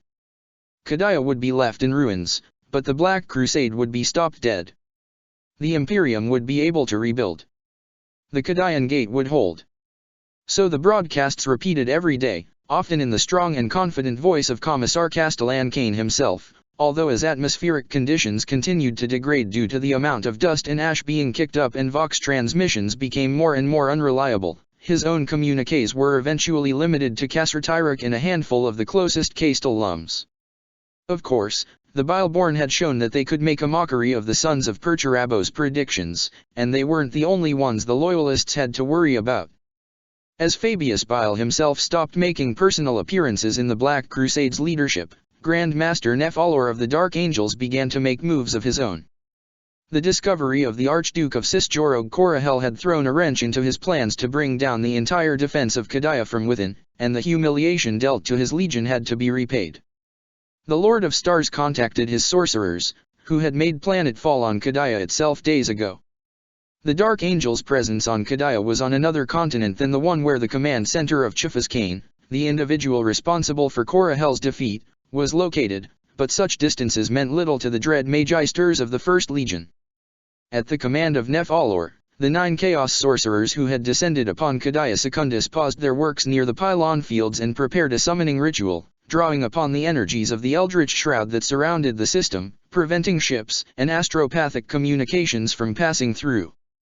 This was not an action Nephalor had cleared with the other lords of the Black Crusade, and had they known what the consequences would be they would never have allowed it. For the arcane calculations of the Dark Angels had been precise, and the shroud did not have much in the way of safety margins. But the Lord of Stars, worried that the Commissar Castellan might continue on his way and foil the greater plans of the 1st Legion for Kadaya, decided that weakening the shroud was an acceptable risk in order to remove this perceived threat to the commands he had received from his daemon Primarch. The sorcerers called upon the power of Tsianch, offering the blood of enslaved Wyrds and the souls of cultists as sacrifices to power their spell, and opened a tier in reality halfway across Kadaya, right in the middle of Kassertyrek. Of course, Nephalor didn't expect common daemons of the changing god to succeed where an Archduke of Cisjorog had failed, and so had personally intervened, calling in an arcane debt owed to him by a Lord of Change for services rendered in ages past. In return for being freed of that obligation, the greater daemon ensured that one of the Tsiantian daemons that manifested within Kassertyrek was a creature born of the fears of 100 paranoid tyrants, wielding all the powers of invisibility and disguise that had plagued these genocidal madmen before their fall. There was no possible way the Commissar Castellan would be able to survive, but just to be safe, Nephalor made it clear the demonic assassin wasn't to get anywhere near its target, but to find a way to eliminate Cain from afar. Unfortunately for the Dark Angels, but fortunately for the Imperium, Chufas Kane never got within 5 kilometers of the demonic incursion, having departed the command center to deal with another, much more urgent threat. Instead, the assassin would end up unceremoniously crushed when the Grey Knights of the 7th Brotherhood collapsed an entire building on top of the manifested daemons, before going through the rubble with blessed flamers to purge the last traces of infernal taint. Weirdly, the only thing I could think of when the wall exploded next to me was typical. It certainly was. Sometimes I feel like my entire career can be summed up by me trying to avoid an obvious danger and ending up cunningly charging into something far worse. I had come to the walls to avoid having to deal with the demonic incursion inside Kassertyrek itself that our spooks had sensed was coming. The way I had sold it to the others was that we had the Grey Knights to deal with that, while I could do more good being seen on the front lines. Furthermore, Jurgen's unique gift affected the Grey Knights just like they did every other psyker, although they were tough enough not to pass out in his presence. Deploying them against the same enemy effectively weakened us. It had the benefit of being true as well, but of course, my real reason had been that I didn't want to get anywhere near the infernal abominations that had ended up manifesting in a disaffected assembly line. Anything that could pierce through the wards around the city was not something I wanted to deal with if I could help it. Warp take it, I was a commissar, even if a fancy title had been slapped behind the rank. It was my job to deal with scared troopers, not hunt daemons. I should have known better. I had been out of the Chimera and among the men at the base of the walls, speaking with squad leaders before visiting the field hospitals, when the Bileborn fell from the skies with the crackling of lightning and the screams and lost fire of a few dozen guardsmen, who mercifully stopped firing as it landed, or else they would have killed us all in seconds. It didn't have a helmet, and the reason why was obvious: its eyes were two pits of warp energy that lashed out around him. I watched in horror as a couple of Kadians were caught by one of the arcs and instantly turned to ash, without even having the time to scream. Alpharius rushed it, power sword held up, only to be sent flying with a glance. He was still alive. His armor, I would later learn, contained special anti-psychic wards precisely for that kind of scenario, but he was out of the fight. I was drawn out of my fear-induced paralysis by a familiar earthly smell, and took courage in the knowledge that Jurgen was at my side. I couldn't exactly turn around and run. For one thing, there were thousands of witnesses. For another, one of the more dubious aspects of my job is that my uniform, hat, and scarlet sash stand out even among a motley collection of regimental uniforms as was present that day.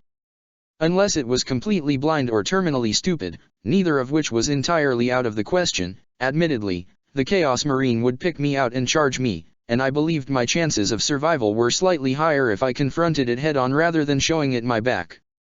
Well, if I was going to act like an idiot, I might as well play up the part for the audience. Abomination! I roared, brandishing my chain sword in its direction and looking every bit the brave hero of the Imperium I was supposed to be. Come and face your doom. That got its attention. It turned to face me, eyes flaring with eldritch power that burned tracks in the ferrocrete pavement like a hot knife through butter. It gestured in my direction, and a bolt of lightning jumped toward me. I instinctively braced, ready for the brief flash of pain that would precede annihilation. But the thunderbolt fizzled out and died before it could reach me, leaving nothing but the stench of ozone behind, overpowering even my aide's pungent bouquet. Once again, Jurgen's gifts had saved my miserable hide. The creature froze in shock at the sight. It might have blinked, but that was impossible to tell, what with the unholy lightning that kept pouring from its eye sockets. There were 3 ways it could have reacted. The first was to ignore me and keep doing damage to our defenses. If it had done that, it might have been able to open a hole in the walls through which its brethren outside would have entered, dooming us all. It could also have fled, faced with something it didn't understand and clearly hadn't been designed to deal with. Of course, it took the third option. It charged me, screaming like a damned soul, convinced that I was the reason why its powers hadn't worked on me, thus making the same mistake as more heretics, Xenos, and traitors than I care to count. Unfortunately, its chainsword could still kill me despite its mistake. Since arriving to Kadaya, I had taken up my old training with Alpharius again, and those sessions saved my life now as they had decades before. I couldn't match the Bileborn's speed or strength. Trying to block its strikes would end up with my weapon being ripped out of my hands, along with my arms if I wasn't lucky. But I had the advantage of experience, and the creature fought more like a Javi who has just been given their first toy sword than a transhuman warrior. It knew some forms, but its lack of experience was obvious. Then again, with its eyes shooting lightning, it probably didn't need to be good with a blade most of the time. I moved around its strikes, parrying and trying to get an angle where Jurgen would be able to shoot it with his meltagun without vaporizing me as well. It was a maneuver we had performed more times than I was happy with, and I was confident that a weapon that had killed a Daemon Prince would be enough to deal with that new kind of horror the Clone Lord had unleashed upon the galaxy. Except, as I barely dodged another blow, I caught sight of my aide in the corner of my eye and my heart froze in horror, though my battle reflexes were too deeply ingrained for that to affect my own motion. Jurgen was fussing at his weapon with the closest thing to a panicked expression I had ever seen on his grim-covered face. A piece of half-melted rock had hit the melta, and judging by the sparks its machine spirit was furious at the assault. If he tried to pull the trigger in this state, it was carrots to credits that it would blow up and kill us all. I was going to tell him to try anyway. A likely chance of death was still better than a certain one, and every second I spent in melee with the Bileborn and didn't get skewered was minor miracle, when the air suddenly crackled with energy that had nothing to do with the creature's unnatural powers. I jumped back, recognizing the signs, and dragged Jurgen out of the way while the Bileborn was still trying to figure it out. We were just clear of the blast zone when the teleportation activated and a considerable volume of air was suddenly displaced, throwing me and my aide to the ground. I rolled with the blast and forced myself to my feet, despite the pounding headache and pains all over my aging body. I was just in time to see the Bileborn be decapitated by the crackling sword of a giant in golden armor wearing a purple cape. More giants bearing the same colors were materializing all around him, some of them clad in something that reminded me of the Terminators I had seen long ago aboard the Spawn of Damnation, though these ones looked more like something that had walked down from a cathedral's frescoes. "Commissar Kane," the golden giant said as he turned toward me, and for a moment I thought it was the Emperor speaking, that he had finally had enough and had come in person to set me to rights. "I am glad to see you are still alive. I am Shield Captain Nathadion Raskos of the Aquilan Shield, and by my oath, no harm shall come to you whilst I still live. Through the use of God-strike pattern teleporter items capable of bypassing the Castellum's void shields, the forces of Shield Captain Nathadion Raskos, the first two of the veterans' many names, managed to reach the battlefield just in time to rescue Commissar Castellan Kane and prevent another breach of Kassertyrik's walls by the Black Legion. Once the situation had stabilized, the leaders of the defenders gathered again. The Shield Captain had brought with him 107 of his brothers, a force more than capable of breaking the back of whole Chaos armies. Their number slightly surpassed those of the 83 Grey Knights of the 7th Brotherhood, led by Grand Master Coven Leoric.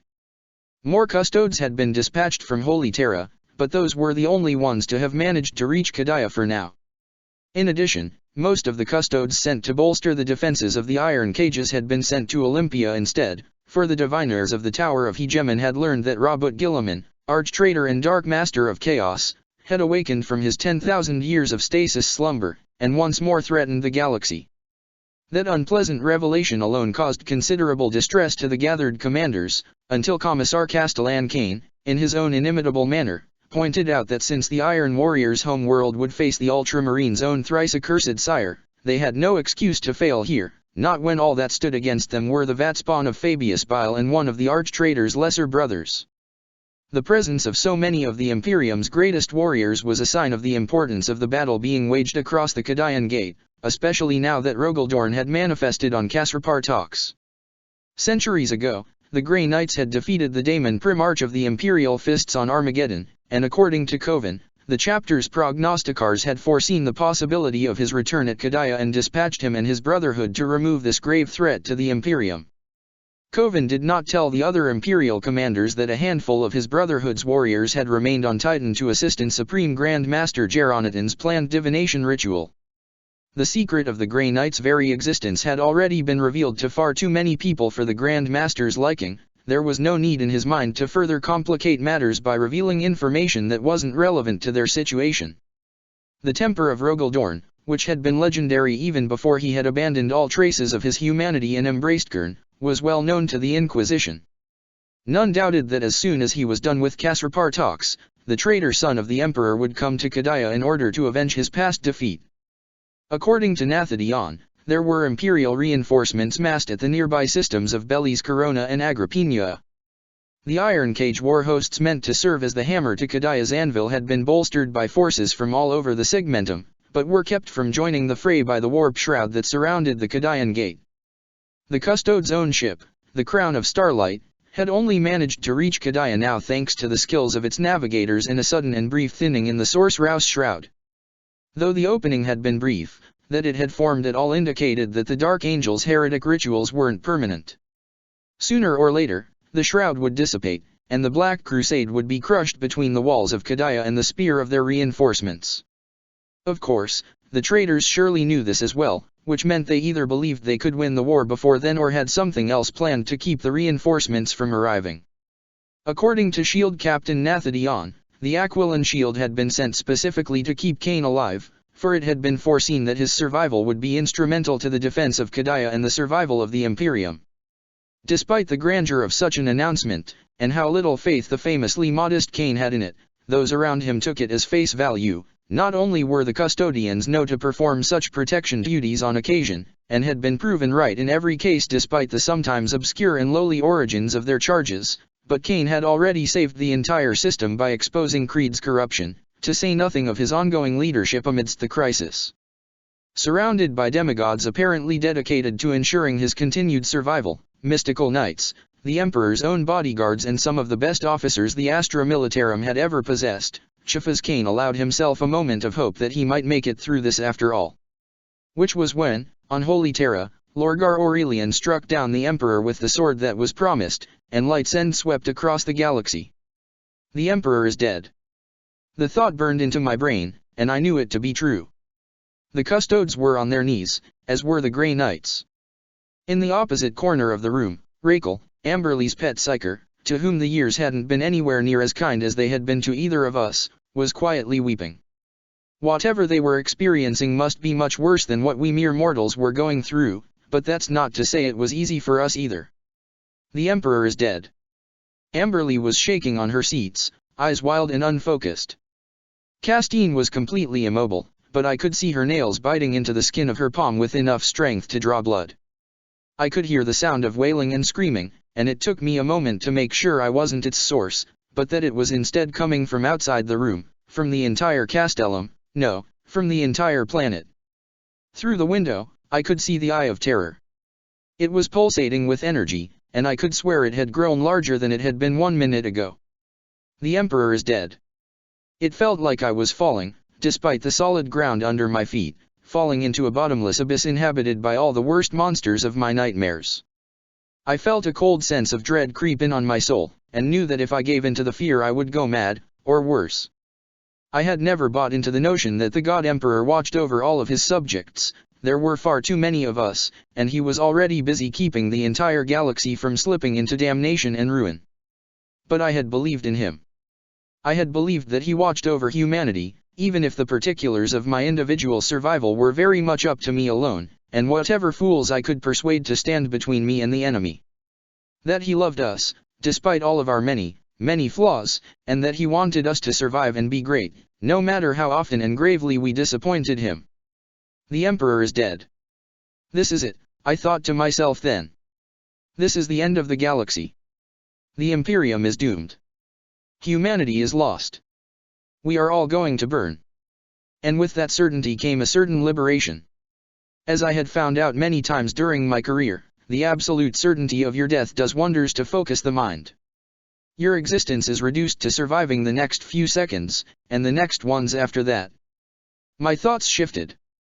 My instincts took over, while my conscious mind withdrew before it could break under the horror of my situation. I stood up, and walked straight to the custodes officer.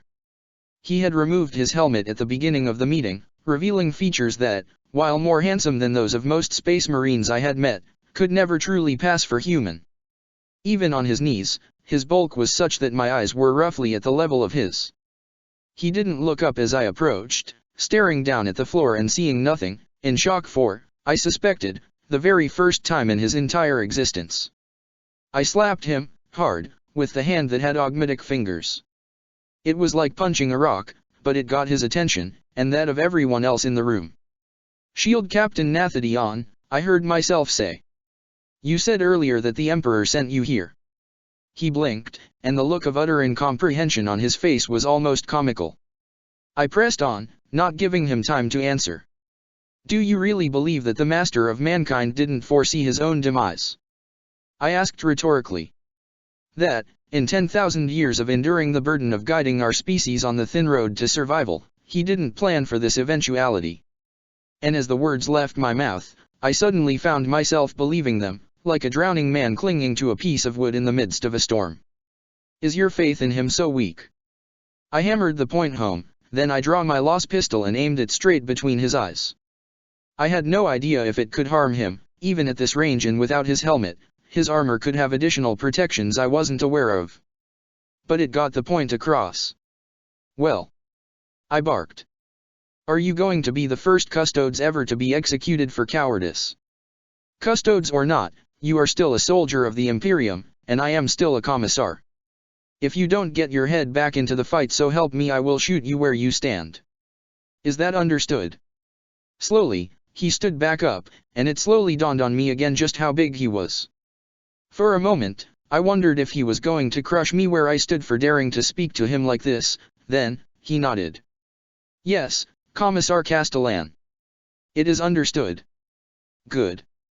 I went back to my chair and sat down, to hide the fact that I was about to collapse of mixed terror and relief, and swept my gaze over everyone else.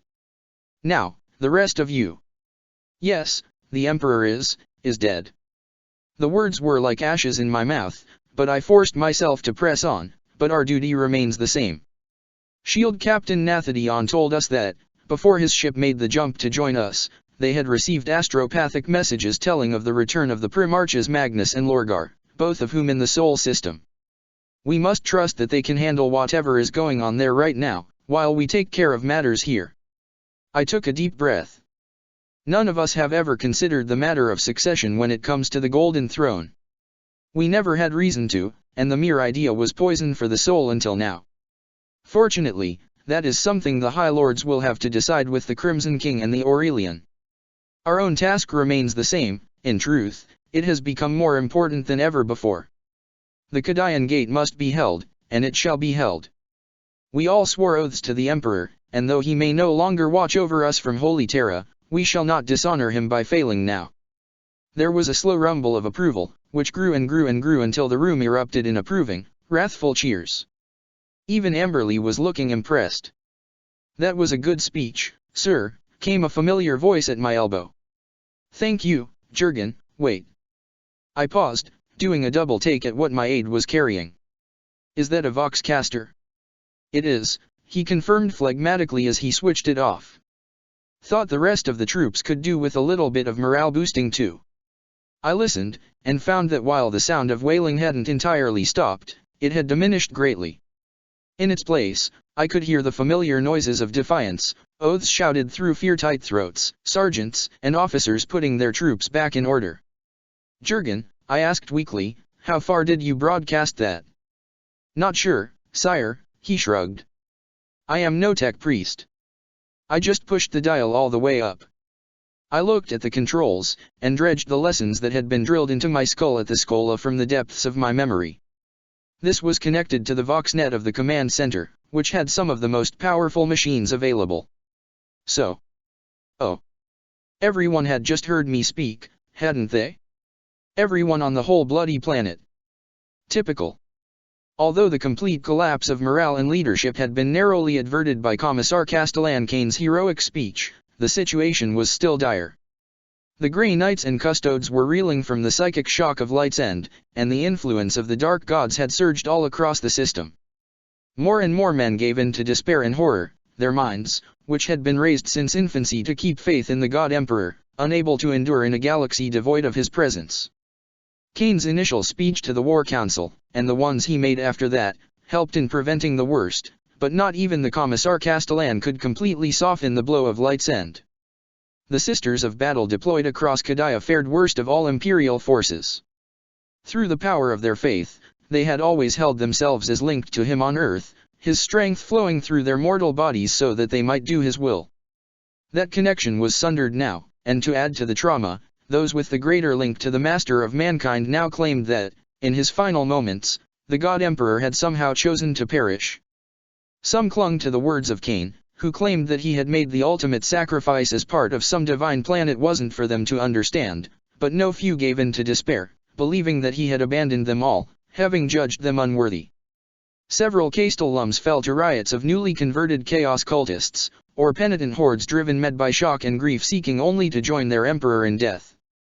Ironically, the psychic pressure that had slain so many Imperial Psychers in Cadia meant that only those possessed of the strongest wills were left when Light's End struck and their soul bond to the Emperor was severed. It was also fortunate that the effects of soul binding didn't disappear with the death of the Master of Mankind. The ritual of soul binding infused every Psycher with the tiniest shard of the God Emperor's own radiance, suffusing the Astronomicon. Each soul-bound Psycher held within them an echo of his light, which gave them some protection against the predations of the Neverborn, though, as had been proven uncountable times through imperial history, that protection was far from perfect. Of course, the forces of the Black Crusade had been caught unaware by the Emperor's demise as well. On Kasr-Partox, the coming of Light's End struck just as the Kyrnate armies were assaulting the final castellum on the fortress world. As the valiant defenders reeled from the psychic backlash of the Emperor's death, Rogaldorn and Sigismund broke through their lines, and within moments the slaughter was over. Only when the last skull had been claimed did the Daemon Primarch and his son pause to consider what had just happened, and realized that the long war and great game of chaos had just changed forever.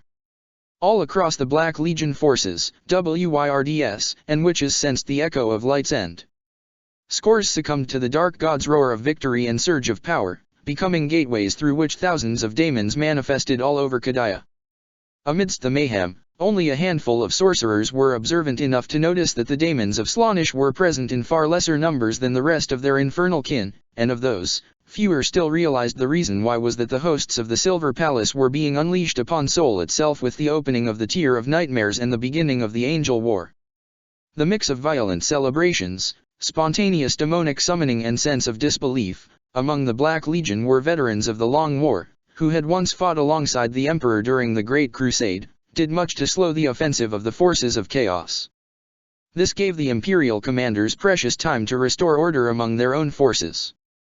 There was another aspect to Light's End. For years now, its coming had completely blocked the foresight of all oracles, with the blindness growing worse and worse the closer that fateful moment neared. The Black Legion didn't employ many prophets, Fabius Bile being notoriously untrusting of them, but as the favorite servants of Tzientch, the architect of fate, the Dark Angels were badly affected. Aboard the Invincible Reason, the seer choirs and daemon oracles were crippled, with the survivors babbling incoherently as their minds tried to make sense of the great alterations that had been wrought upon the tapestry of fate. All but the most immediate of prediction was impossible, for too many things had been changed by the Emperor's willing sacrifice and rejection of godhood.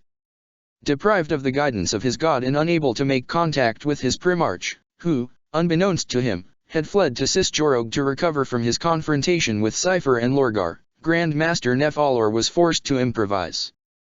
He decided to stick to the orders that he had received prior to leaving Cisjorog.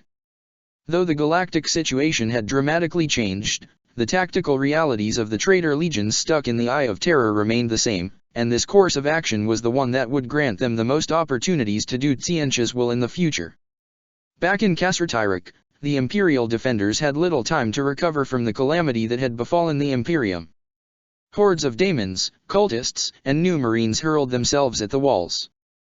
The defiance of Chiffa's Kane had been noticed by the Black Legion, and the Bileborn seeking to prove themselves to the primogenitor converged on the Castellum, certain that a worthy battle awaited them there. Other Black Legion commanders had identified the Castellum as the center of Kadayan resistance, and directed armored columns and Chaos Titans toward the stronghold. Yet those were the least of the threats the Loyalists faced. Amidst the ashes and bones of Kasr-Partox, Rogaldorn looked up toward Kadaya. There, amidst the tides of despair and bloodshed, the Daemon Primarch of Dorn could sense a familiar fire. Centuries ago, that fire had burned him, cast him back into the Immaterium. He had sworn revenge then, and now the Blood God had presented him with the chance to claim it. With a roar that made the pyramids of skulls the lesser daemons of Kern were building among the ruins collapse, Dorn tore a ragged hole into reality with his monstrous claws. Through will alone, the Daemon Primarch opened a warp portal between Kasr-Partox and Kadaya, departing the desolation the Kyrnate forces had made of the fortress world without a single glance backward. Immediately, the Black Templars and their thralls rushed to follow, with Sigismund being the first into the portal after Dorn himself. The portal closed long before more than a fraction of the Blood God's forces on the planet could pass through, but the departure of Dorn and Sigismund served as a global signal to withdraw from Kasr-Partox and return to orbit, where many transports and ships of the Black Templars Armada still awaited, though the orbital debris of the Eternal Crusader would greatly slow extraction. Driven by the desire to fight at the side of their two lords, the hordes stranded on Kasr-Partox attempted to open their own warp portals. The Hierophants of Skulls performed great rituals in order to replicate what the Daemon Primarch had achieved through the simple use of his own divine power, sacrificing thousands of their own people in order to fuel their works. Many of them succeeded, but not all portals thus opened brought them to Kadaya. Instead, entire armies of cultists, mutants, and Kriegsmen found themselves scattered all around the galaxy, brought to worlds suffering under warp storms unleashed by Light's End. Scores of worlds already afflicted by unprecedented calamities thus found themselves invaded by heretics that quite literally manifested out of thin air, and 100 wars began in the name of Kern, a suitable offering to Kern for the rest to be allowed to reach their intended destination. On Kadaya, the Grey Knights sensed the coming of their ancient foe even through the shock of Light's End, and wasted no time in warning their allies of his coming. It didn't take long for the Imperial commanders to come to the conclusion that they couldn't hope to hold the walls against a Daemon Primarch. The inquisitorial representative among them had access to highly classified reports from the fortress world of Hydra Cordatus and the doom that had befallen it, and while Dorn was an entirely different kind of horror than the dreaded Raven Lord, there was little doubt that the Daemon Primarch of Kern would be able to breach through the walls as soon as he reached them. Using unaugmented soldiers to fight a Daemon Primarch would be a colossal mistake. Their mere proximity was known to drive people insane, like the usual soul-rending effect of most Neverborn but amplified by the scope of their power. Combined with the effects of Light's End, only the Grey Knights and Custodes had a chance to be able to withstand Dorn's corrupting aura. Once, it would have been a certainty, but the Emperor's death had changed everything. Shield Captain Nathadion and Grand Master Leoric were ready to stand against the Daemon Primarch once he arrived, each vowing that they would do their utmost to hurl him back into the realms of chaos, even should it cost them their lives. But that left the problem of the tens of millions of guardsmen and other mortal troops in the Castellum, all of whom were in danger of being turned against their transhuman allies. Inquisitor Amberly Vale was the first to suggest an evacuation of the city. The human armies of the Castellum would punch through the heretics' lines and make for Kasrvusun, on the coast of the Caducades Sea. The other Castellum still stood, in part because Kasrtyrek had drawn the bulk of the Black Legion's assault due to the presence of Imperial High Command within its walls, and also because its back was to the ocean, which the heretics were ill-equipped to cross, not that the Kadaians had left that side of their city fortress undefended. From there, the Inquisitor continued, they could cross the Caducades Sea and reinforce the Castellums of Kadaya Secundus. She was especially concerned about Kasrkrov, which stood on the edge of the great Elysian fields, full of the famous Kadayan pylons. According to the fragmentary reports that had made it through the Vox disruption, the fields were under sustained attack by elements of the Dark Angels, who ignored the Castellum and had focused their efforts on claiming control of the pylons. The famous Kadayan pylons were, if not of Necron construction, then based upon similar technological principles. It had long been theorized that they had something to do with the local tranquility of the warp compared to the insanity raging within the Eye of Terror, and to be the reason why the Kadayan Gate existed in the first place. There was no question that letting the First Legion have control of thousands of them was dangerous, for, according to information Inquisitor Vale refused to refuse the source of, the pylons could, in theory, be used to amplify that which they had previously held back. The thought of the warp being amplified around Kadaya instead of repelled was a chilling one, even for those already facing the crumbling of all they had ever believed in. Commissar Castellan Kane agreed that something must be done, and that it was unlikely Kasrkrov had the strength to mount a counter-attack to retake the Elysian fields. Holding the walls against the Black Legion was all its defenders could do. In addition, retaking the Elysian fields might give the Imperials a chance should Rogel Dorn triumph over the chosen scions of the Emperor and come for those who had escaped him. It was a slim chance, but proximity to the pylons might weaken the fallen son of the Master of Mankind enough that he could be defeated by mere mortals, especially after the Grey Knights and Custodes had weakened him. While the continental masses of Kadaya were largely under the control of the Black Legion outside of the Castellums, such was not the case of its waters, thanks again to the lack of support infrastructure the Clone Lord had provided to his Bileborn. The massive shipping fleet of Kadaya had more or less escaped the hostilities unscathed thus far, though even they had faced madness, treachery, and the occasional assault by mutated horrors that had slumbered in the darkest depths for untold eons, slowly altered by the influence of the Eye of Terror until they were awakened by the psychic calls of the Dark Angels. If these sea ships could be contacted and gathered at the docks of Kasrvusun, then the datasmiths of the Mechanikus estimated that a full evacuation of both Castellums was theoretically possible. When the option of leaving the civilians behind was mentioned, Kane crushed it immediately, claiming that leaving ritual fodder for the heretics was such a monumental blunder it wasn't even worth considering. And when Inquisitor Vale followed by saying that there were options available to ensure the Black Legion and its allies couldn't use the civilians, Kane replied that, with the Emperor dead, the fate of their souls was in their own hands, and he would not damn his own by ordering the wholesale slaughter of millions of Kadians, nor would he let the Inquisitor do it in his place. Even for the disciplined Kadians, the evacuation of millions of soldiers and civilians was a daunting task at the best of time, let alone while under siege, with the eye of terror blazing and the mental scars of the Emperor's death still raw and bleeding. But the people of Kasr-Tyrek rose to the challenge, perhaps relieved to have something to distract them from thinking about their situation too much. There had been plans drafted for such an evacuation by the 4th Legion, and drills were as natural to the Kadian lifestyle as breathing. Within a few hours, 8 to be precise, the time had come. The warp portals opened in the trenches around Kasr-Tyrek, where so many had already perished.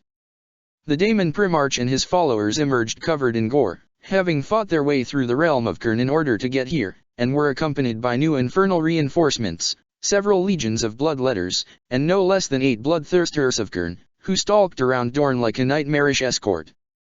The wards of Kasr-Tyrek groaned under the strain as they kept the baleful aura of these demonic monstrosities from overwhelming the walls, but they held for now. Within, the first motions of the evacuation began, with tens of thousands of transports and other heavy vehicles marshalling in the section of the Castellum directly opposed to the Daemon Primarch's position. It was reasonably assumed by High Command that Dorne would go straight for the walls, targeting the gate closest to his location. To make sure of this, the Grey Knights stood on the battlements, ensuring that their presence there was noticed by the enemy. The new Marines and Black Legion elements laying siege to Kasr-Tyrek clearly hadn't expected the arrival of the Khyrnate forces.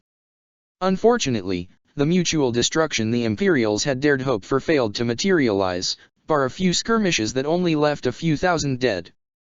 The Daemon Prince identified by the Grey Knights as the Ascended Sigismund managed to keep some semblance of peace between the two heretic factions, and it was agreed that the 7th Legion would breach the walls, then the Black Legion would follow, and that the Grey Knights within belonged to Dorne alone. Not all Imperial forces were part of the evacuation.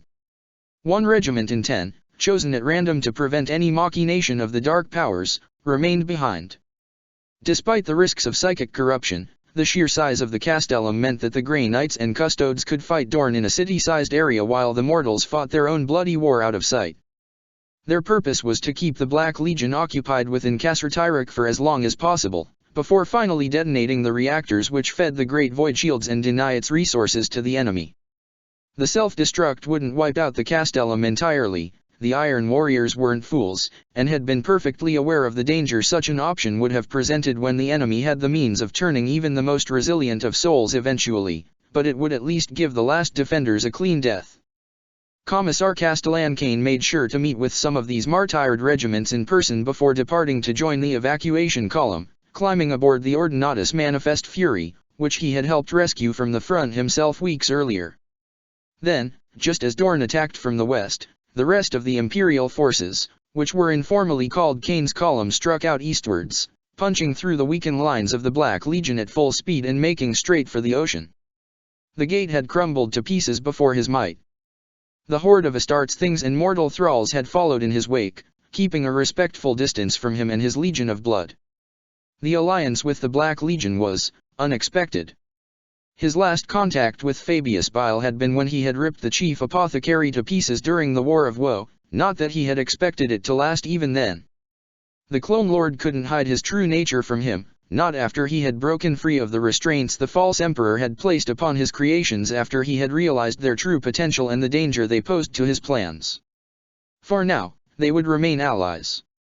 It was the will of Khurn that the Kadian Gate be brought down, and Dorne couldn't deny that Bile's machinations had done much to make it possible. But once that was done, some things would need to be reconsidered. The scale of the carnage wreaked by the apothecaries was impressive, but the motives behind it were lacking. These new Marines were more interested in impressing their creator than paying rightful homage to the blood god, though perhaps that was simply due to their youth.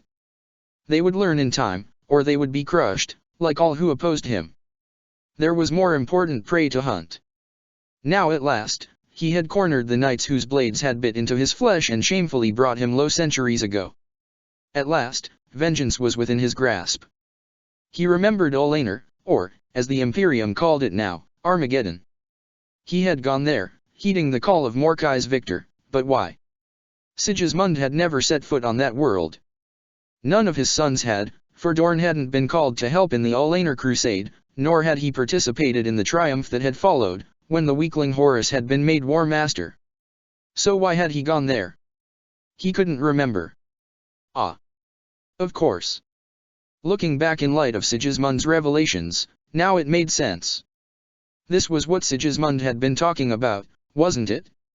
The hidden leash around his soul Guilliman had woven into his legion's pact with Kern.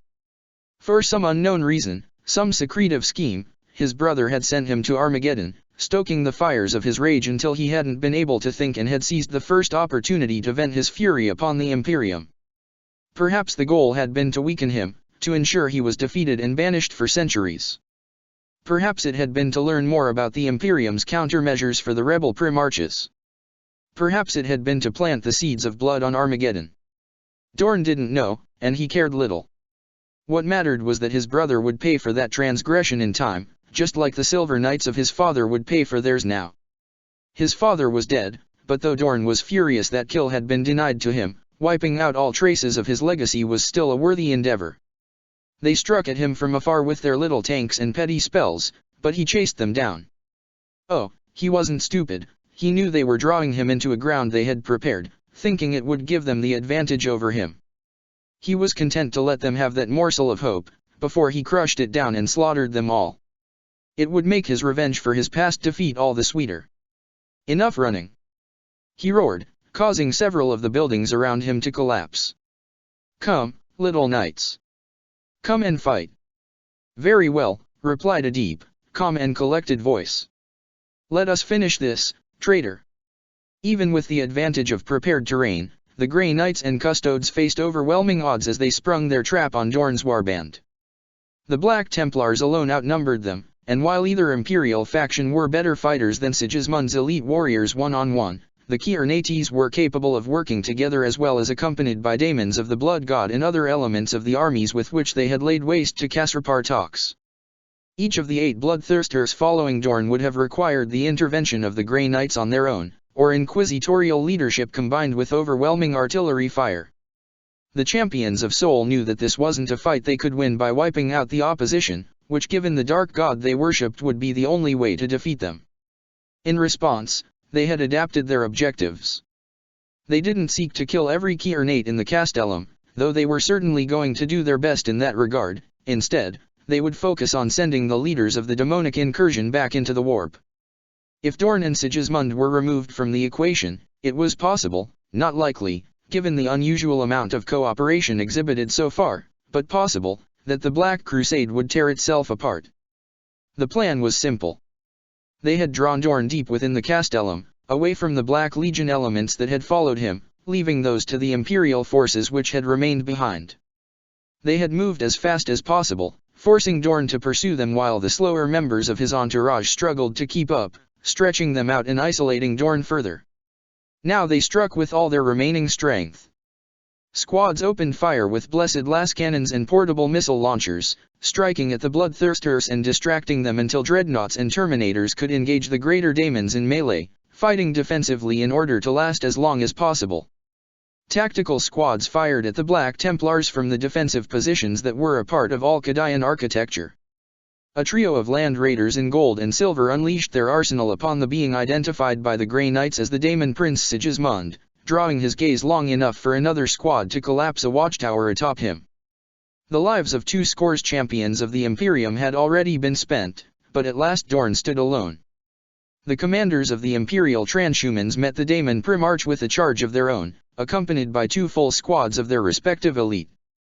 A volley of bolter fire flew overhead as they charged, every shot hitting its mark, but not a single one doing so much as inconvenience Dorn.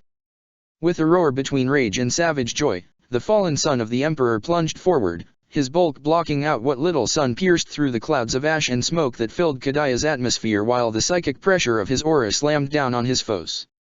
Even the bravest of mortal men would have been given pause by the dark majesty of the Daemon Primarch, but not a single Grey Knight or Custodes flinched, and the melee began. With every moment, veterans of centuries of war perished, their priceless armor rent asunder by the ever-bloody talons of Dorn. Every iota of skill, every gift of the Emperor was strained to its utmost limit simply for them to survive from heartbeat to heartbeat. Dorn was death incarnate, the distillation of war in its most unrestrained aspect given form and unleashed upon a tormented galaxy. And yet, this was nothing Nathadion and Coven hadn't expected, and in the 10th second of the engagement, as the blood of yet another custodes spilled onto Kadian soil, they struck. Moving as one thanks to more than 1,000 years of combined experience, they caught the Daemon Primarch in a pincer. The attempt should have been ludicrous, for Dorn dwarfed even these transhuman heroes, towering above them in his incarnated form. But not only were these some of the finest warriors the Imperium had ever produced, they wielded some of the most powerful weapons of their orders, artifacts so sacred and powerful they had been locked away in vaults for the better part of 10,000 years, longer in the case of the shield captain's own armament. The sword in Grand Master Leoric's hands was not the same weapon with which he had fought so far in the Black Crusade. He had sheathed his nemesis blade, and extracted the relic blade of Termar Aurelian, who had fought Dorn on the plains of Armageddon centuries prior and dealt the final blow that had hurled the Daemon Primarch back into the warp. The sword had been kept in a box covered in seals made from the remnants of dead blanks, hidden from the sight of the ruinous powers until this moment. Dorn recognized the weapon at once, and immediately focused all of his attention on the Grand Master, knowing that by the laws of symbolism which governed the warp and all its denizens he was uniquely vulnerable to a weapon that had already defeated him. It was a mistake, for at his back was Shield Captain Nathadion Raskos, and in his hands was something whose very existence the Custodes had gone to great lengths to wipe out from history, decades before Guilliman had broken his oaths. Its true name had been forgotten even by the 10,000s, who simply called it the Cerulean Lantern. It was a small device, of construction so strange that it was impossible to tell whether it was xenotech or human archaeotech. It had been recovered during a particularly violent compliance of the Space Wolves, in the years before the weight of their duties had stolen away their savage joy and begun to twist their souls to madness.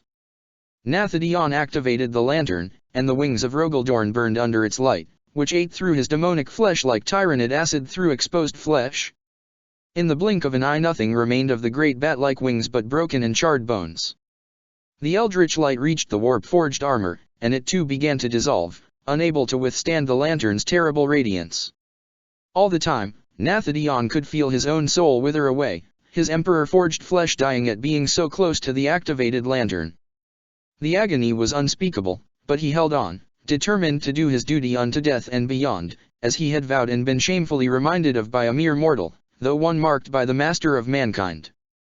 Dorn's roar of pain and fury shook the warp, and was heard all across the system, though the very empiric shroud the Dark Angels had raised to isolate Kadia mercifully kept it from spreading further. For all this pain, however, the Daemon Primarch wasn't undone, his hold onto corporeality still strong. He would endure, but his attackers would not.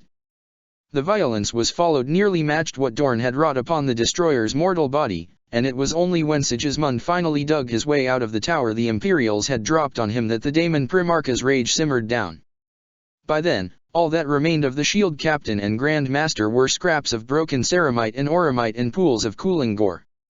The fall of Kasr-Tyrek was arguably a Pyrrhic victory for both sides. The Imperials successfully evacuated the bulk of their forces, breaking through the Black Legion's encirclement while the Chaos armies were occupied, but it cost them the irreplaceable lives of 200 Custodes and Grey Knights. Meanwhile, the Kiernates and Black Legion had finally broken into the city, but the resistance of the guardsmen left behind was fierce, and the Castellum was designed for a smaller army knowing the terrain to bleed the foe for every step they took. Furthermore, the wounds Dorn had sustained in the confrontation would take time and copious amounts of bloodshed to heal. Enraged that some of the Kadian defenders had fled rather than face him like true soldiers, the Daemon Primarch ordered Sigismund to give chase and slaughter them to the last. By that point, however, Kane's column had gained a considerable lead, and was in sight of Kasr-Vusun, where the Commissar Castellan's messages had been heard and obeyed. The evacuation of the Castellum's population onto the ships had already begun. Within a few hours, the last of the ships was departing Kasr-Vusun. An entire ore hauler had been hastily reconverted to carry the Manifest Fury, the tech priests tearing open a hole into its side so that the Ordinatus engine could enter before soldering metal plates back on. It was a slapdash job that no true disciple of the machine god would ever have been satisfied with, but time was running out and abandoning the manifest fury would have been a far greater transgression, not to mention a waste of a very useful asset in the war. The journey across the Caducades Sea was far from tranquil. The Dark Angels had learned of the column's destination, and they acted to stop the Imperials from interfering with their nefarious designs. All manners of horrors rose from the deeps to harass the fleet, as did flying daemons and chaos aircraft, who were met in the tumultuous skies by the Aeronautica Imperialis wings based on the naval carriers of the column. Many aces were crowned among the pilots of the 4,589th, 203rd, 962nd, and 3,244th Imperial Navy fighter wings, and many gave their lives to defend their comrades and the civilians aboard the fleet. By luck or the Emperor's posthumous guidance, Kane's column crossed paths with the 59th Assault Company of the 12th Legion and the Knosician harpooners, with whom they had been fighting an underwater war since the arrival of the redoubts. Light's End had struck them badly, but the leader of the Sons of Angron, Lieutenant Manawa Veltrum, had managed to hold them together in the darkness until they had picked up the Vox traffic of the column and emerged to join it. Their experience in that kind of environment was particularly useful, and Colonel Eusebios, the most senior of the Knosician officers, was swiftly added to the Commissar Castellan's mobile command center. The higher number of apothecaries the World Eaters fielded compared to other legions proved to be an additional boon, as they were of great assistance to help with the wounded and prevent sickness from taking root among Kane's column. And of course, the presence of the World Eaters helped with morale, for the warriors of the 12th had endured the news of the Emperor's passing with stoicism, managing to deal with the grief and shock by relying on their brotherhood and the duty they had to protect the humans alongside whom they had fought in the last weeks. I have to be strong for them, Commissar. To know that our grandsire is dead, it is difficult to be sure. But at the same time, if what you said is true, then Lorgar has returned and Magnus has awakened. If two of the lost Primarchs can return, then who is to say that our own won't do the same? And if that is so, then I refuse to have the Lord of the Red Sands be disappointed in the behavior of his sons. I will grieve for him, as will we all, but I won't let his death be our undoing or that of his Imperium. And I won't let it be what kills his people either. Lieutenant Manawa Veltrum, of the World Eaters 59th Assault Company, during a private meeting with Commissar Castellan Shafas Kane. 21 days after their departure, Kane's column reached the shores of Cadia Secundus and disembarked. Scouting parties of sentinels were sent ahead of the column, and they began to trek toward the Elysian fields. The plan was to defeat the Dark Angels' forces there and stop whatever foulness they were preparing, before moving to Kasrkruf. The number of civilians in the column worried Kane, but those were Cadians, and they bore the danger this would place them in without complaint. But the Dark Angels were not about to let the Imperials disrupt their plans. They could have called upon their allies for aid. Indeed, the Black Legion had millions of troops besieging Kasrkruf, and a chance to face the forces of the Commissar Castellan would have drawn many new Marines. However, the paranoia of the First Legion worked against them here, though not without reason. Nef Alor hadn't informed his peers among the Black Crusade's leadership of his interest in the pylons. Before leaving Cisjorog, the Lord of Stars had been ordered to use the Source Rouse lore of the First Legion in order to destroy the Cadian Gate once and for all. As Inquisitor Vale feared, his plan was to invert the warp-suppressing effects of the pylons, allowing the Eye of Terror to expand, swallowing the Cadian system and the entire iron cage around it. The ships of the Black Crusade, used to surviving in the Eye of Terror, would be able to withstand the expansion with few casualties, though the Dark Gods would inevitably claim their tithe of souls, but the Imperials would be utterly annihilated. The iron cage would not just be forced open, it would be shattered forevermore, and not all the bastard sons of Perturabo would be able to rebuild it, especially not now, with the false emperor dead. Nef Alor didn't think Sigismund or Dorn would oppose such a course of action, though they may claim to disdain the complex sorcery involved. It was Bile whose reaction worried the Grand Master of the Dark Angels. The Clone Lord had made no secret of his intent to use Cadia as a testing ground for his creations, and doubtlessly already had his own plans for the other worlds of the Iron Cage. Furthermore, Bile had refused time and again to truly give himself over to the service of the Dark Gods, despite the ever greater rewards they had promised him in return for his full allegiance. It was therefore doubtful that the primogenitor would approve of Nefiler's plans, which was why the Grand Master had done everything in his considerable power to keep them secret.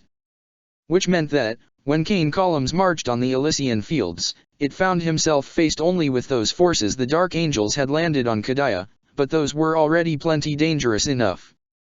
At the command of their Grand Master, who needed to stay on the invincible reason lest the other commanders suspect something was amiss, a vast warband of the First Legion moved from the Elysian fields to attack Cain's column. In hindsight, leaving the Ordinatus may have been a mistake. It had made perfect sense at the time, of course. The Manifest Fury was a big, obvious target for the enemy, and what had happened at the Tyrrhic fields had proven even these great engines weren't proof against Chaos cultists, let alone their Astaroth's masters. I had thought making my position less immediately obvious would be good, and besides, I'd found myself growing restless, despite the additional safety of many tons of metal around me.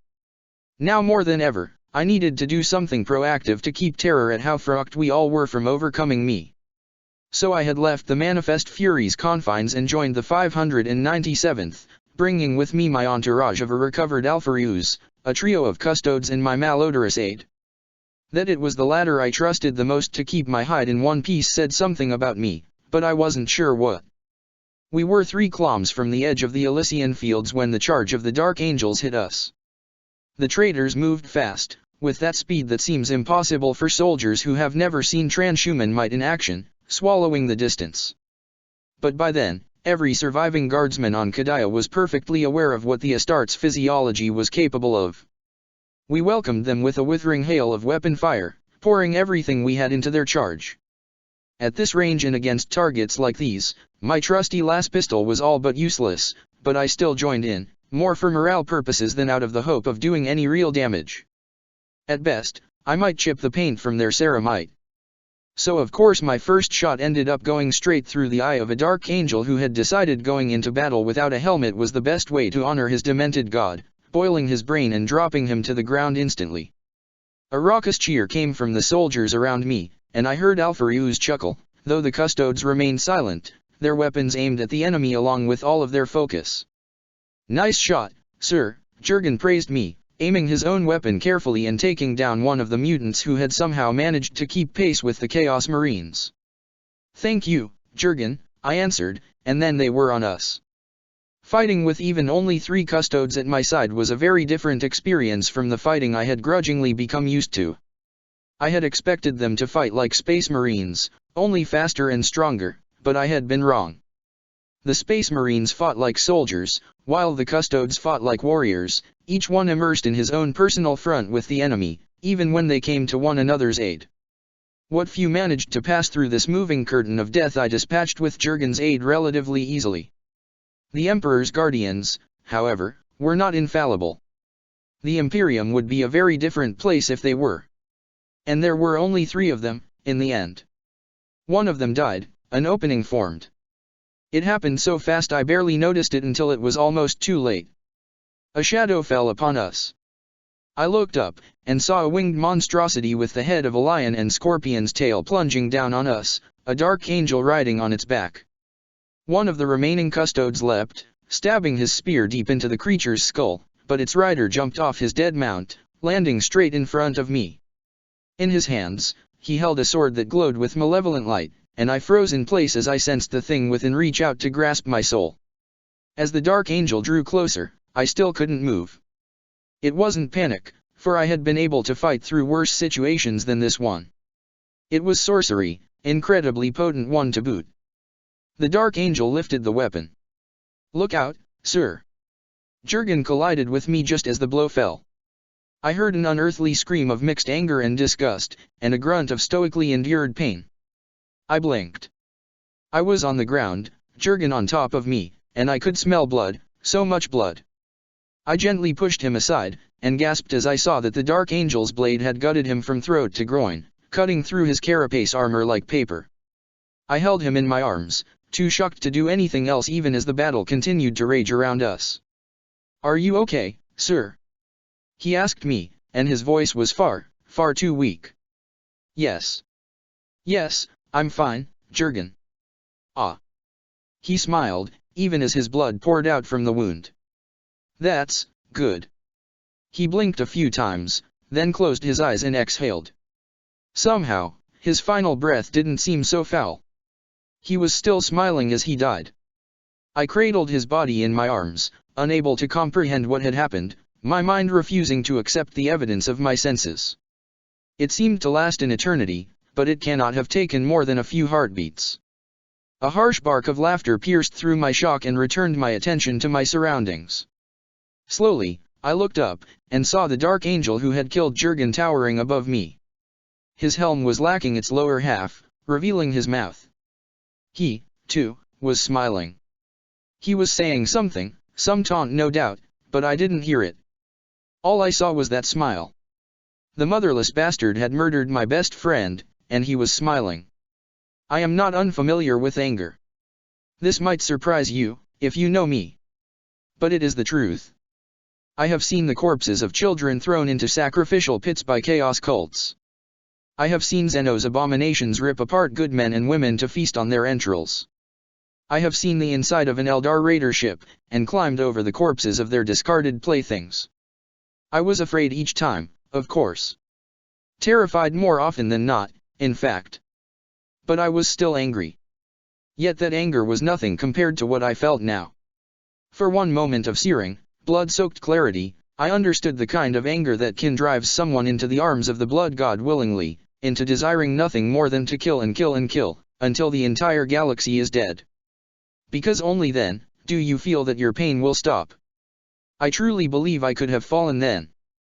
Many Imperial Guardsmen had succumbed to madness on Kadaya since the Black Crusade had begun. I had executed several myself. And with Jurgen dead, I was no more protected from the influence of the warp than any other soul trapped on that benighted rock. Even the Emperor was dead, removing whatever faint protection he had been able to spread out across all of his people, even the scoundrels like myself.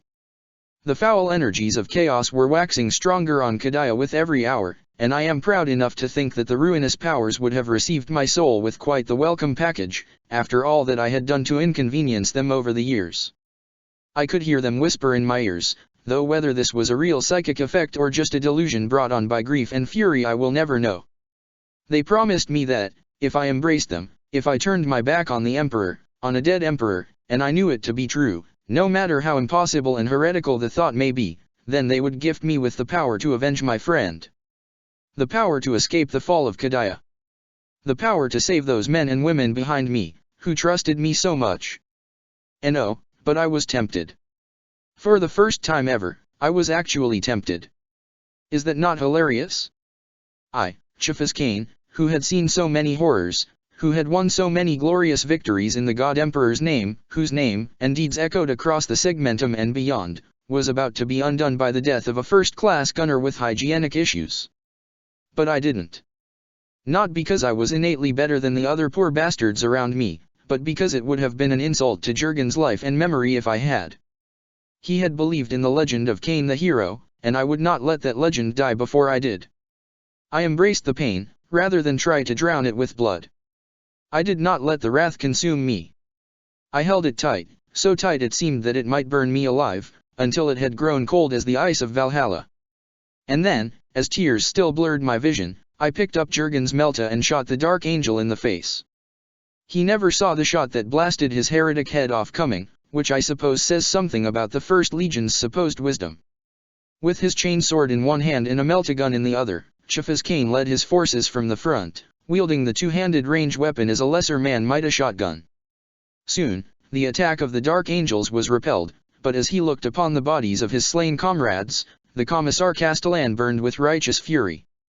Furthermore, the sanctioned psyker of Inquisitor Vale informed them that the foul rites of the First Legion were approaching their climax, threatening to sunder reality and doom them all to a fate infinitely worse than death. There was no time left to waste, and so Kane ordered his forces to march on, leaving only a handful behind to guard the civilians.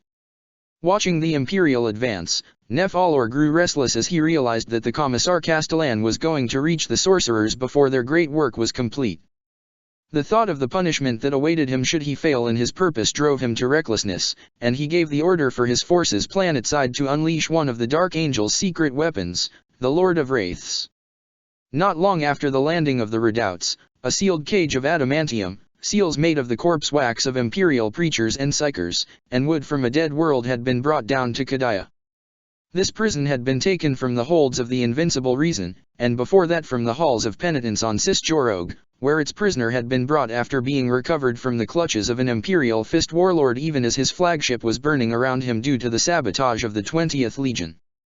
It had been deposed in one of the captured Mechanicu's research outposts on the edge of the pylon fields, and constantly attended to since by 9x9 devotees of Tsianch, their endless rites sustaining its integrity. Now, at the command of the Lord of Stars, the purpose of those rites was changed. One by one, the seals were broken, the locks opened, and the wood burned to ash by warp fire. One by one, the 9 Magisters leading the rites were consumed from within by the warp, turned into infernal mouthpieces through which the Grand Master imposed his will upon the being imprisoned within the cage, until the last of their strength was spent and they collapsed into ash, their task complete. A chorus of terrified and agonized screams soon rose as the weapon of the First Legion immediately turned against the closest living beings it could vent its endless fury upon. Over 200 years before, the Chaos Lord known only as the Hierarch of Blood, of the 7th Legion, had broken off from the Chaos forces faced by the Sabbat Crusade, and laid waste to the imperial world of Tanith, razing it completely after slaughtering its defenders. The Hierarch hadn't been aware that his actions had been manipulated by the Dark Angels, who had moved so subtly even their eternal rivals, the Alpha Legion, had missed their involvement in the tragic affair. It was the Dark Angels who had led the Hierarch of Blood to Tanith, just as its very first Astra Militarum regiments were mustering to join the countless billions of guardsmen fighting for the Imperium across the galaxy. It was the Dark Angels' agents who whispered into his ear that taking the officer who had led the last stand of these regiments alive rather than claiming his skull for Kern would be a good idea. And it was the Dark Angels who, in the halls of penitence, had remade that officer into the Lord of Wraiths. Through their machinations, a great destiny had been twisted and bent, reforged into a weapon to serve the purposes of the Architect of Fate. None of them recognized the hypocrisy in such actions, none of them recognized the evidence of the lies that had enslaved them as they did Tsianch's will. The hold of their dark god, and their own desire to avoid facing the truth of their sins, prevented them from doing so. The Lord of Wraiths was a skeletal figure clad in the tattered but still identifiable remnants of his uniform. From his back hung a mantle woven from thousands of silver shards, each harvested from the combat knives given to the soldiers of Tanith in celebration of their joining the guard. Upon his brow sat a crown of the same, whose ragged edges bit deep into his skull. Around him howled a ghastly chorus of thousands of tormented souls, torn from the warp and shackled to the Materium by the First Legion's sorcerers. He had another name once, but now he was the Lord of Wraiths. Compelled by the sorcery of the First Legion, he went west, to meet Cain's column, and death followed with him. The endless agony of the trapped souls of Tanith drew a host of daemons to his side, though they were kept from devouring the spirits and limited to leeching off their pain, further intensifying their torment. The Commissar Castellan and his forces had weathered the Dark Angel's assault, but the Lord of Wraith's host of Neverborn and Undead was something else entirely. Lost guns were utterly useless against the specters that heralded his approach, and they sank ethereal claws into the hearts of men and women, drinking their lives to gain the briefest of reprieves from their pain. Faith and psychic power were more effective, but both were in short supply, and the depredations of the dead were nothing compared to the cruelties of the daemons. The advance of Cain's column wavered, stopped, then began to threaten to turn into a rout or a slaughter. Only Cain himself seemed completely immune to the Wraith's powers, the ghostly apparitions recoiling from his presence with unholy screeches. Even the daemons appeared reticent to face him, showing what the men and women of the Astra Militarum thought they recognized as fear at his presence. Capitalizing on this effect, he moved up and down the lines, holding up his forces where they were about to break, encouraging them to push forward. Cain was hoping that, if they could push through to the pylon fields, the ancient constructs would prevent these warp-born horrors from following them. It was a desperate gambit, for the effects of the pylons were poorly understood, even after 10,000 years of study. Certainly the cults that plagued Kadaya and the daemons they occasionally unleashed the world had always avoided that region. It might have worked, but no one would ever know. For as Cain encouraged the command company of the 597th back into position by charging the daemons and shaming them into following him, the Lord of Wraiths himself appeared. I had never seen Shifas furious before. Worried, yes, angry even, once when he had thought me wounded, which I had thought was very sweet, but not furious. As an inquisitor who had served for over a century, I was well versed in reading people, and though Chifas was always a challenge in that regard, I had a lot of experience with him in particular. When I had found him standing over Jurgen's corpse and in front of the Dark Angel's headless body, there had been a fire in his eyes, in his face, in the entire way he stood. As I said, I had never seen him like that, and it scared me just as much as it broke my heart. After recovering Jurgen's dog tags, Chifas had incinerated the body with the melta, refusing to leave anything for the carrion or the enemy to desecrate. In death, Jurgen had looked more at peace than ever, and far less repugnant that his blank status had made him appear, even to us who knew him well. It was strange. A custodes had fallen as well, a scion of the now lost emperor, a figure of myth and legend, of the kind not even inquisitors ever expect to meet unless their duties take them to Holy Terra, and even then only rarely. And yet, I mourned Jurgen's death far more than I did that of Caleratio Spirine. But there was no time to mourn for long. We were at war, and Chifas immediately pushed us further east, to the Elysian fields. If the enemy was willing to go this far to stop us, he reasoned in a voice devoid of his usual humor, then we must be on the right track. We all agreed with him, so we pressed on. Now we were under attack again, by ghosts and daemons, and Chifas didn't even seem to notice. With fire and blade he struck the enemy down, looking every bit the hero everyone but him knew him to be. The two surviving custodes stood ever at his side, and it was only thanks to their presence that he survived. Even then, how he managed to fight with his chain sword in one hand and Jurgen's melta in the other I had no idea.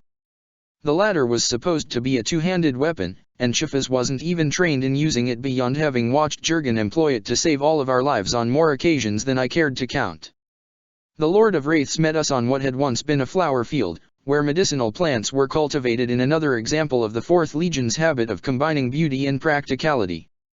The earth had been torn open by tanks, artillery, and the passage of daemons and their pawns, but that wasn't enough to stop Caractacus from identifying the flora. When he saw the Lord of Wraiths and stopped talking, I realized that we were in serious danger. At last, we saw why the dead had been afraid of Chifas, when the daemons had recoiled from the custode's presence, which even now echoed with the Emperor's power. It was his uniform which frightened them. It reminded them of their master, because he wore the same, albeit tattered and worn. Even the emblem of the Aquila was still visible, left intact as a deliberate insult by those who had created this abomination. The custodes died first, overwhelmed by a maelstrom of spirits driven by the Lord of Wraith's direct command, which superseded whatever fear of Chifas' uniform they might hold. They were torn to shreds by 1,000 spectral hands, and Rakel strained herself to her limits protecting us from them, erecting a small sphere of protection around the few members of my retinue I had left. I saw the Lord of Wraiths go for Chifas, raising an old chain sword in his hands. The legionary Chifas refused to call anything but Alpharius moved to intervene, his armor glowing where the wards carved in its surface were overloaded by the power of the warp. Chifas shouted something at him, and after a fraction of a second, the Space Marine nodded and turned back, arriving just in time to stop a creature with too many mouths from burning Colonel Castine alive. I saw the Commissar Castellan of Cadia duel the Lord of Wraiths, and I heard the laughter of dark gods booming overhead as they fought. Chifas had thrown the melta aside immediately, needing both hands to match his opponent's supernatural strength. He was taller than the Lord of Wraiths, but that advantage of reach was negated by the unholy boons the creature had received. The clash didn't continue for long, for even a battle between the most skilled of warriors will only last until one of them makes a mistake. I saw Chifas' strike be blocked when a half-solid spectre hurled itself at his chainsword. I saw the Lord of Wraith's weapon plunge into his chest and burst out of his back in a torrent of blood. I saw Chifas slowly fall backward, onto a bed of blood-splattered flowers. I caught a glimpse of his face, and though his gaze didn't meet mine like it would have in some contrived third-rate mummer's play, I did recognize the expression on his face.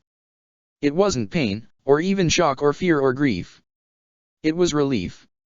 I am Inquisitor Amberly Vale of the Ordo Xenos. I saw all of this, and I saw what came next.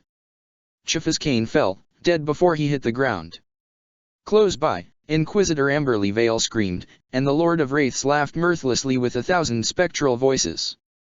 On the invincible reason, watching the battle unfold through a pool of liquid so toxic even he couldn't stand in its presence for more than a few moments at a time. Nephalor breathed a sigh of relief.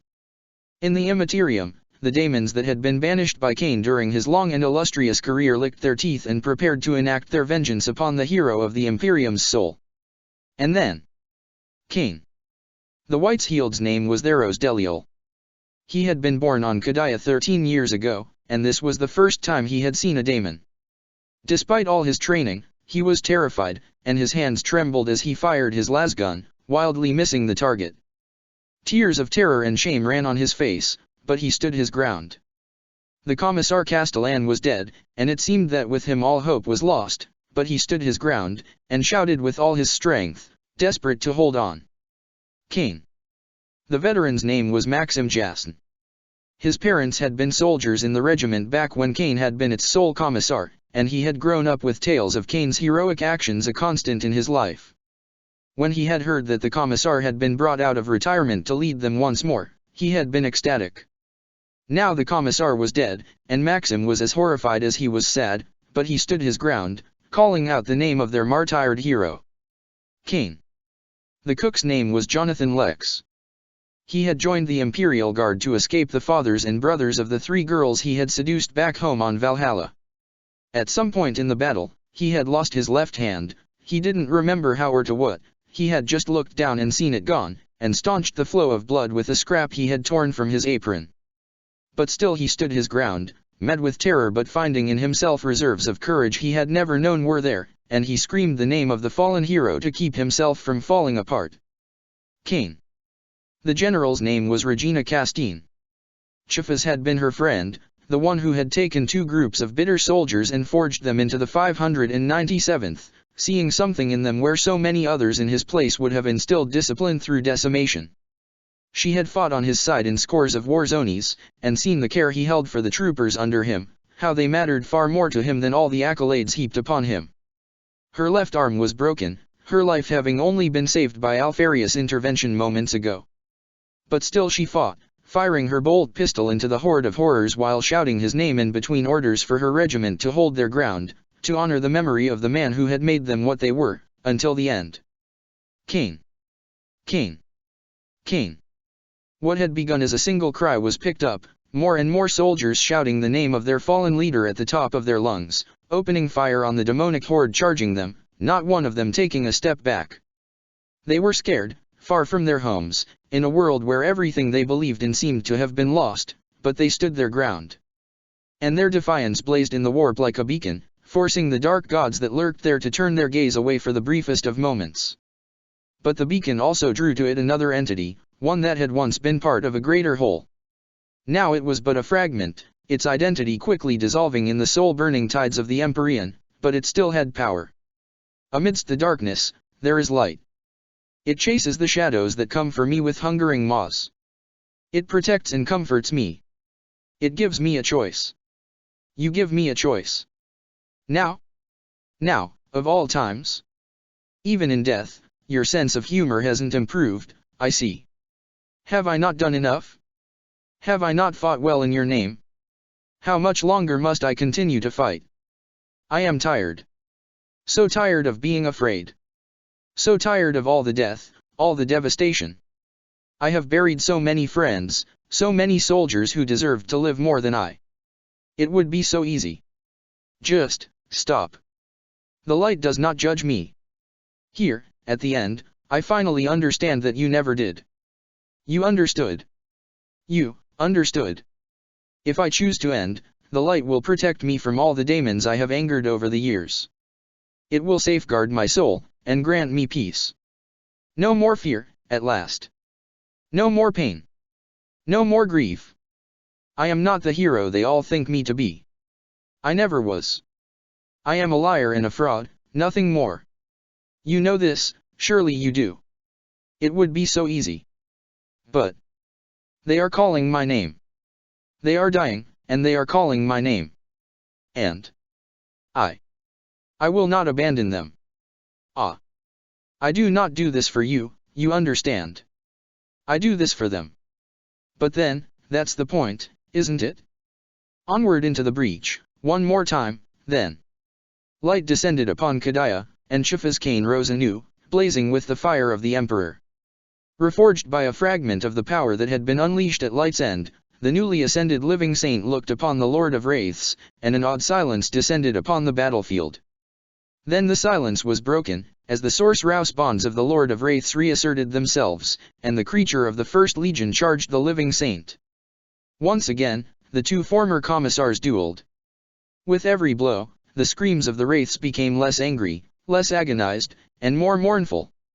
Great arcs of energy erupted whenever the two chain swords clashed, incinerating scores of daemons but leaving the Imperials fighting them untouched. It was a battle of legend, a confrontation between two opposing powers, and the sight of it would remain in the memory of all who witnessed it until their dying day. And in the end, Kain's swordmanship and newfound power proved greater, and the Lord of Wraiths was cast down, his weapon torn from his grasp. Sainthood was not what I had expected. Not that I had ever thought I would receive it, you understand.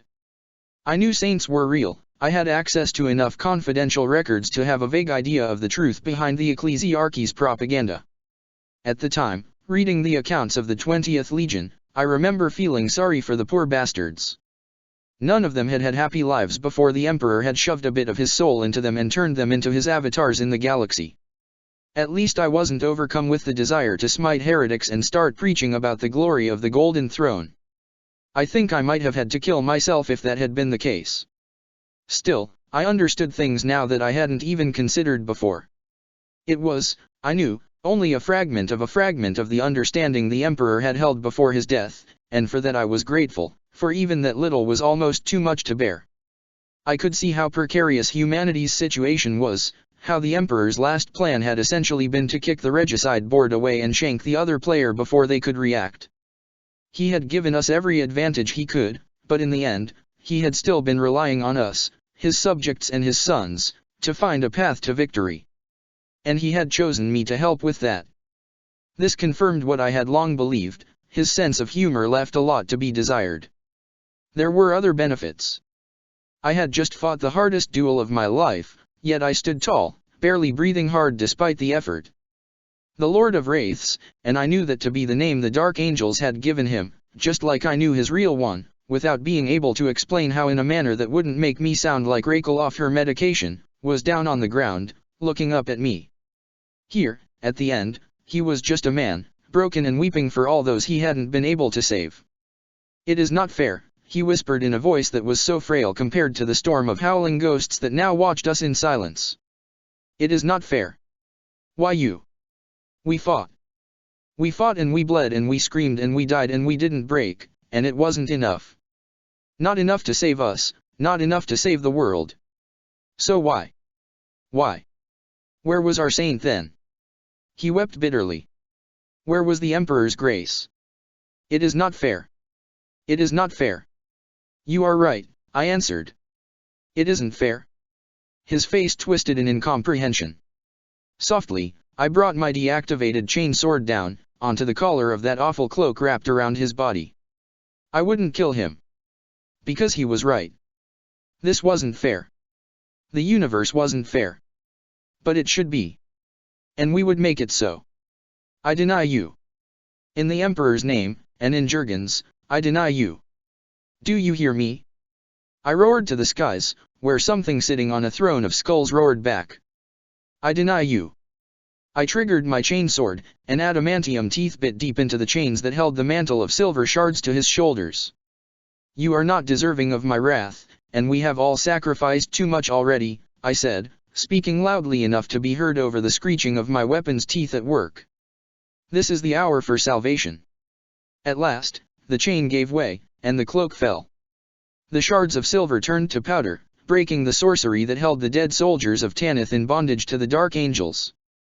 They flew in the breeze, and became sparks that burned within the eyes of the ghosts and turned the daemons to ash. The Lord of Wraiths breathed a sigh of relief, and his own flesh, preserved for centuries by the dark sorcery of the Dark Angels, fell apart into dust, leaving behind a new spectre, looking far more stable and sane than the emaciated figure of moments ago. It was my first miracle, and a gesture of defiance to the dark gods above. I would not give them the satisfaction of killing one they had enslaved, one who had never had a choice in his damnation, who had struggled against his chains ever since his capture. "On your feet, Commissar Gaunt," I told him. "Your duty is not yet done." Slowly, he stood up, and we locked gazes for a moment. Then he threw his head back. "Men of Tanith," bellowed the spectre of Ibram Gaunt. "Do you want to live forever?" It was clearly an old war cry, something which made sense only to those who had fought and died together on that doomed world. Despite the bitter irony of the words, the ghosts raised their ethereal voices in reply, a choir of wrathful defiance that promised death to those who had enslaved them for so long. As one, the hundreds of specters turned and flew toward the Elysian fields in the distance. If they hadn't been soulless heretics bent on drowning the galaxy in madness and death, I might have felt sorry for the Dark Angels. As it was, all I felt was cold satisfaction. "Come on!"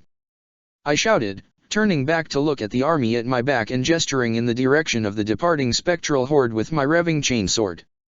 "Are you going to let the dead show you up like this, soldiers of the Imperium?" The roar I received in answer must surely have been heard all the way to orbit. I turned my back on them and swirled my chainsword in a suitably dramatic gesture. "For Jurgen," I whispered under my breath, and started running. "For the Emperor. You kill us for sport. We are nothing to you. Playthings. Tools. Food. You feast on our pain, you cultivate our torment, and then you kill us. Worse, you make us kill each other for your amusement. Not this time. I told you Diomedes wouldn't be the last. Neither will this one." The ghosts of Tanith swarmed the Elysian fields, the warp-repellent effects of the pylons not appearing to affect them, whether due to the damage already inflicted by the Dark Angels or because their nature was now antithetical to the kind of immaterial energy the pylons were designed to hold back. Behind them came the guardsmen and space marines, with Kane leading once more from the front. The vengeful dead fell upon their enslavers with a terrible fury, choking them with centuries of their own accumulated pain at their hands. Having expended the bulk of their armed forces in the first failed attempt to stop the column, the sorcerers and their acolytes were overwhelmed and put down, choosing to fight to the last rather than flee and incur the wrath of their Chaos Lord and Dark God. They fought with desperation, while the sorcerers accelerated their rites, willing to burn their own souls to see their unholy work completed. Yet even these desperate measures were not enough, for where Chifa's Kane walked the radiance of the Emperor shone and unmade the spells of the Dark Angels, banishing the power they had accumulated in preparation for the subversion of the pylons back to the Immaterium and leaving them empty-handed, with only the laughter of their demonic patron echoing in their damned souls before they were cut down. Once the last of the Chaos Marines had fallen, the ghosts of Tanith faded from sight, and the silver dust of their broken blades flowed around Ibram Gaunt's own ghost, leaving him half-corporeal. Through Kane's intervention, the Lord of Wraiths had been remade into an anchor for the power of Vendita, that entity born of the wrath of Magnus the Red and the dying prayers of billions of souls for justice and succor. As a living saint, Kane carried within him a shard of the God Emperor's power alloyed to his own soul, but this power was aligned with that of Vendita, in a way the rival dark gods could never be, by their very nature. Together, they had accomplished a miracle neither would have been capable of alone. Had Gaunt not stood at the side of a living saint, who had just transfigured him in full view of hundreds of guardsmen, no doubt he would have been attacked on sight by the Imperials. Instead his presence was cautiously accepted as the column departed the Elysian fields in triumph. At the recommendation of Inquisitor Vale, he did his best to remain out of sight and out of mind until the memory of the ravages he had inflicted while enslaved faded, remaining aboard the Manifest Fury under the watch of the Inquisitor's retinue while she herself attempted to deal with the fact that a celebrated hero of the Imperium and secret agent of the Inquisition and the Hydra had become a living saint. With the Dark Angels broken, Kane took his army to the relative safety of Kasserkruf. With the help of the ghosts of Tanith, breaking through the Black Legion siege lines was almost easy, and the defenders opened the gates to let Kane's column inside under ragged applause and cheers. Even from afar, they had witnessed the descent of the Emperor's power that had transfigured Chifa's Kane, and for the first time since Light's End, hope was kindled within their hearts alongside the bitter fire of defiance that had kept them going so far.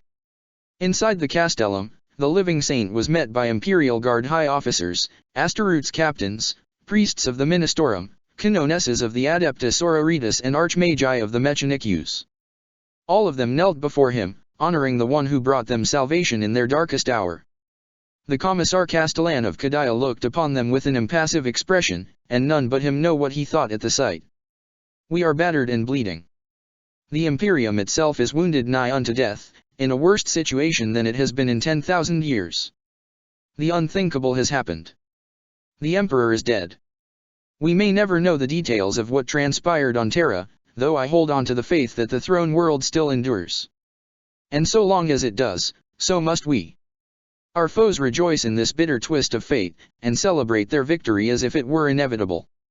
Yet we have already shown them that though the master of mankind is no more, his light still shines to burn away the darkness. So long as I live, I intend to keep that light burning. But I cannot do it alone. So on your feet, all of you. The time for kneeling is past.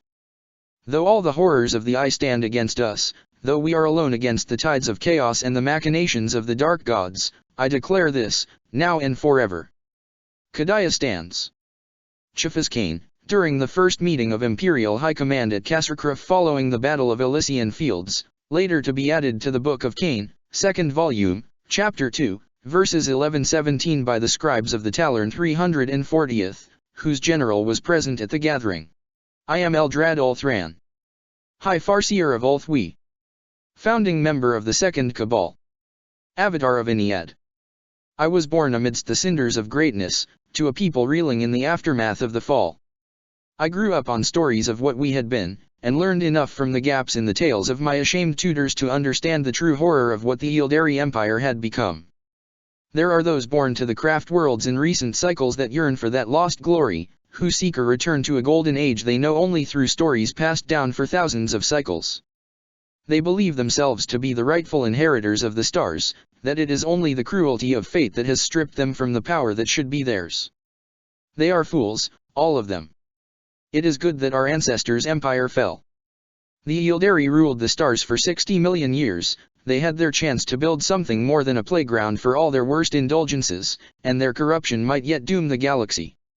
I watched with eyes then young as humanity rose from the ashes of its first dominion, brought low by a very different hubris than my forebears' own. Through sheer happenstance, I glimpsed the deceit by which the blood god sought to enslave the Lord of the Red Sands, and prevented my people from being Kern's unwitting instruments. When the dark gods used the 13th sun to set the galaxy ablaze, I fought alongside those my kin disregarded as barbarians to prevent the ultimate victory of chaos. I uncovered a conspiracy of self-proclaimed oracles and masterminds that would have brought damnation to all, never realizing that plan that required an entire species to be consumed by chaos in order to defeat the dark gods couldn't possibly be anything but a trap. From them, I learned that it is possible to be blinded to the obvious by one's own perceived brilliance. And from my new comrades, I learned that the ends do not justify the means, for the consequences of our actions echo throughout eternity, and our future ever reflects our present deeds. In the ages since, I remained in the shadows. Hidden from the dark god's own gaze, I took part in the hunt for the last remnants of the first cabal, to ensure that all of their schemes were extinguished. I stood side by side with Omegan atop a pyramid older than either of our species, and together we brought an end to one of the last survivors of the war in heaven. If it is possible for two beings so different as us to bond, then I truly believe us to be friends, rather than comrades in arms fighting the same foe. That friendship is why I did not tell Omegan what awaited him at the end of his path and the beginning of the new age. I didn't see any point in burdening him with that knowledge. But though I could guess the course the master of mankind would choose at Light's End, I was just as blind as to what laid beyond it as anyone else. Even Ennead's blessing wasn't enough to pierce through that blinding light. It was that blindness that made me realize the unprecedented opportunity before us, who would bring about the primordial annihilator's end. The cycle of the gods our ancestors believed to be eternal was forever broken when She Who Thirsts was born. No longer will the divines of the pantheon we still honor in song rise anew to herald another cycle, only for it to end once again in fire and bloodshed. Never again will Asurian rule over the stars, for all that an ember of his light yet shines within the breast of the champions he chose with his dying breath. Now the sands of time of our species' broken hourglass have run out, bringing us to these times of ending. As was foretold by those of our ancestors who yet saw with unclouded eyes, Rana Dandra is upon us. The wheel of ages has turned, and what was impossible has been written into the fabric of the Sea of Souls by the human emperor's sacrifice. For the first time in my entire life, I feel the hope that we might achieve something more than survival in the face of our doom. I am Eldrad Ulthran, and I will see the Eldar free at last. Times of Ending, the Kadayan Apocalypse. Part 4, To Forge Salvation. With the coming of Light's End, the eyes of the Dark Gods are directed upon Holy Terra and Kadaya, the ruinous powers watching the battles that will decide the fate of the Imperium. But the galaxy is vast, and there are those who would take advantage of the Chaos God's distraction. Among them, the most daring is Eldrad Ulthran, newly ascended avatar of Iniad, the slumbering Eldar god of the dead created by the machinations of the Second Cabal over 100 centuries. Seeking to free his people from their doom and the galaxy from the primordial annihilator, the High Farseer of Ultway has designed a plan that will either bring them closer to that lofty goal, or see all hope for the future of the Eldar race dashed into ruin. Since the Battle of Iniad's awakening against the Necrons, Eldrad Ulthran had used his new status as the Whispering God's avatar to gather more children of Isha to his banner. His initial plans had been thrown into disarray by the interference of the Necrons, which had prevented Iniad's full awakening, but millennia of fighting the machinations of the primordial annihilator had taught the Farseer to adapt. The Farseer had returned to his home on Ulthwee, accompanied by the Phoenix Lord Azurman, and begun to plan for the next stage of the Cabal's long war against chaos. The Seer Council of Craftworld Ulthwee had long been divided, despite sharing the same goal of protecting their people. Unable to escape the pull of the Eye of Terror, the Craftworld had been beset by threats all across its history, resulting in a warlike people who took nothing for granted, not even the promise of tomorrow. More Eldars followed the path of the Seer there than on any other Craftworld, but while this had allowed the Craftworld to survive, it had also led to the Farseers holding more or less absolute authority, with their word being regarded as law by those who depended on their guidance to survive. Despite having benefited from that attitude a number of times, Eldrad Ulthran had also had cause to regret not doing more to combat it during his long life. Ulthwee's seers were rightfully proud of how their guidance had preserved the Craftworld, but pride all too easily turned to arrogance, which led to fractures and dissension between those who should be the closest of allies. The looming shadow of the Eye of Terror had prevented things from ever escalating to outright conflict, but the Craftworld's politics had only gotten more vicious as a result. Now, at last, Ulthwee stood united under Eldrad's command. The power of Iniad within him had cowed his detractors on the council, as had the presence of Azurman at his side. The Whispering God's rise proved beyond doubt that the Ranadandra, the end of all days prophesied in the Asuryata, was at hand, and if the Eldars didn't prove their worthiness, they would be swept away by the tides of history once and for all. Eldrad had a plan, however, in truth, he had many, that would give his people a fighting chance to see victory in their long struggle against chaos, and perhaps even allow them to survive past that seemingly impossible victory. At his command, Ulthwee mustered its forces, recalling strike forces that had been deployed across the galaxy. Not all of the Craftworld's warriors were summoned. With help from the council, Eldrad chose those warriors whose threads shone brightest, for the task for which they were assembled would be perilous in the extreme.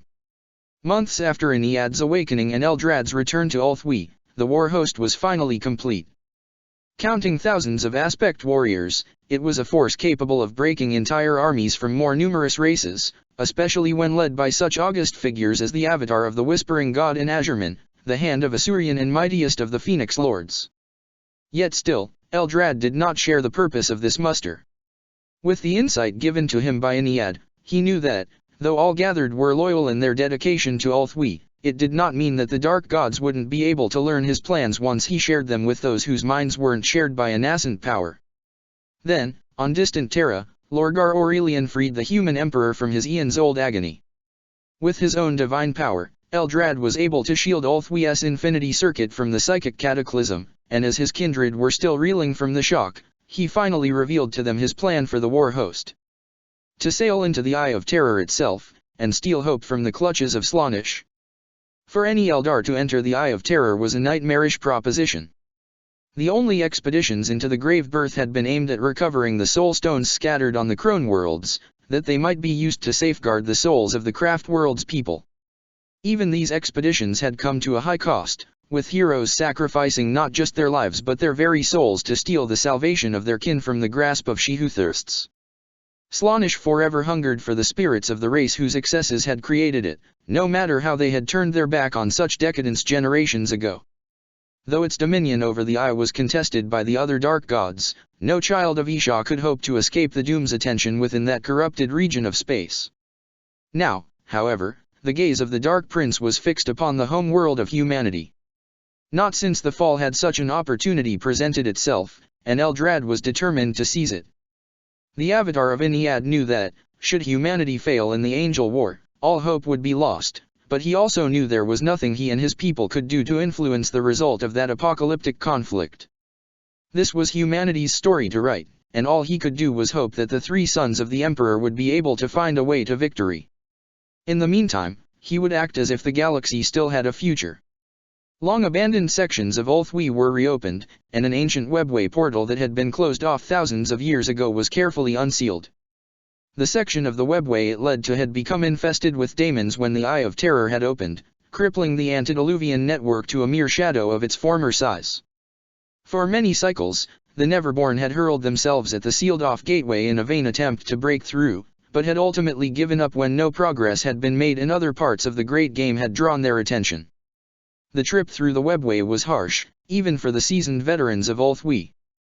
The combined powers of their seers kept them hidden from the sight of warp predators, but they still advanced through a place where already alien natural laws had been further corrupted by chaos. Sarceless whispers burrowed into the soldiers' minds, while temperature and pressure varied wildly with only a few seconds warning from the Farseers for everyone to adjust their armor's configuration adequately. Every member of the host wore their void-sealed armor at all times, upon which new wards had been added, but even so, whole squads were lost during the journey. Due to the perilous path, few engines of Vol had been taken along for the journey, and none of the comparatively clumsy Wraith Guards. Time meant as little in this section of the webway as it did in the warp, yet eventually, the host of Ulthwee reached their destination, the daemon world known in the Inquisition's archives as Belial IV. Belial IV. Much to the dismay of those who stand against the horrors of chaos, the Eye of Terror's borders aren't fixed. Since its opening at the fall of the Eldar Empire, it has waxed and waned, swallowing entire star systems and spitting out hollowed shells populated only by demented wraiths or mutated wretches. In the fall's immediate aftermath, the Belial system stood on the very border of the Eye, and remained so long enough to be discovered and named by the explorers of the Great Crusade, though no attempt at colonization was ever made. At the time, there were 5 planets in the system, though only Belial IV, the 4th planet from its sun, was deemed of any interest due to strange structures of clear Xenos origins being observed from orbit.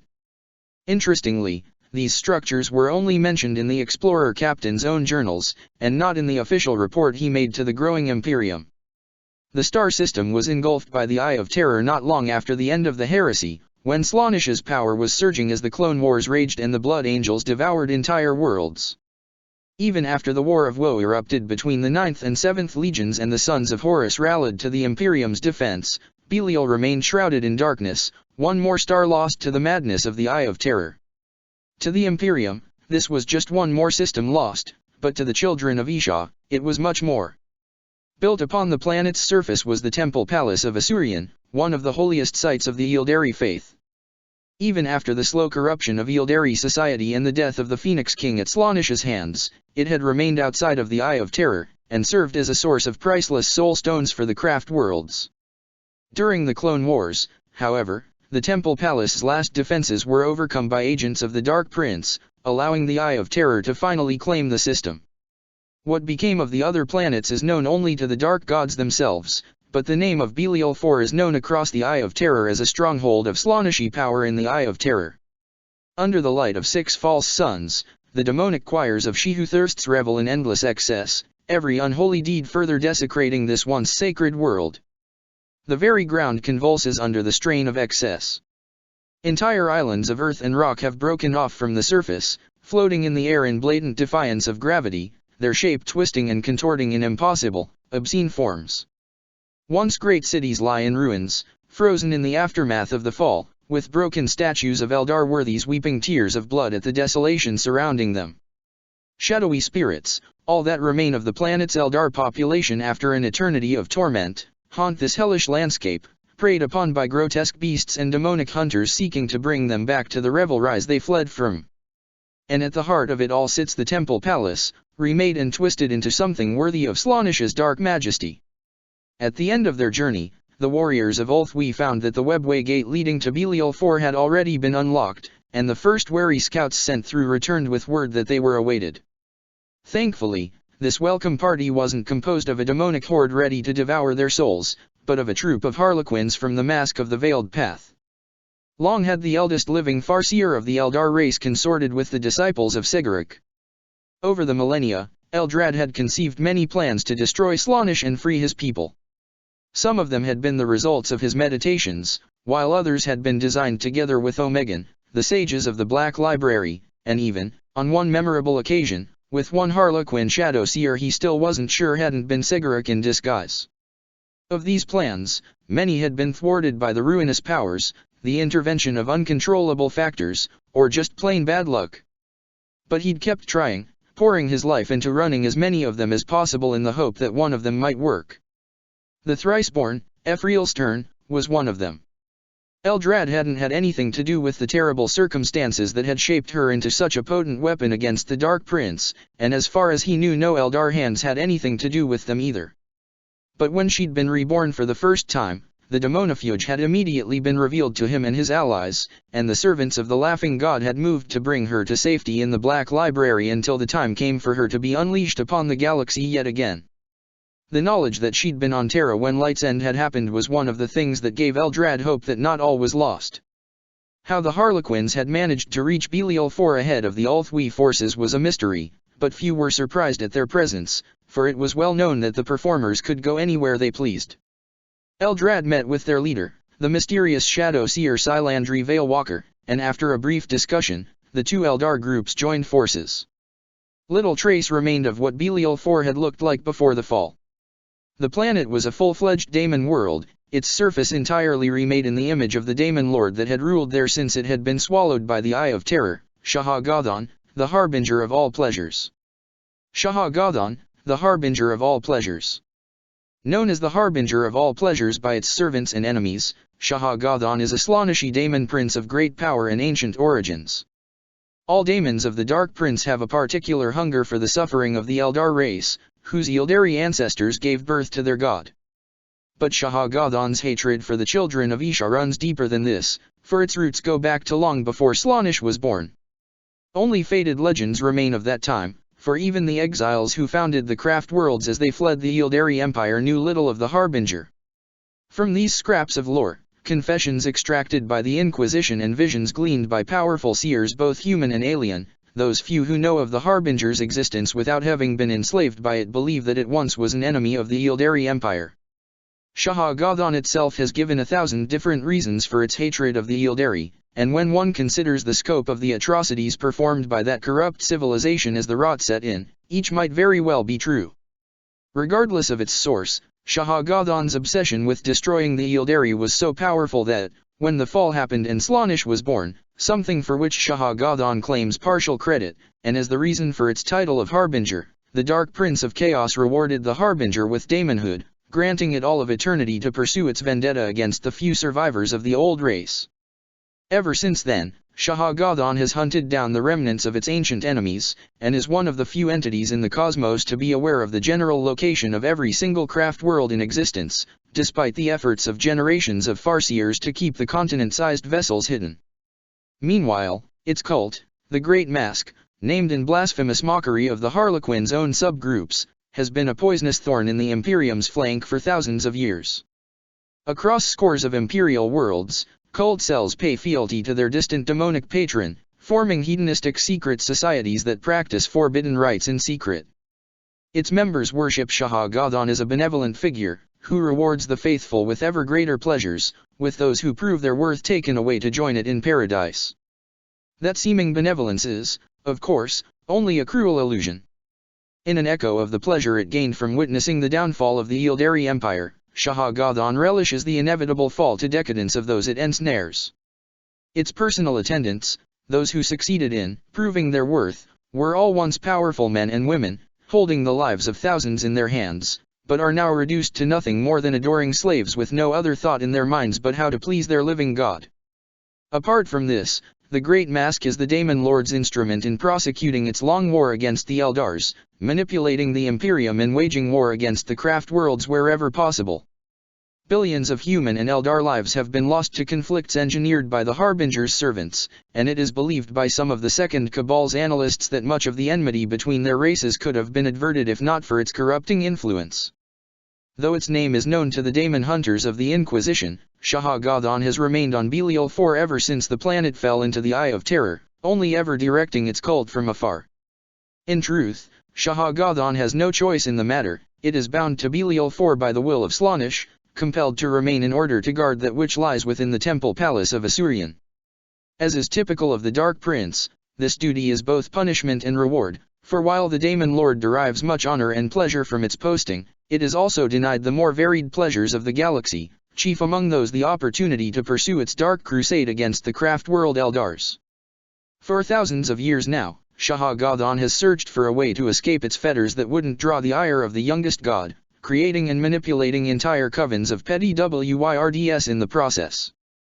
In a way, its obsession with escaping its gilded cage is both a strength and a weakness, for though it gives Shah-Gadhan a focus on mortal affairs shared by few Daemon Lords, it also blinds it to opportunities to spread darkness in other ways. The portal delivered the war host not far from their objective, though navigating the Daemon world was even more perilous than the trip through the warp-corrupted webway had been. The seers and warlocks of the host couldn't use their psychic powers to their full potential lest they attract unwelcome attention, but with Azurman leading the way and Eldrad guiding the Phoenix Lord through the demented landscape, they soon arrived in sight of their goal, the fallen city of Zytherat, and the colossal structure at its center. The temple palace of Asuryan had been remade into a colossal structure that stretched impossibly high, seeming to vanish into space. At their commander's orders, the warriors of the host averted their gaze, for to look upon what Shah-Gadhan had wrought was to court madness. The outer walls were covered in living statues of Eldar, human and other alien species, each of them a soul that had succumbed to the Harbinger's false promises. For millennia, their moans of agony had formed the backdrop music for the Slaaneshi revels. Now, however, these revels were all but silent. As Eldrad had anticipated, the call of the Angel War had left Belial IV with only a fraction of its usual demonic population. Instead of limitless hordes stretching from horizon to horizon in endless bacchanalia, the Eldar war host only faced thousands upon thousands of Slaaneshi Neverborn. Furthermore, most of those who remained were the weakest of their kind, who had been unable to claw their way off-world to join the battle at Terra, which might deliver ultimate victory to the Dark Prince. Surprisingly for such an important world, there were no renegade Astaroths on Belial IV. Shah-Gadhan preferred to work through mortal and infernal pawns it could fully dominate, rather than having to manage the delicate balance of an alliance with a Chaos Lord. Even the Blood Angels weren't welcome in its domain, and it had gone to great lengths to enforce that interdict. Those in the Eye of Terror who knew of the Harbinger whispered this enmity toward the traitor legions was rooted in some long-ago humiliation, dating back to the confused days that had followed the heresy, but if it was true, no evidence remained. After getting into position, the war host struck the demented crowds like a lightning bolt from a cloudless sky. From afar, the Dark Reapers rained destruction upon the daemons, the last of their projectiles detonating mere heartbeats before the charging vanguard reached the dazed Neverborn. Azurman was there at the forefront, and though the daemons of Slaanesh converged on him in their hundreds, drawn by the embers of godhood in his soul, they could not bring him down. For he was the first of the Phoenix Lords, who had matched the King of the Night for days, and this time, there was no innocent blood on his blade to cloud his mind with doubt. Accompanied by the vanguard of warp spiders and howling banshees, the hand of Asuryan reaped a great toll of demonic Itcher, pushing ever forward to the open gates of the desecrated temple palace of his murdered god. Swooping hawks descended upon the daemons, keeping them from rallying, while the few wings of shining spears that had been spared for this operation harassed the flanks of the horde. Then came the main force, a host of dire avengers clustered around the seers and Eldrad himself. The Eldar Psykers still couldn't use their powers in full, for to do so in the Eye of Terror would have been beyond risky. Even the Soul Stones and Wards of Ulthwi couldn't keep the influence of chaos at bay completely. They restrained themselves to support roles, facilitating communication between the elements of the host and keeping up the veil of obfuscation that kept the forces of the great enemy from realizing the true scope of the intrusion yet. Despite the advantage of surprise and their overwhelming firepower, the children of Ulthwi couldn't avoid taking casualties. But thanks to the power of Ennead, the souls of the fallen Eldar warriors were neither drawn to their soul stones nor devoured by their infernal enemies, but instead absorbed by the avatar of the Whispering God. This, however, required most of Eldrad's focus, leaving him little margin to assist in the battle directly, a price that he was willing to pay, for to abandon his comrades' spirits to she who thirsts when he could save them was abhorrent.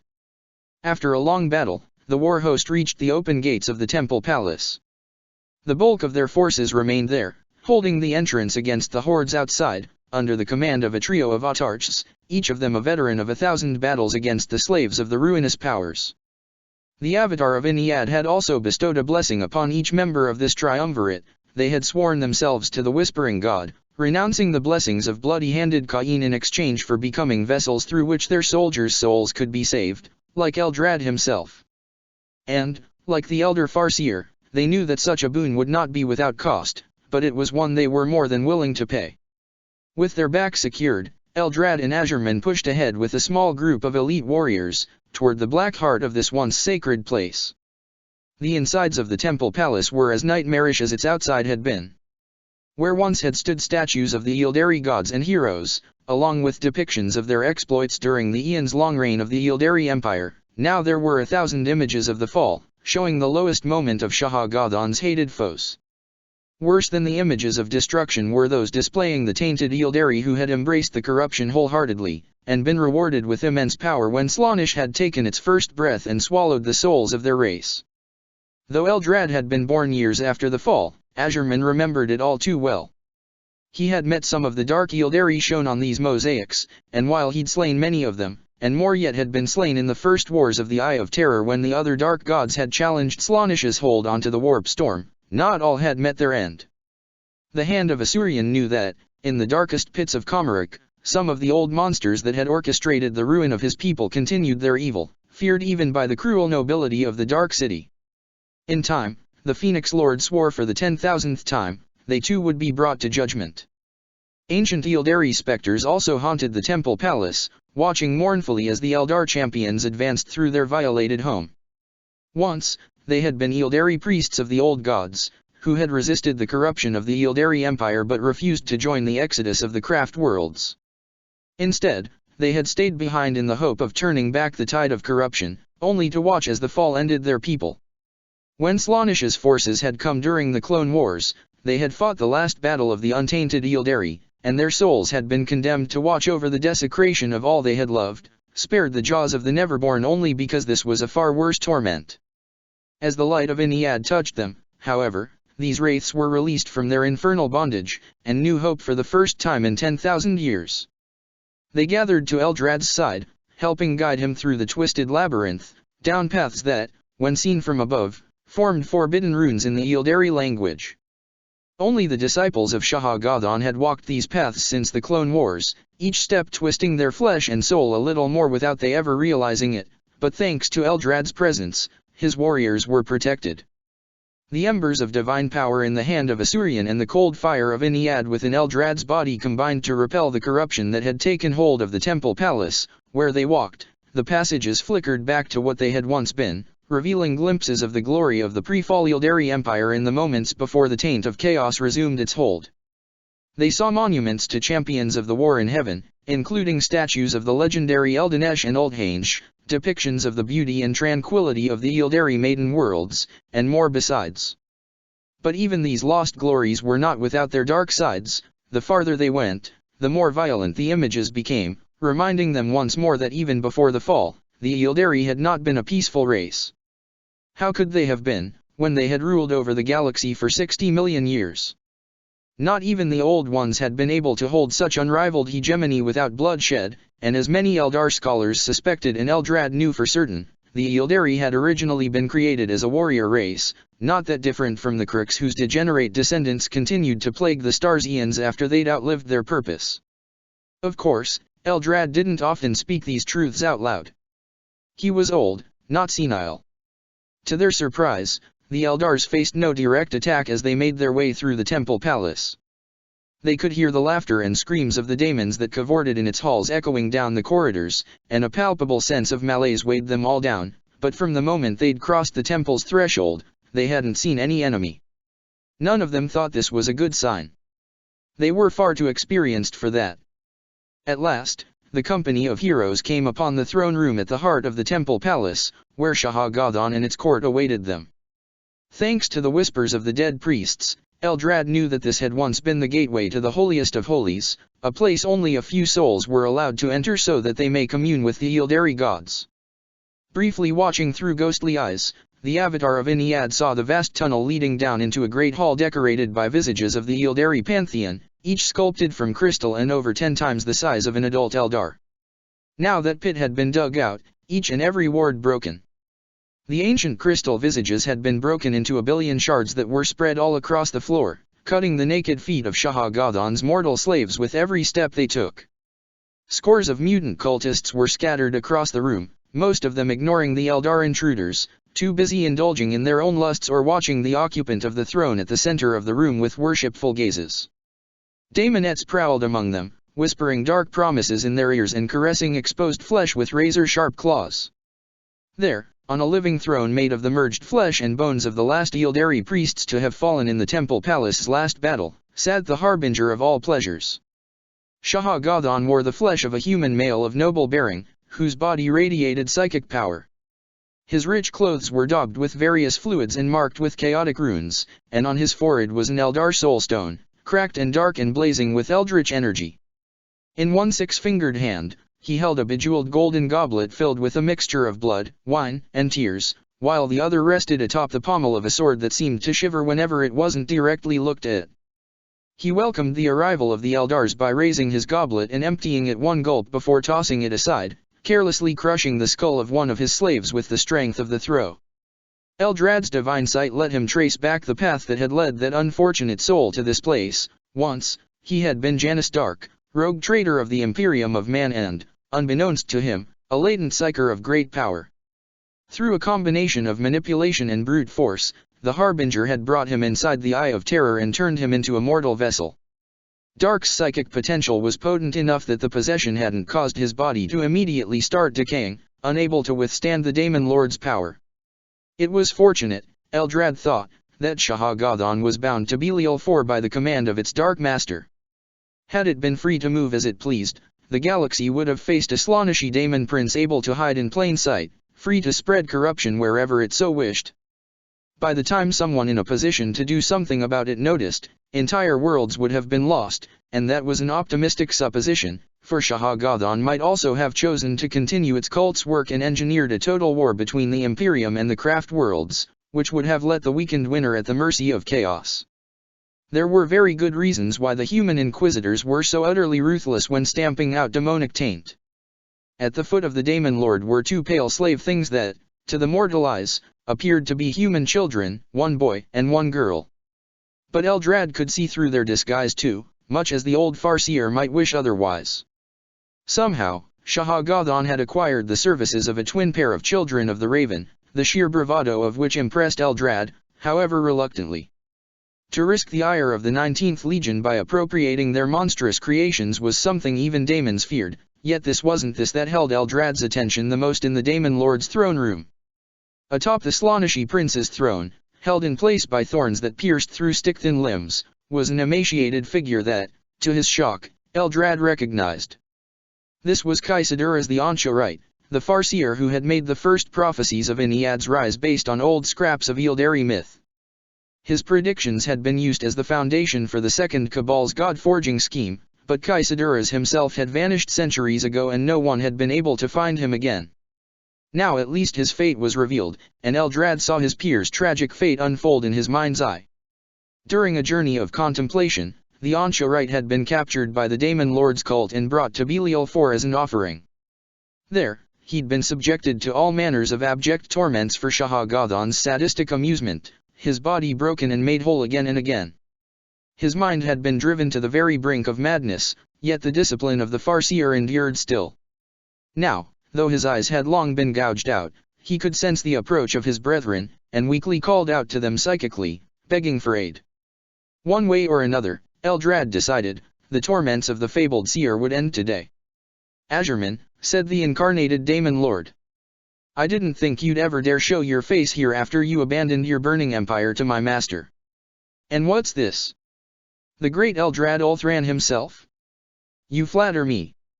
Shah-Gadhan, the avatar of the Whispering God, replied coldly. "Your crimes are known to me." The daemon cocked its head to the side, observing him. "Now, what have you done with yourself, little seer? Your body is on the verge of falling apart. And that fire?" Its stolen eyes widened in shock briefly, before it smothered the expression under a contemptuous sneer. When it spoke again, the false warmth was gone. "Ah. I see. You're a greater fool than I took you for, Eldrad. Tell me, how much of you is left inside that shell of crystal and withered flesh? How much of that hollow god has already consumed you?" Eldrad forced himself to laugh, loading the sound with all the derision he could muster. It drew every gaze in the room to him. The followers of Slaanesh were ever poor at dealing with mockery. "Do you think to shake my resolve with such empty words, Shah-Gadhan? I know the price of this power. I always knew. If sacrificing myself is what it takes to save my people, that is a price I'll gladly pay." "You'll pay far more than you ever thought possible," snarled Shah-Gadhan, "and in the end it will all be for nothing. Your people do not deserve that hope you think you can give them, Eldrad, and I will extinguish it, here and now." "No, Harbinger," interrupted Azurman. In his hands, the sword of Azure blazed with power. Since Ennead's partial awakening, the soul of Tethesis, the Phoenix Lord's brother, had been more awake than ever before. "You shall not. For too long have you defiled this holy place. Now, in the name of Asurian, I shall bring you to judgment." "Asurian is dead," mocked the Daemon Prince. "Nothing remains of him but dust and the empty prayers of fools such as you. But rejoice, you relic of a lost age. Soon, you shall be reunited with him in oblivion." "Your kind has made that threat for millennia," answered Azurman, holding his arms wide in provocation. "And yet, I'm still here."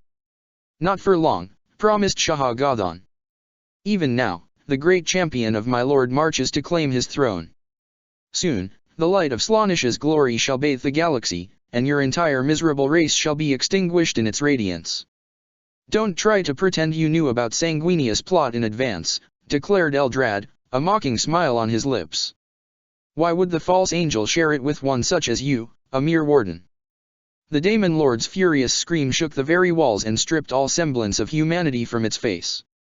Before the eyes of its ancient enemies, Shah-Gadhan unleashed the fullness of its power, warping the body it had possessed so that it could express all of its dark majesty. Empowered by millennia of gorging itself on the souls its cult reaped in its name, the Harbinger was a terrible foe, and its might was further increased by the unholy energies of the desecrated temple palace. The body of Janus Dark grew, his clothing transmuting into a purple segmented armor edged in silver and gold, while his skin grew pale as chalk and a pair of black horns erupted from his forehead. Upon seeing their master transform, the two raven-blooded children screamed, making a sound that no mortal throat should ever make. With a gesture, Eldrad summoned a barrier around his party, shielding them from the unholy noise. As one, the cultists in the room seized their heads, suddenly struck by an awful pain that brought with it no pleasure. Their flesh rippled and mutated, and in the blink of an eye they were all transformed into hideous, hulking brutes of pale flesh and black claws. Shah-Gadhan strode toward the intruders in its domain, while its transformed minions rushed them, driven by a mad hunger for Eldar flesh. Drawing upon his power, Eldrad rose up in the air, arcs of pale fire erupting from him. Meanwhile, Azurman moved to face the Daemon Lord, trusting the aspect warriors who had accompanied the two Eldar lords to handle the mutated horrors. Once more, the inner chamber of the temple palace of Asurian echoed with the sound of battle between the followers of the old gods and the slaves of the one who had ended them. Azurman and Shah-Gadhan clashed, and though the Daemon Prince held the advantage in raw power, the Phoenix Lord had known nothing but the most desperate battles of the Eldar race for 10,000 years, while the Harbinger had remained on Belial 4 unopposed. The two raven-blooded children leapt at the Farseer, and despite their lithe bodies Eldrad knew they would tear him limb from limb if they got their hands on him. Moving with a speed that belied his age, he struck one of them with a sweep of his staff, sending it hurtling back down. The second had almost reached him when the avatar of Inyad punched through its throat with a dagger he'd drawn from his belt with his free hand, the blow carefully calculated so that not one drop of its tainted blood touched him, not out of any disgust, though he certainly felt it, but out of genuine fear of what such contact might do to him. Channeling psychic power through the blade, Eldrad ignited the creature's body, reducing it to ash in a single flash of bright light. Pain lanced through his body at this brutal use of his power, but he knew he couldn't take any risk when facing the ill-begotten creations of the Raven Guard. His caution was soon proved warranted as the remaining child crashed down on Shah-Gadhan's throne and, sensing its sibling's demise, immediately shed its human guise. A thing made of pale flesh and black fangs, or perhaps claws, it was impossible to tell any more, rose up toward Eldrad in a tide that made a mockery of biology, moving with impossible speed and howling its rage through 100 mouths. Fortunately, the Farseer was still Eldar despite his advanced age, and possessed of the lightning-quick reflexes of his race, honed further by the countless battles he'd taken part in. He drew upon his divine power once more, the agony of it burning even brighter for being suffered again so soon. Death poured out of him in a torrent, and the child of the Raven's darkling soul was snuffed out like a candle. Shah-Gadhan's throne detonated in a shower of bone shards and gore under the weight of the swiftly decaying corpse, seeming to breathe a sigh of relief as its unnatural life ended. Kaisadura's limp body fell, but even as Eldrad reached out to catch him, his flesh turned to dust. The Anshorite had died long ago, and only the cruelty of Shah-Gadhan had kept him from passing away. It was all the Avatar could do to secure his soul, though with all the torments the Anshorite had endured it would be some time before he could question his spirit. With a pulse of telekinetic power, Eldrad swept aside the throne's morbid detritus, revealing a warded cache hidden underneath. There, surrounded by unholy sigils and shrouded in black fire, was the object of the war host's quest, Vilithzar, the Sword of Souls, one of the fabled Crone's Words of Murrayheg. The Crone's Words of Murrayheg. Among the storytellers of the craft world Eldars, there are many different tales of the Crone's Words of Murrayheg's origins. According to some, these legendary blades were forged from the fingers of the Yildari goddess of fate after she tricked the god of war Cain into cutting off her hand so that she could drink her own blood and learn the divine secrets it contained. Others claim that they are the last creations of the smith god Vol, crafted following Murrayheg's instructions during the time of his servitude to the Bloody-Handed One. And in the pleasure pits of Komarok, it is whispered that each was once a lover of the hag goddess who spurned her when her cyclic nature deprived her of her youth, whose betrayal she punished by pouring the secrets of death into their souls until all traces of their identity was erased, leaving behind only cold instruments of murder. Meanwhile, Imperial xenologists who have gleaned scattered hints of the war in heaven 60 million years ago theorize that the Crone's Words are remnants of that terrible era, forged by the Old Ones to fight the first warp horrors spawned by that galaxy-rending conflict. Of course, given the mythical nature of these cataclysmic events, that particular theory might very well be combined with any of the tales told by the children of Isha. Regardless of the truth, it is widely accepted that 5 of these mighty weapons exist. Each of them holds tremendous power, but only special individuals, according to legend, those marked by Murrayheg from beyond the grave, can wield them without being destroyed. The tales of the exploits performed by their bearers are many, but always end in tragedy, perhaps as a sign of Murrayheg's own cold cruelty, or perhaps as a reminder of the perils faced by any Eldar who would fly too close to the sun of their race's past glory. By the time of the fall, the Crone's Words were long lost, scattered across the galaxy over the eons' long reign of the Yildari Empire. Many Eldar adventurers searched for them, as well as champions of Slaanesh wishing to earn their dark god's favor. Often, these questers found the mysterious harlequins crossing their path, though whether to help or hinder was never certain. If any ever found one of the fabled weapons, however, they left no trace of their success. Even as Eldrad and Azurman led the expedition to Belial IV, others sworn to their cause sought the remaining 4 Crone's Words. They knew that, once the Dark Powers were alerted to their interest in the ancient weapons, they'd move to secure them, and not even the Second Cabal felt up to the task of, say, robbing the Silver Palace of Slaanesh itself, which Eldrad knew was a distinct possibility should she who thirsts realize the scheme of the Inari. The High Farseer did not know for certain that these other parties would succeed, for he was as blind to what laid past Light's End as any other seer. But he'd made what preparations he could to maximize their odds of success, and trusted in those he had chosen to lead each expedition. Now all that remained was for him to do his best. And yet, though Vilithzar was so close, Eldrad couldn't touch it, for the protections surrounding it had been woven by the greatest sorcerers of Slaanesh, and empowered by the will of the Dark God itself. Disabling them would take time the Avatar didn't have. Then, thanks to the vagaries of time whilst traveling through the webway or walking upon a daemon world, far away, on burning Terra, Lorgar Aurelian and Ephriel Stern struck Sanguinius down. The Dark Prince itself was wounded by the sword that was promised, in a blow that echoed throughout all of reality. Shah-Gadhan stumbled in sudden pain, its mind unable, or perhaps not allowed, to grasp what was happening, and in doing so missed its chance to deal a killing blow to Azurman. The chaotic runes that kept the crone's word ever so slightly ajar from the rest of existence blinked off and fractured, the delicate balance of their existence shattered by She Who Thirst's scream of outrage and pain. Though he hadn't foreseen it, Eldrad seized this opening at once, and reached for Vilithzar. Mere flesh would have been consumed immediately by the black fire surrounding the crone's word, but Eldrad's limb was made of living crystal, permeated with the power of a nascent god and proof against such peril. His fingers closed around the sacred weapon's hilt, and with a cry far more martial than any that had left his lips in a great many cycles, he pulled the crone's word free of its infernal prison. Despite its confusion, Shah-Gadhan sensed at once that it had failed in its god-appointed task. Knowing that its only chance to avoid Slaanesh's wrath, and sensing that, at the moment, such a thing was to be avoided at all costs, for the Dark Prince's rage presently rivaled that of the Blood God himself, the Harbinger leapt at Eldrad, abandoning all defense to kill the Avatar of Iniad before it could make use of his new weapon. It failed. Eldrad plunged Vilithzar through Shah-Gadhan's chest. The Daemon Prince screamed in pain as the ancient weapon burned through its infernal flesh, but it wasn't enough. Eldrad wasn't satisfied, and neither was Iniad.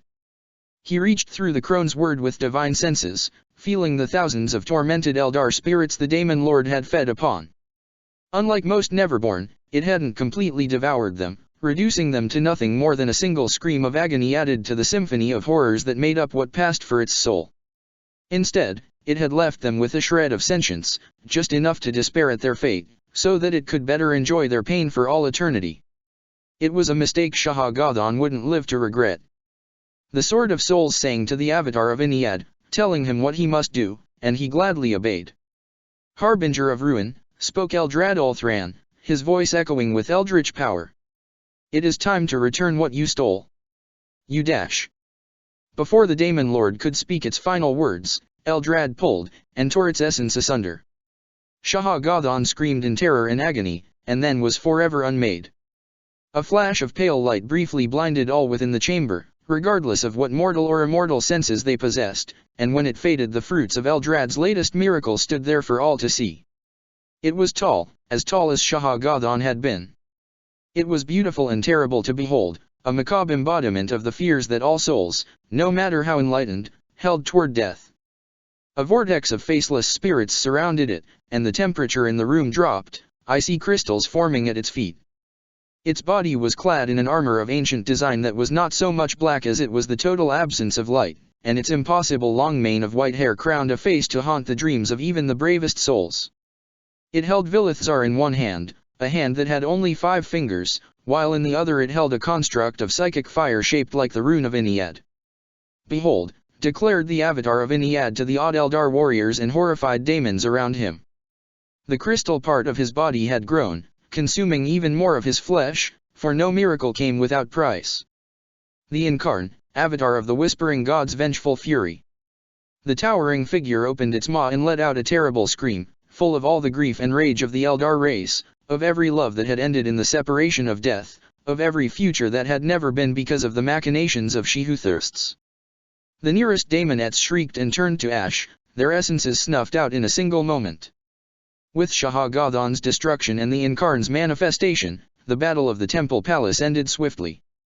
Every blow of the Incarn obliterated a handful of Slaaneshi daemons, not merely banishing them but unmaking them entirely, and wherever it turned its burning hand, the Dark Prince's minions recoiled in terror from its pale radiance.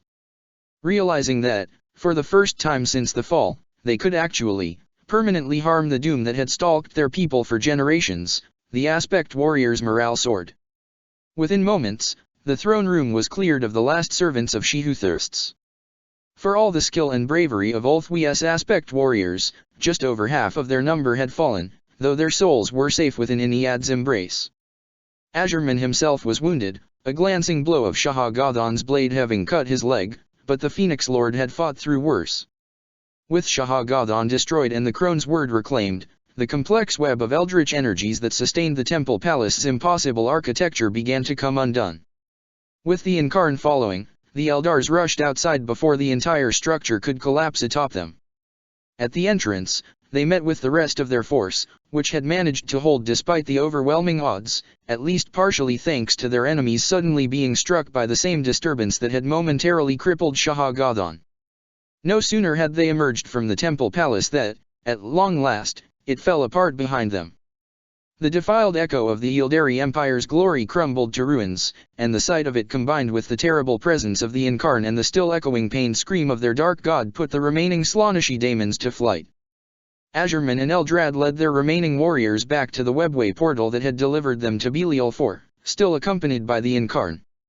They had succeeded in their mission on the Daemon world, but they wouldn't return to Ulthwee yet.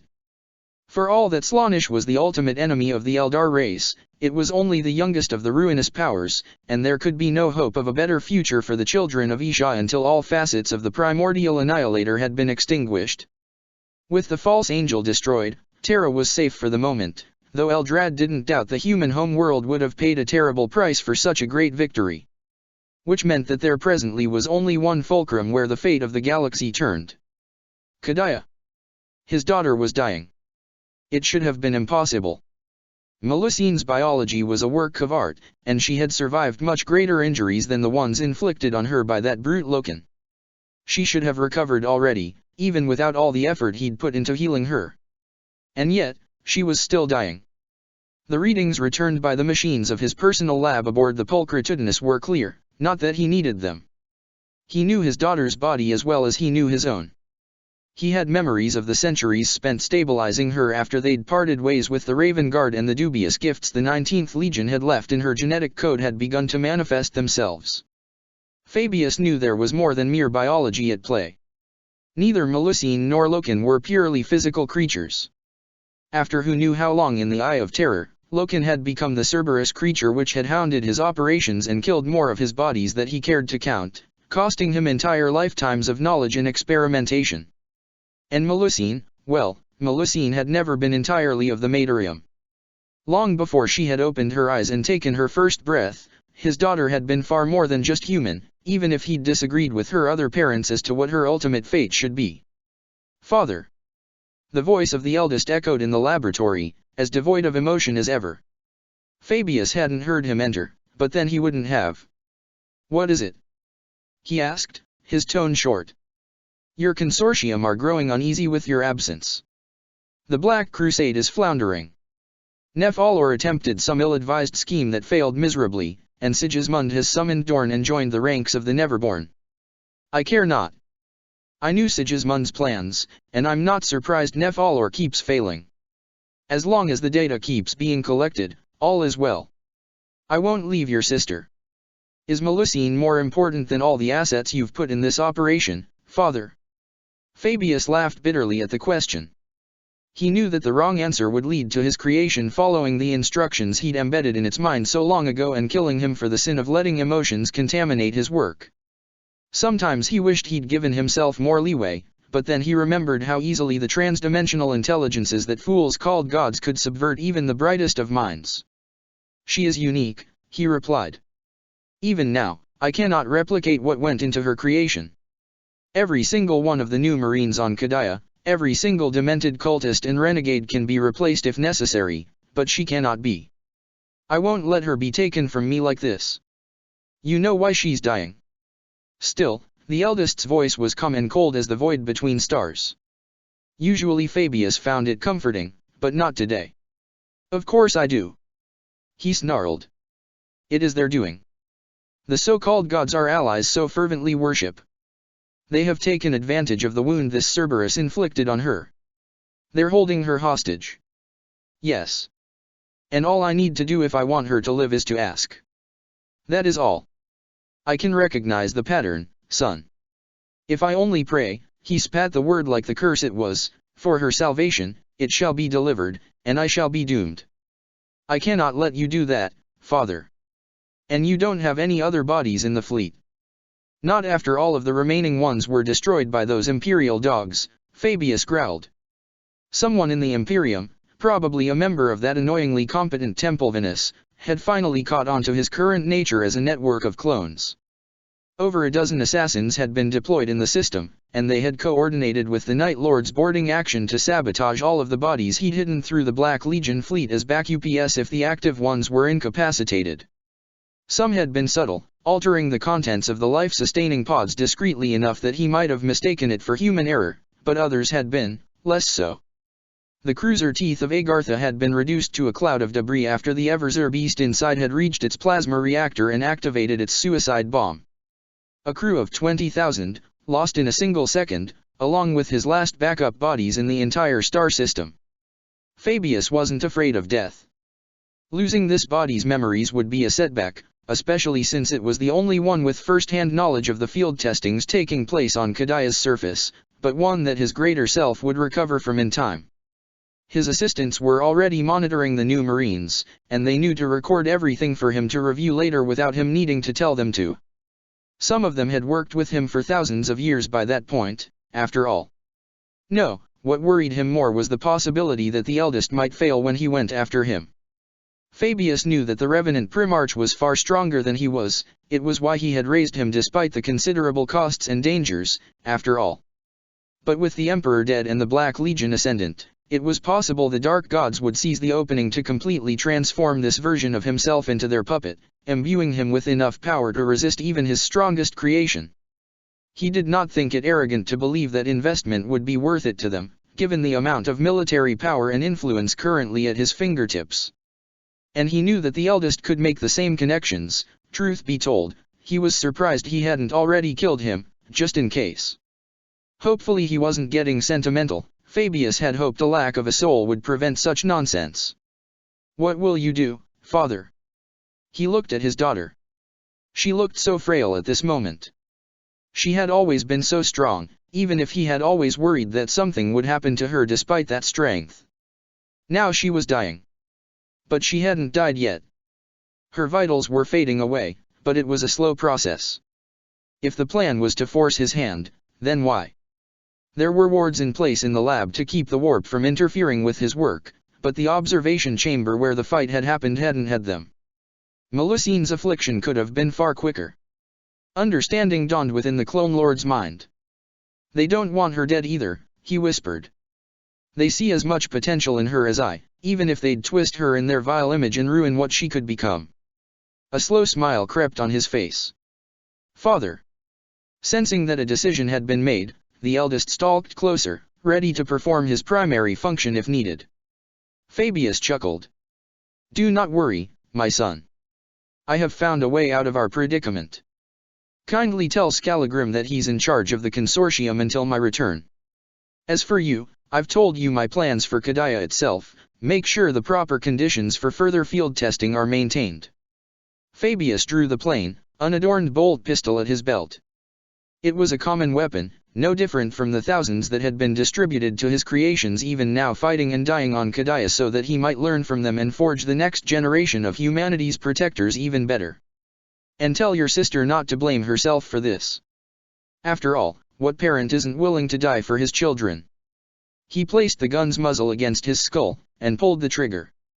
On Kadia, things had tentatively improved for the Imperium after Kane's victory at the Elysian Fields.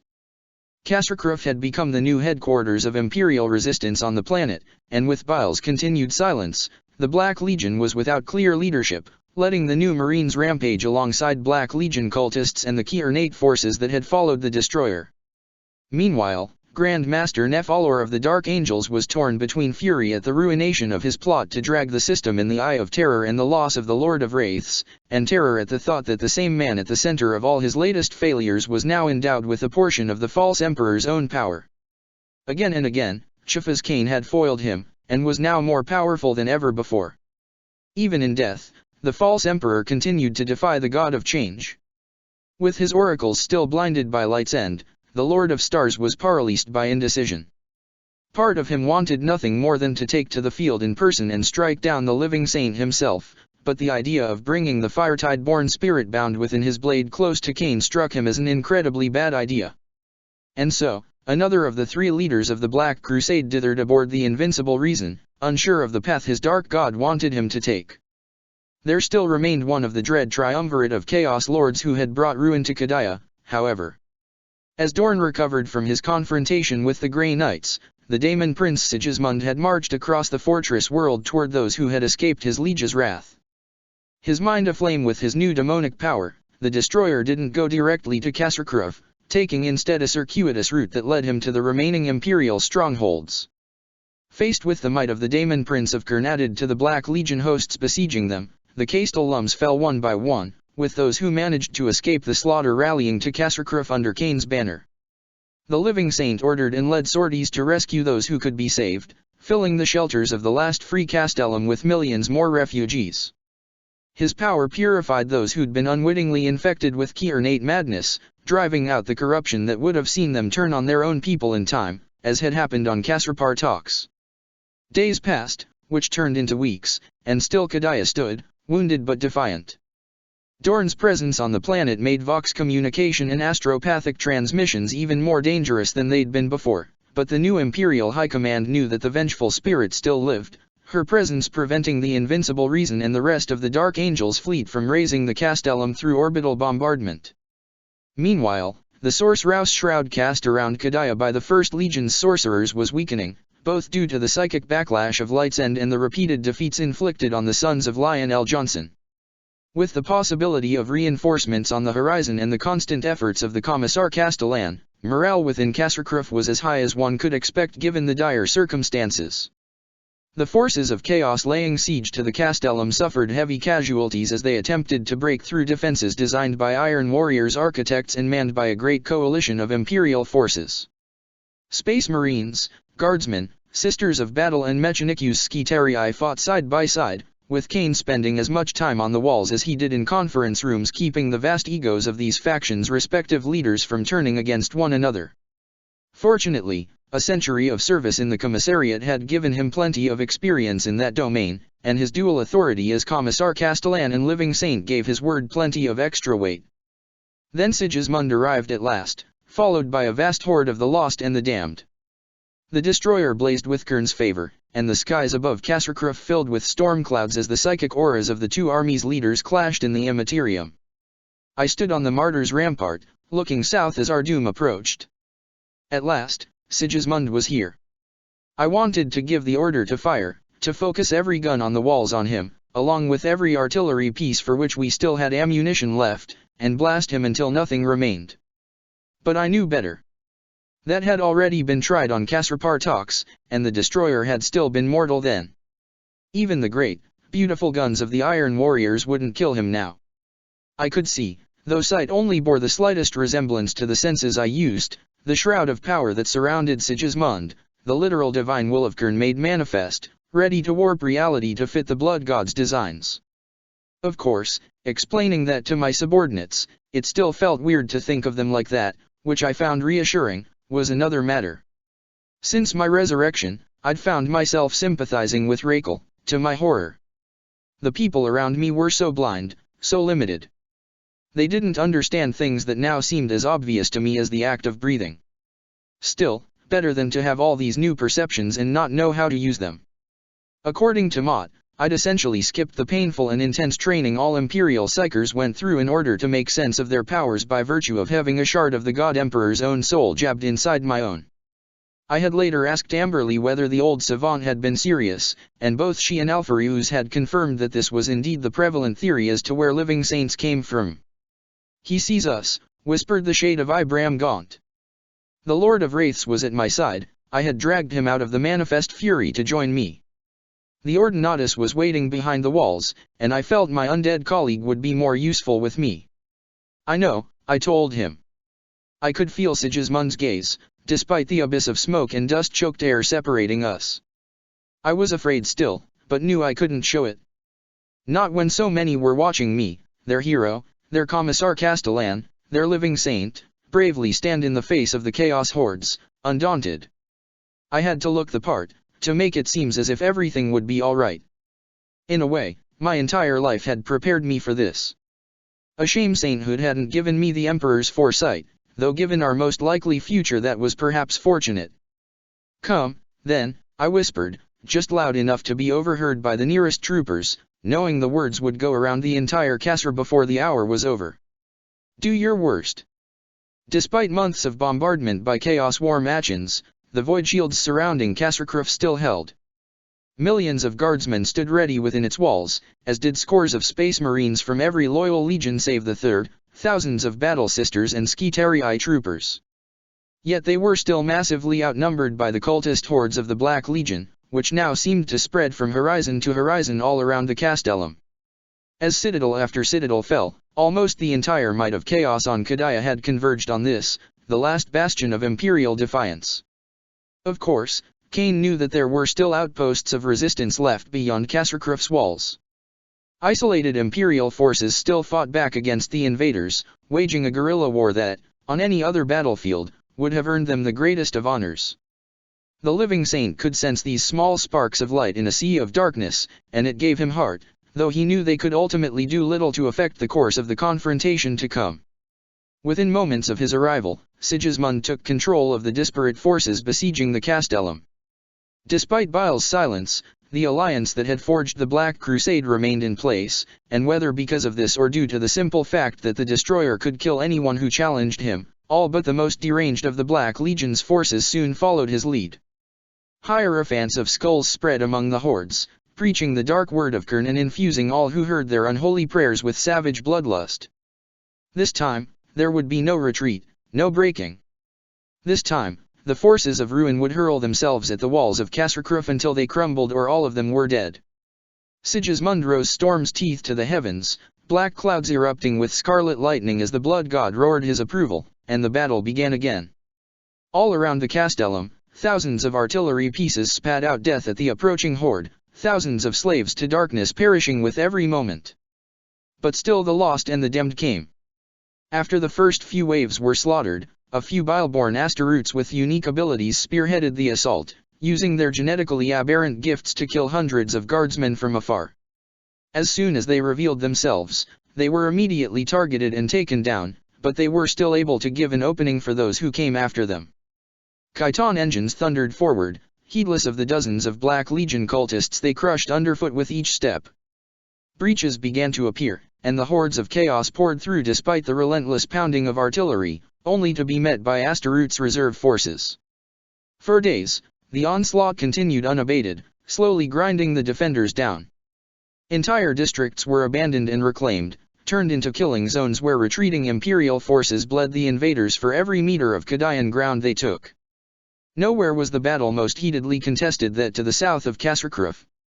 There, on the martyr's rampart, stood the living saint himself, and there, too, had come the destroyer. Kane and Sigismund both knew that a confrontation between them was inevitable, but the destroyer spent the first 7 days of the battle watching from afar as his infernal will drove the forces of the Black Legion and the cultists of Kern onward, straight into the embrace of death. Under Kane's leadership, the defenders didn't break, any retreat was orderly and calculated, every shot carefully aimed, every blow given with righteous anger in one's heart. Though fear weighed heavy on their souls, they refused to give into it, refused to shame the Commissar Castellan who fought alongside them, at the forefront of every engagement. Then came the 8th day, though it had been a long time since the sun had pierced through the clouds of smoke and dust. At last, Sigismund advanced. Unlike the bloodthirsters of Kern, or his own demonic Primarch, the destroyer didn't have wings, but he didn't need them. He climbed up Martyr's rampart, his claws tearing through the rock reedy as if it were wet earth, heedless of all the suddenly panicked fire directed at him, until Kane managed to restore order despite the dark aura of terror emanating from the destroyer and ordered a withdrawal from this section of the walls. Seeing the fire raining down had stopped, the Black Legion forces followed the Daemon Prince, using ladders or clinging to the side of mutants with bodies suited for the climb. By the time Sigismund reached the top of the wall, the living saint stood ready to face him, accompanied by a handful of companions whose willpower he trusted to resist the Daemon Prince's presence, and whose skill he hoped would be enough to make a difference. Inquisitor Amberley Vale, clad in a golden suit of power armor, who had known Cain for decades, perhaps better than he knew himself. Ibram Gaunt, the Lord of Wraiths, a spectre animated by Vendita, the new power of retribution enshrouded by the ghosts of the lost world of Tanith. Lieutenant Manawa Veltram of the World Eaters' 59th Assault Company, holding a great chain axe in both hands, his helmet lost on the 5th day of the fight to reveal a face that, despite its brutishness, had made countless soldiers and civilians feel safe in the months since Light's End. And the Alpha Legionary who was called Alphareus, standing at Cain's side where once first-class gunner Ferric Jurgen had stood. Under burning skies, these 5 heroes stood together against the destroyer of Khurn and his host of blood-crazed minions. Along with them were 50 space marines from several legions. Only transhuman warriors could be relied on not to succumb to Sigismund's presence up close. There was a brief pause as the two sides glared at each other across the width of the martyr's rampart. Then Sigismund stepped forward, and all hell broke loose. Bolter fire tore apart the first lines of heretics, but those behind them kept coming, unafraid, and soon the battlefield degenerated into a bloody melee. Within a few heartbeats, Cain clashed with the destroyer, drawing upon his new power to match the Daemon Prince's monstrous strength. The Lord of Wraiths was at his side, his ethereal nature allowing him to withstand the terrible energies unleashed by the confrontation even as they forced the more physical allies of the living saint back. Hundreds of vengeful ghosts reached out, clawing at the destroyer's demonic form, slowing him just enough for Cain to be able to match him. Yet even so, with every exchange of blows, the living saint was forced to give ground. Sigismund's inhuman determination and strength of will, which had seen him orchestrate the breaking of his own legion and spend 10,000 years collecting skulls for the blood god in order to free his primarch from the arch-traitor's manipulations, acted as a ward against Gaunt's specters. Finally, just as Gaunt tried to strike at Sigismund himself, the destroyer backhanded him with his free hand, infernal matter smashing the Lord of Wraith's incorporeal body aside. Cain tried to take advantage of the distraction, but Sigismund moved too fast, and it was all the living saint could do to avoid being cut in two. His last-second parry resulted in him being thrown to the ground, his still human body breaking alongside the rampart's reinforced rock reedy. Sigismund towered above Cain, whose allies were kept at bay by the rest of the Chaos forces contesting the wall. But before the destroyer could strike the Commissar Castellan, the air between them rippled and cracked apart, and 2 figures emerged from a hole in reality, one human-sized, the other matching Sigismund in height if not quite in bulk. Eldrad Ulthran and the Incarn had come, jumping through space using Eldrad's psychic powers from the webway portal on Klejuz, the ice moon of Kasserholm. Opening a way through the disturbances Sigismund and Cain's fight had created in the warp had nearly drained Eldrad, but the Incarn was more than ready to fight. Vilithzar's edge met Storm's teeth in a shockwave of power, saving Cain's life. The Incarn was mighty and the destroyer taken by surprise by what, to him, looked like the greater daemon of a power he couldn't identify, though mortal eyes might have been deceived into thinking the Incarn a spawn of Slaanesh, a daemon prince of Khurn could tell the difference at once. Yet Iniad was a young god, and the Incarn was younger still. Rare as that might be, this time the Eldar combatant didn't have the advantage of experience. Again and again the two divine champions clashed, but in the end, Sigismund prevailed. Storm's teeth tore through the Incarn's armor and plunged through its chest, and the skies rumbled with Khurn's mocking laughter as the avatar of the upstart god was slain. The Incarn's form dissipated into smoke, taking Vilithzar along with it. But Eldrad did not despair at the disappearance of the Crone's word. The two entities' essences had been irrevocably tied when he'd used the weapon to create the other avatar of Iniad. He could still feel the Incarn's presence in the God of the Dead's song, slowly regaining strength.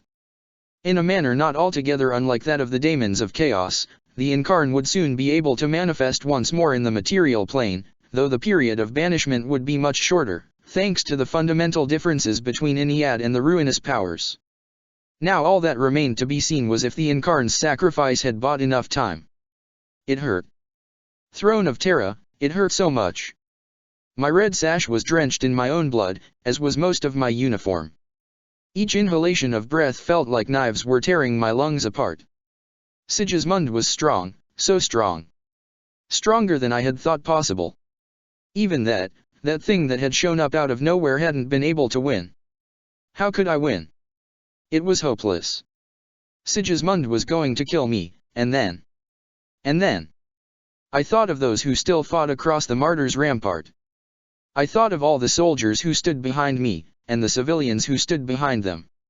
I thought of Amberley, of Castine, of all those Sigismund would kill once he was done with me. I thought of all those he had already killed, of all the heroes who had fallen to his blade. Of all the worlds that had burned in the 7th Legion's insane blood crusades. I thought of my friend, who had died in my arms with a smile on his lips. No more, I whispered, and stood up. Golden light surged from within me, and I felt my wounds close, though the pain of them remained. One way or another, Sigismund's bloody crusade would end here. The destroyer stalked closer, his proximity brushing against my senses like the sickly heat of a plasma weapon on the verge of detonating from overuse. You still stand. Good. One such as you should die on their feet. I could hear the smile in his voice, past all the fire and screams. He had enjoyed the fight against the Eldar creature, and was looking forward to more. But before I present your skull to Kern, I shall teach you the true meaning of war, old soldier. His words were nothing more than a taunt, no different from the hundreds I'd heard before. And yet, something in them made me pause.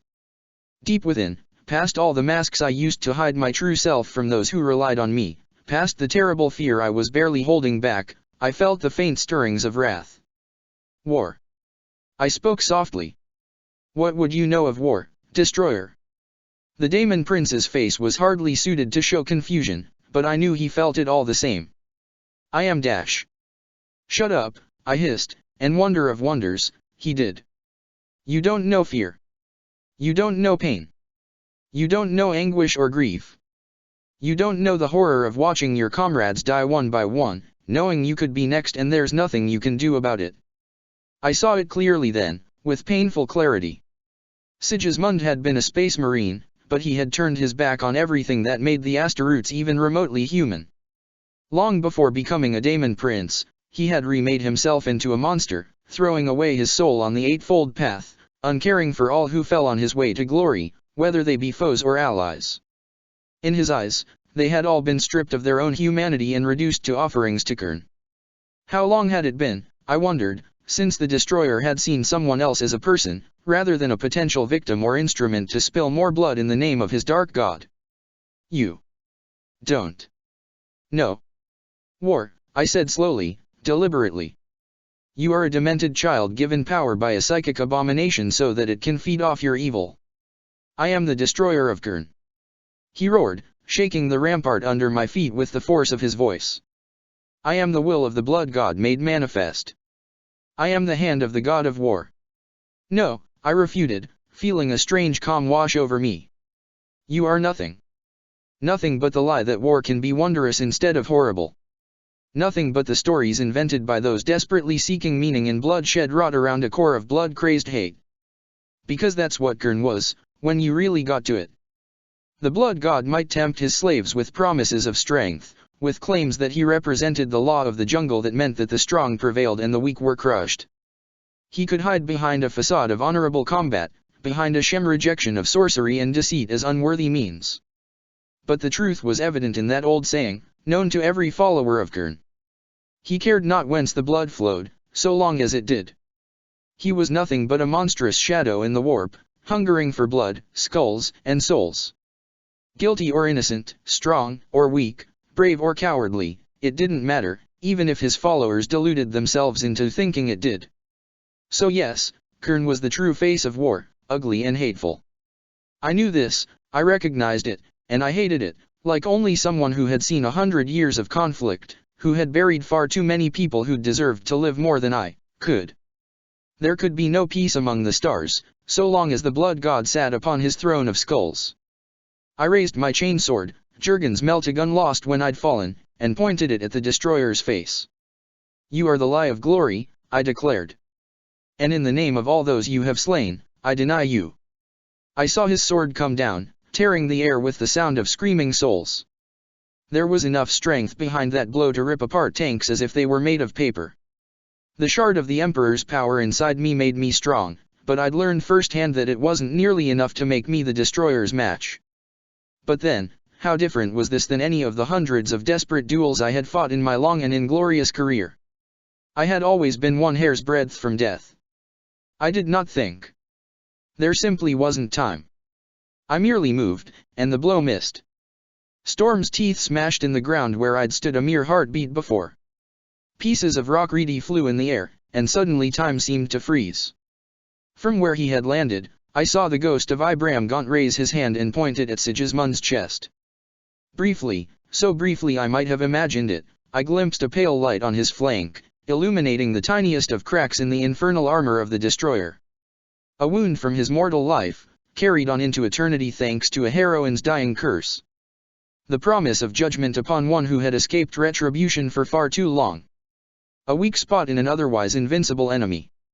I struck, burying my chain sword through that crack and into the destroyer's flesh, all the way to the hilt, angling my strike so that the blade would reach where his heart would be if he were still mortal. I poured all of my strength into the blow, ravaging the Daemon Prince's innards with reaving adamantium teeth and golden psychic power. Storm's teeth slipped from Sigismund's grasp, hitting the ground at the same time as the flying pieces of rock reedy it had torn from it. The destroyer fell slowly, too slowly, not like a man would have, but like a monument crumbling. I ripped my weapon free, using the momentum of his own fall to help me. I heard the cries of the other chaotic scum, but I ignored them, keeping my eyes on the destroyer. He looked up at me from the ground, and I saw incomprehension in his burning gaze. He couldn't understand how I had done this, couldn't understand how it was even possible. For the first time in eons, perhaps for the first time ever, if what I suspected of his human life was correct, Sigismund the Destroyer knew fear. I felt no triumph at the sight, only an exhausted sense of relief. How? How? He asked. Blood poured out from his wound, and a part of me absently noted that the crimson tide parted at my ankles, refusing to touch me. What are you? How many times had I asked myself that very question in the last months? I hadn't been able to figure out a definitive answer, but here and now, I knew the truth. Retribution, I answered. Then, another insight struck me. I can kill you, I told him. Once and for all. I am eternal, he growled. Kern has granted me immortality. Even Dorn himself couldn't kill me. What makes you think dash? He suddenly stopped ranting, eyes widening as his infernal senses somehow told him I was speaking the truth. Because it was the truth. I could destroy him, truly destroy him. Sunder his newly immortal essence and make a lie of Kern's promise of eternity. I could annihilate the shard of power the Blood God had invested in the Lord of the Black Templars, forever diminishing the might of the Lord of Skulls. I saw how to do it, how to unravel the tangle of his existence and burn every individual string until nothing remained for Kern to pull back together. I could make him pay for all he'd done. A hand fell on my arm. Hold, Commissar Kane, said the Eldar who had arrived alongside the pale-horned monster. If you do this, the effort required will destroy you. And while you may consider it a worthwhile trade, your people still need you. It said something, I thought, that the most surreal part of this entire experience was that an Eldar was speaking plainly. I sighed. You are right, I admitted, before turning my gaze back to the Daemon Prince laying down beneath me. Congratulations, Destroyer. You'll escape oblivion this day. But when you grovel at the feet of your master's throne, give him this message from me. Briefly, I flared my aura.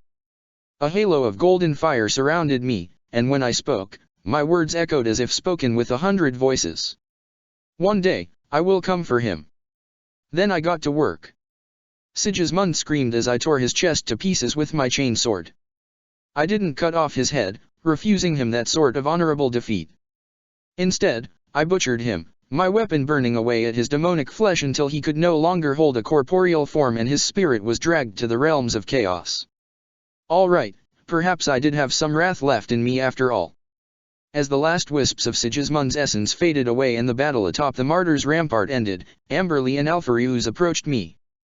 Her armor was covered in blood, but I could tell from a glance that none of it was her own. Reassured, I turned to face the Eldar who had stopped me from destroying myself to annihilate Sigismund's essence.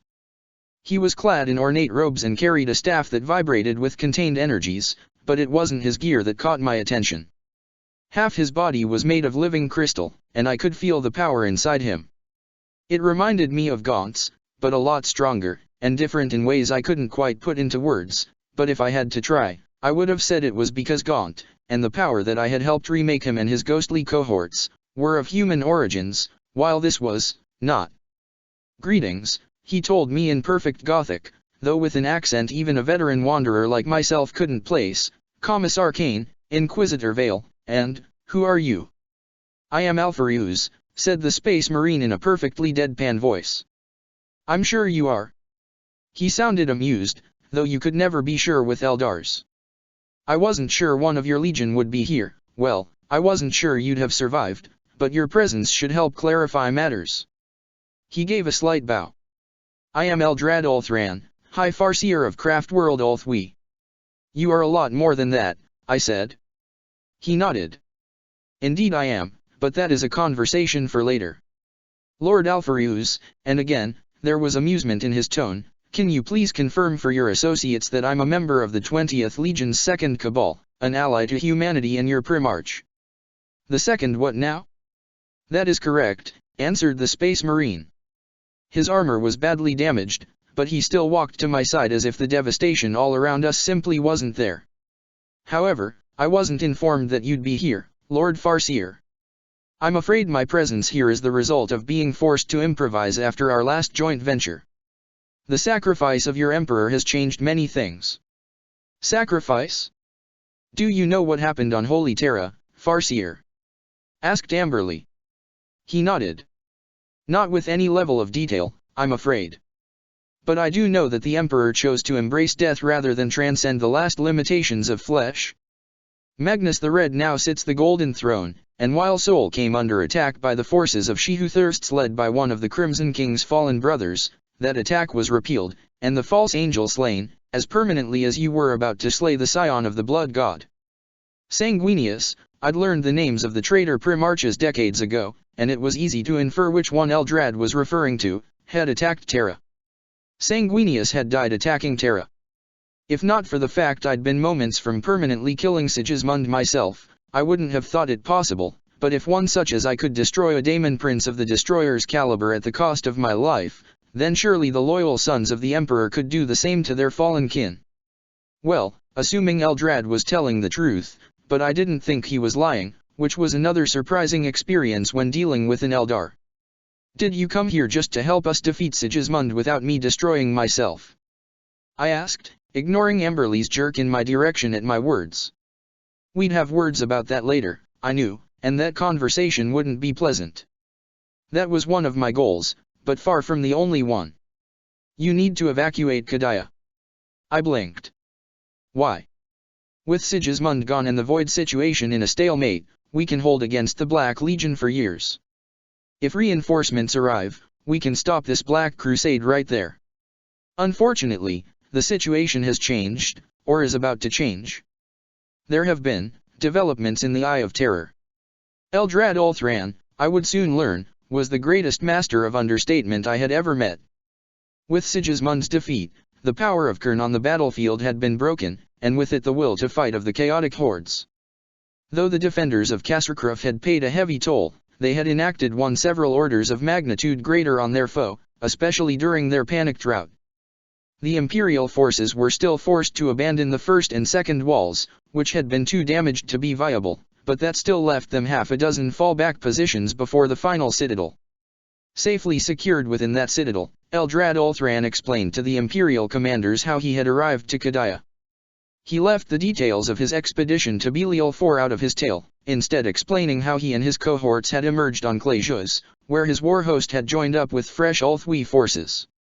Reports were coming in from the word-bearers illuminating Dawn chapter stationed on Kasrholn of the Xenos who had suddenly come to their aid on several fronts, led by a champion of great power, who Eldrad identified as Azurman, a name that caused Inquisitor Vale to take in a sharp breath.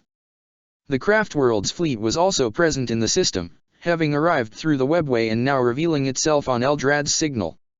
Shrouded by Eldar technology, Ulthwi's ships struck at the Black Crusade's ships seemingly from all directions at once, forcing them to scatter and reassemble elsewhere, which gave the Imperial ships time to regroup. Then a transmission reached Kasserkruf, and the last piece of good news any of the Allies would hear in some time arrived. Through a combination of great skill and greater luck, the Mournival Lord Erkenthos had survived the destruction of the Eternal Crusader, his void-sealed armor protecting him long enough for the 16th Legion gunships scouring the orbit of Kasserpartox to find him. Having left the Apothecarian, though escaped might be a more appropriate word, he had returned to the bridge of his flagship, and was now sharing what the Vengeful Spirit's sensors had detected. New warp signatures had appeared at the edge of the system, where the Black Crusade fleet had emerged what seemed like an eternity ago. The hololithic table at the center of the command room flickered, showing the data beamed from the Gloriana-class battleship. Slowly, the grainy feed resolved itself, and an image that was painfully familiar to the humans in the room formed, that of another redoubt, identical to the 3 gigantic transports which had vomited their cargo of bile-borne asteroids upon Kadaya. Then another emerged behind it, and another. And another. And another. By the time the last redoubt was identified on the Vengeful Spirit's long-range Auspex arrays as the Omega Redoubt, 21 of the massive spaceships had arrived at Kadaya, accompanied by swarms of escort vessels. They were moving at full speed away from the system's edge, which to Kane's eye looked not so much like they were eager to join the fray and more like they were running from something. Given his luck, it wouldn't surprise him to learn that such was indeed the case, even if he couldn't quite imagine what might give such a force cause to flee.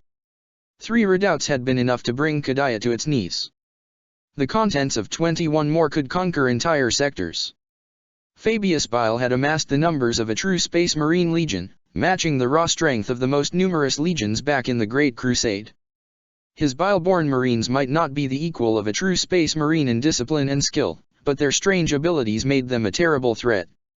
The Black Legion's name, once treated as an insult by both Imperials and heretics alike, now sounded like a terrible promise that had at long last been fulfilled. The Imperial commanders were forced to admit that Eldrad was right. Against such numbers, holding Kadaya was impossible.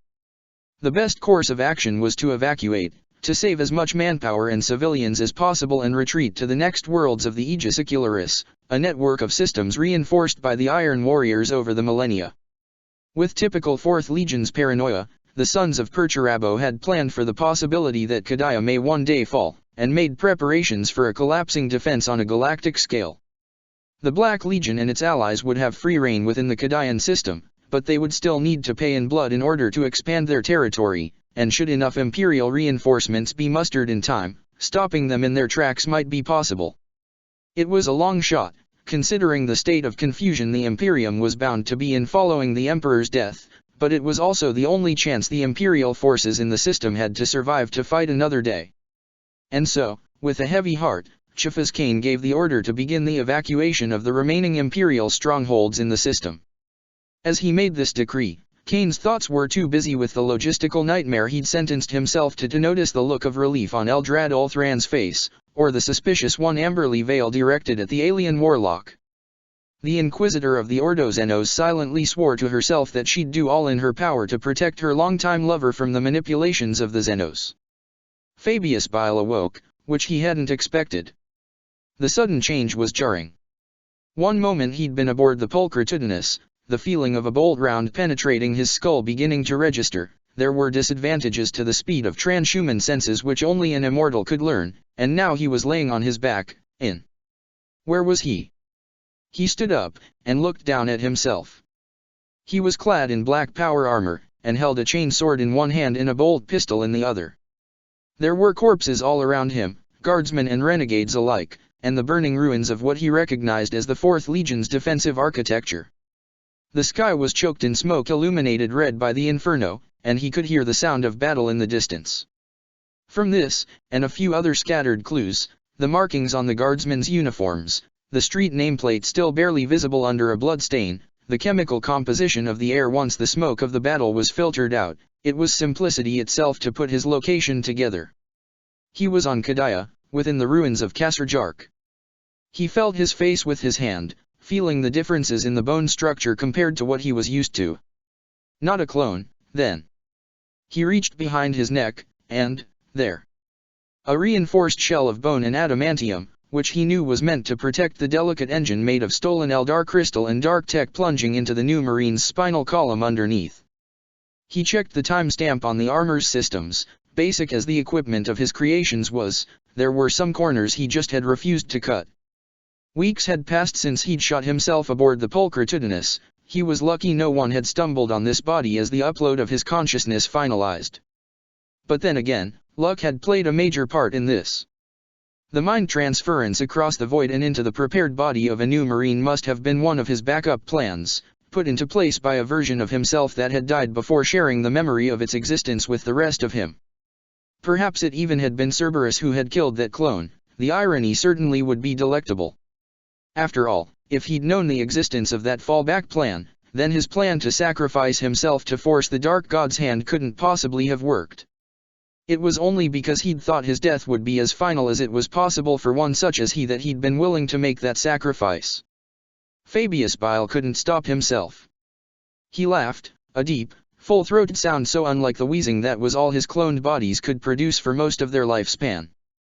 The blight would come for this body in time, he knew. He'd already tried to escape it by transplanting his consciousness into genetically unrelated flesh before.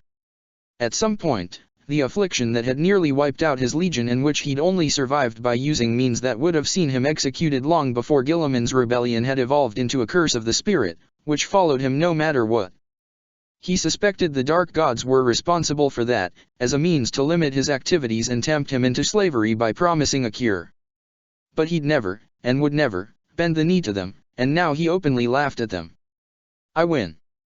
Movement in the corner of his vision drew his attention, and he immediately readied his weapons. After such a stroke of luck, he simply refused to get killed in an ambush by some Imperial stragglers trying to heroically kill one of the attackers responsible for the fall of their castellum. But no, this wasn't a guardsman. It was one of the observation constructs tasked with monitoring his new Marines and transmitting their activities to the conglomerate aboard the fleet so that the best specimens could be identified and the next generation improved. Identification code 595348952483 Theta Primus, he barked at the thing. It stopped, utterly immobile, and answered in a mechanized voice. Processing. Processing. Connection accepted. Establishing link. Link established. Hello, Father. The sound of his daughter's voice coming out of such a wretched creature might have disturbed Fabius, had he not been so overcome with relief to hear it again. Hello, Melusine. He didn't attempt to hide the smile in his voice. How are you? I've recovered, Father. Then I was right. You were. However, I'm afraid things have changed during your absence. Tell me. The other redoubts have arrived in system. What? I told them to wait for my signal. We've established communication with them, Father. They claim they'd no choice but to leave. He frowned. Unless something had happened, there should be a version of himself in command of the Omega Redoubt at the very least. He wouldn't have deviated from the plan without a good reason. Why? He asked. The salamanders came to the Cadian Gate. To avoid conflict, our reserve fleet decided to move in. The salamanders. That was unexpected. I left more than enough ships to protect the redoubts from any warband of Fukin's get-dash. No, Father, you don't understand, his daughter cut him off. It wasn't just a random warband led by a Chaos Lord seeking to plunder the redoubts for his own gain. It was the 18th Legion, all of it, or close enough as to make no difference. And, Father. Fukin flew alongside them. The Clone Lord blinked. Oh. Well. He certainly couldn't blame his other self for running from that. I see. Kindly send a transport to my location then, my dear. I see I've a lot of work ahead of me. The Cadian Apocalypse, Epilogue. Amidst the ruins of Kassertyrek, Amalrich the Martyr Maker cautiously approached the crouched form of Rogaldorn. The Black Templar walked between the scattered corpses of Grey Knights and Custodes, careful to avoid treading upon them. It was the least he could do to show this much respect to warriors who had dared stand against the Master of the Seventh, regardless of their misguided allegiance to a dead emperor.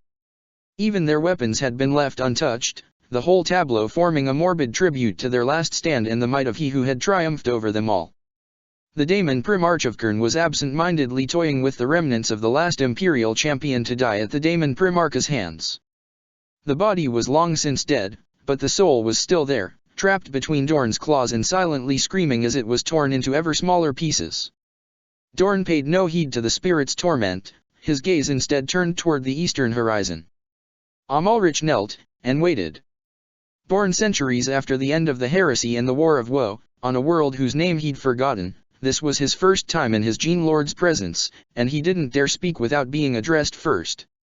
There had been stories told by the veterans of the Black Templars concerning the temper of the Seventh Primarch and the consequences of intruding upon him, some of them dating from before the Legion's eyes had been opened to the universe's blood-soaked truth. Eventually, Dorn turned his gaze toward him. Inside his armor, Amalric felt his blood heat up, and fought back the sudden impulse to draw his weapon and charge the avatar of violent death before him. "You are one of Sigismund's knights," the Daemon Primarch said. "You are one of my blood." "Yes, Great One," the Black Templar replied, bowing his head low. It hurt to speak, hurt to think. He'd thought being in Sigismund's presence as the destroyer neared the threshold of daemonhood was bad, but this was far, far worse. "I am called Amalric." There was a pause, which stretched long enough. Amalric was convinced he was about to die. Lord Sigismund may have reforged the 7th Legion under their Gene-Sire, but all Black Templars were still guilty of the sin of disobedience, however necessary it had been. Then Dorn exhaled, his breath carrying the smell of 1,000 broken swords and 10,000 bleeding corpses. "Sigismund failed," he declared, the words shaking Amalric to the point his control almost slipped, and he had to bite his own tongue until he tasted his own transhuman blood in order to remain immobile. "The destroyer has fallen.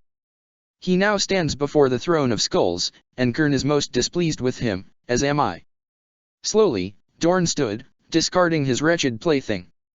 His burning wings stretched, droplets of liquid fire falling from them and burning through the rubble. He looked up, toward skies that were still full of smoke that could do nothing to block his vision.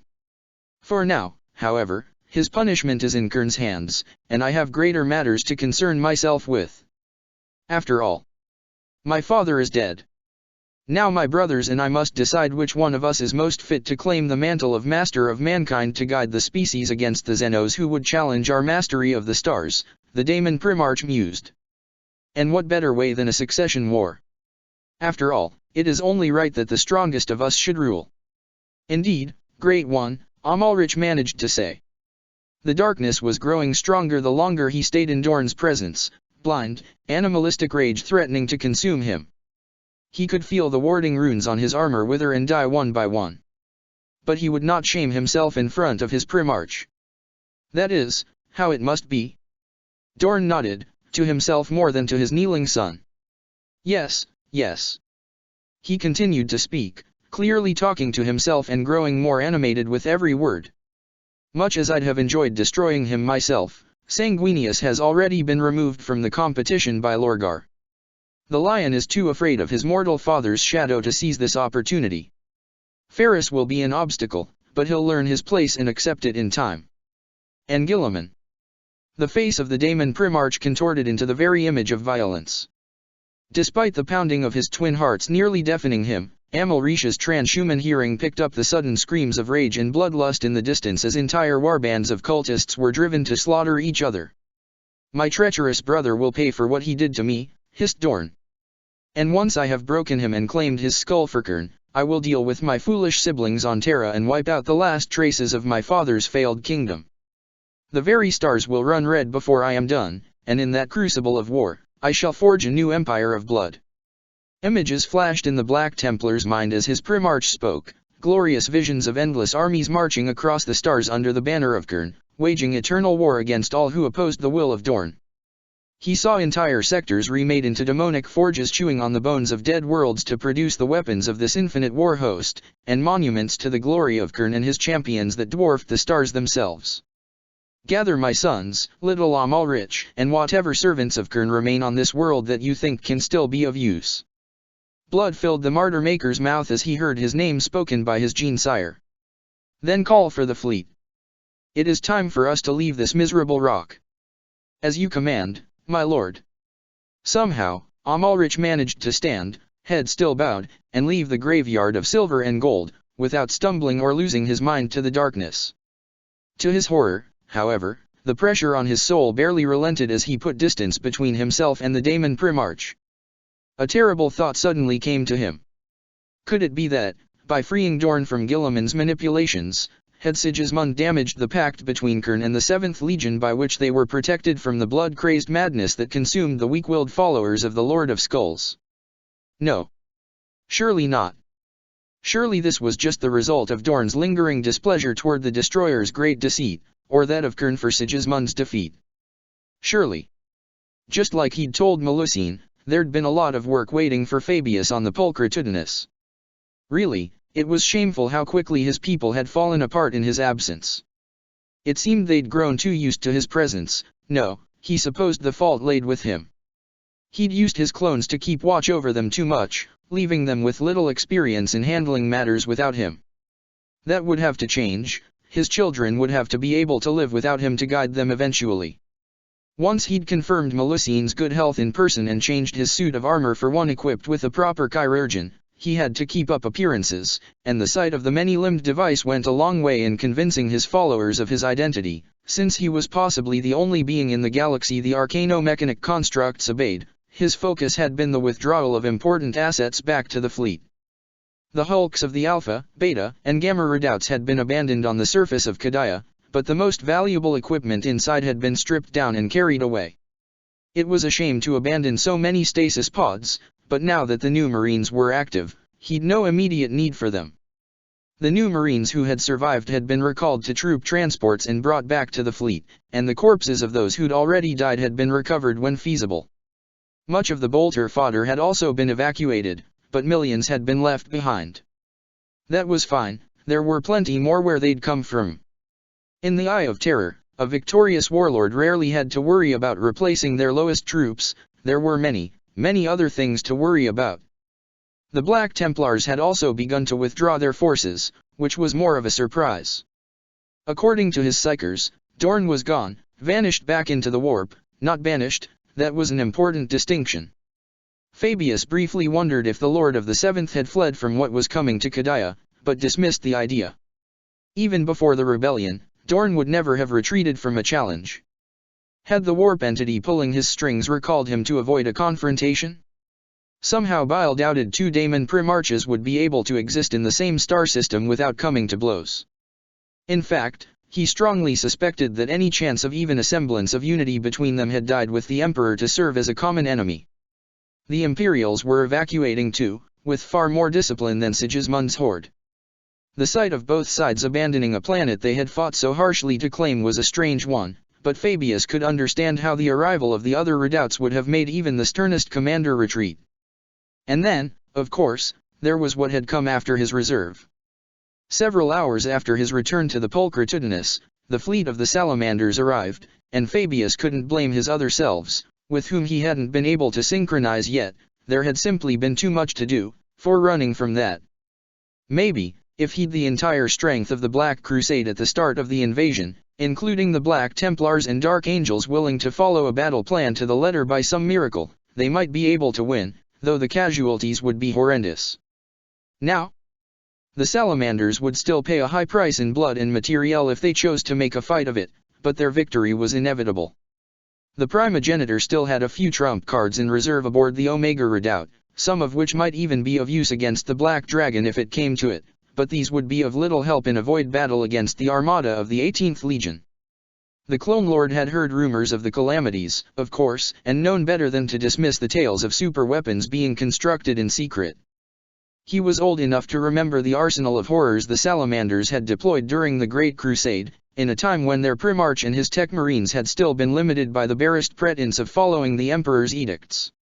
And even if his own genius was unrivaled by anyone now that the master of mankind was dead, it stood to reason that, if he could assemble a legion's worth of transhuman warriors in the Eye of Terror, other projects of similar scale could also be conducted. After all, the Salamanders had been plundering the galaxy for thousands of years. They had to have been doing something with all those resources. Even so, the megastructure sailing at the center of this flock of martial nightmares rendered into metal worried him.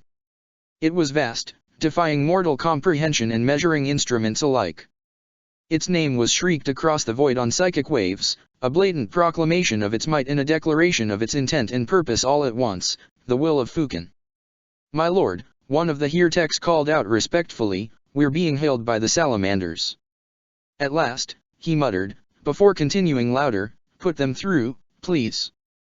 The crew of his ship were good at their job. Despite the many disturbances on both mundane and supernatural frequencies, the connection was established in less than a minute, and an Asteroutes clad in the colors of the 18th Legion and carrying a hammer crackling with power appeared on a hololithic projector in front of Fabius. When he spoke, his voice was distorted, but still understandable. "I am Tushan the Cruel, emissary of the Black Dragon. I speak for all forces of the 18th Legion in Kadaya. Greetings, Lord Tushan. I am Fabius Bile." He didn't waste time listing the many titles others had heaped upon him. He'd found simply stating his name was both faster and more intimidating. After all, no matter what infamy this Tushan might have achieved, there wasn't a single soul that mattered in the Eye of Terror who didn't know Fabius' name. "You don't look like the Clone Lord," said the salamander once it was clear Fabius wasn't going to elaborate. "How kind of you to notice," Fabius smiled drily. "Recent events have forced me to adopt a new look, but I assure you, I speak for the Consortium and the Black Legion." "Very well. This, then, is the message of my lord. I see you have begun to evacuate Kadaya. That is good, for that miserable rock will not stand for much longer." Of course. The pylons. It had taken the blood sacrifice of an entire world to summon Dorn in this system. Fukin couldn't just fly out of the eye and into the galaxy, not as long as they stood. Before the Black Crusade had started, Nef Alor had explained to him at painful lengths just how difficult the pylons would make his legion's contribution to the cause, and though the Clone Lord didn't believe half of what the Lord of Stars said, and made sure to verify the other half, in this, he'd told the truth. "What about the rest of the system?" "You can keep it," said Tushan dismissively, as if they were talking about nothing more important than a handful of change. "We do not intend to remain in Kadaya. Lord Fukin has been waiting long enough in the Eye, now his designs extend far beyond its shores." It was, Bile admitted, a much more diplomatic way of saying that the prisoner wanted to get as far from his former cage as possible. Still, that was good news, assuming Tushan was being honest, of course. The Black Legion would need the resources of this system in the campaigns to come, Makaria especially, since there were precious few food sources in the Eye of Terror and the ones claimed by the Black Legion were too far to sustain an effective supply line. If the salamanders weren't interested in the planet, Bile could go ahead with his plans to have the new men deployed as overseers of the population once the last defenders were defeated. It would double as an interesting test to see if his children could manage to pacify a planet that would be set against them. The primogenitor didn't doubt for a moment that there would be resistance long after the last Imperial ship had abandoned the system. "Even if Kadaya falls, the Aegis Ocularis still stands," he warned, to prompt the Chaos Lord into revealing more information rather than as a genuine warning. "And with the warp storms having kept Imperial reinforcements from reaching this system, I expect the rest of the sector to be heavily defended." Tushan's answer was thick with arrogance. "That won't be a problem for us.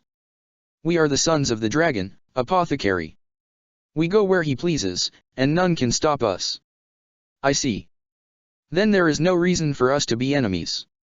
Yet, he didn't say.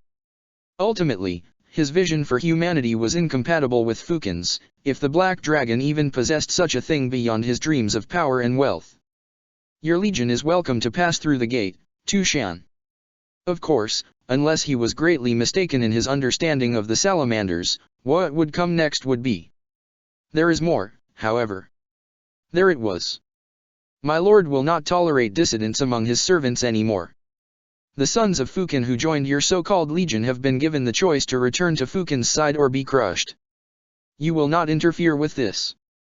The Clone Lord thought about it for a few seconds, then shrugged. He'd expected far worse, perhaps a demand that he give a portion of his fleet as tribute, or relinquish the loot gained from the planets conquered by the Black Legion and its allies. This, however, was far more. He hesitated to use the word modest when describing the salamanders, but certainly more reasonable. There were a handful of renegade salamanders who had taken the black, but none of them were worth the risk of angering the Black Dragon. They'd mostly come to the Black Legion to escape after coming out on the losing side of a power struggle, and he'd had to send the eldest after them several times when they'd begun to plot to usurp the Black Legion from him. And with Fukin active beyond Hefearos once more, even that dubious loyalty would be questionable. Very well. I will send word across the Legion. Those who refuse to rejoin you peacefully will be put in chains and kept waiting for your emissaries to recover them. Good. And, Fabius? Lord Fukin saw what you did in this system. He's impressed. You should prepare yourself for the day he comes to demand your services. Oh, I assure you, I will, answered Fabius Bile, smiling with utmost sincerity. I will. Melusine was walking toward the Pulchritudinous holding cells with a spring in her step. With her father missing, she'd been forced to spend the time since her recovery keeping her father's forces from falling apart alongside the rest of the consortium. She may not have a formal position in what passed for the Black Legion's hierarchy, but she was still her father's daughter, and her name was known far and wide. As a result, she hadn't had the time to visit the one responsible for her injuries. Now that Fabius was back, however, she could finally indulge herself. Her father had made it clear Cerberus had to be kept alive, if such notions as life and death even applied to him anymore, which Melusine wasn't sure about, for now, but she didn't mind. She knew that what he would do to her near-killer would make the worst torments she could think of pale in comparison. In his way, Fabius could be far more imaginative than even the pain courtesans of the Silver Palace. She hadn't decided whether she'd only gloat for now, using her words to torment Cerberus with the magnitude of his failure, revealing the doom of Kadiah would be salt on his spirit's wounds, and the subject of the eldest would be as cold steel plunging into them, or be more literal in her torture. In any case, this was going to be. Melusine paused. The corridor she'd been walking down, which led to the dungeons and was guarded by several of her father's most successful creations, was no longer empty. A hooded, feminine figure wearing a featureless and swirling mask and clothes of patterned yellow and green was ahead of her, despite none of her mortal and immortal senses having warned her of the newcomer's approach. She immediately identified the intruder as one of the Harlequins, those annoying Eldars who followed the last of their species' diminished gods. She even recognized the colors of her clothes as those of the Mask of the Veiled Path, which only added to her caution. That particular subgroup of the Harlequins were well known for their deceitful ways, even among the courts of chaos. "Greetings, daughter of Sin," sang the intruder in the tongue of her people, which Melusine spoke flawlessly thanks to the knowledge her father had made sure she was born with ages ago. "I am Silandri Veilwalker." She bowed, deeply enough that it made the motion's mocking nature all too clear. "What do you want, clown?" Melusine asked warily. She knew that, however ridiculous the Shadow Seer might look, she was still dangerous. But so was she. If Veilwalker thought she could do what Cerberus had failed to finish, she would learn how foolish that notion was very quickly. "I want to talk with you, O child of shadow and ruin. I want to talk with your father too, but he is busy, and would not take kindly to my dropping in on him at the moment." "Yes," Melusine answered drily. "And for some reason I don't think the rest of the crew would take kindly to you prancing about on the bridge either. Indeed, the lack of good humor of your people is truly appalling. And yet, it was a great jest your father played on the dark gods, don't you think? To sacrifice his own life so that they'd relent in their threat to you, only to then show up still alive. Can you hear the grinding of their teeth?" She could. When Fabius had contacted her from the surface of Kadiah, she'd been able to perceive the Chaos God's displeasure at being outplayed like this. "Such a paradoxical man your father is," the Harlequin continued to monologue. "One moment, he is sending tens of thousands of his creations to their doom so that he can learn from their deaths. The next, he sacrifices himself to save his firstborn daughter. In both cases, there is no hesitation, no regret. Fabius is many things, but above all, he is a man of conviction," said Melusine. It was no great secret, anyone who had ever met him knew that much. "He chose his path long ago, and he will walk it until the end, and no one, not the gods, and certainly not you, will stop him. He has escaped every attempt to collar him," conceded the Harlequin, "but that does not mean he is free. Instead, he forged his own chains, shackling himself to a dream that he'll never be able to reach. None of the dark gods may hold claim to his soul, but he is the devil of his own tragedy. The Shadow Seer mimicked wiping away a tear, before focusing her gaze on Melusine. I am curious, though.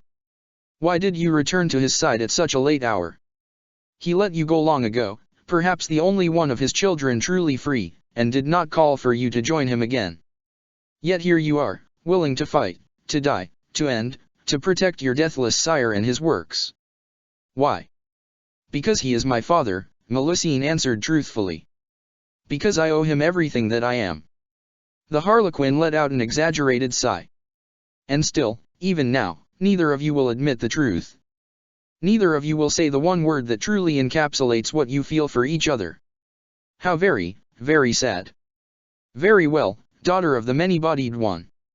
I believe we shall not meet again, but perhaps the great comedy of our existence shall decide otherwise. The Harlequin threw something at the ground, causing Melusine to leap backward in reflex. There was a bright flash of light, and when her vision returned, no trace remained of the Shadow Seer. Melusine blinked, clearing her vision of the last spots caused by the Eldar equivalent of a flashbang. This didn't make sense. What had been the point of this conversation?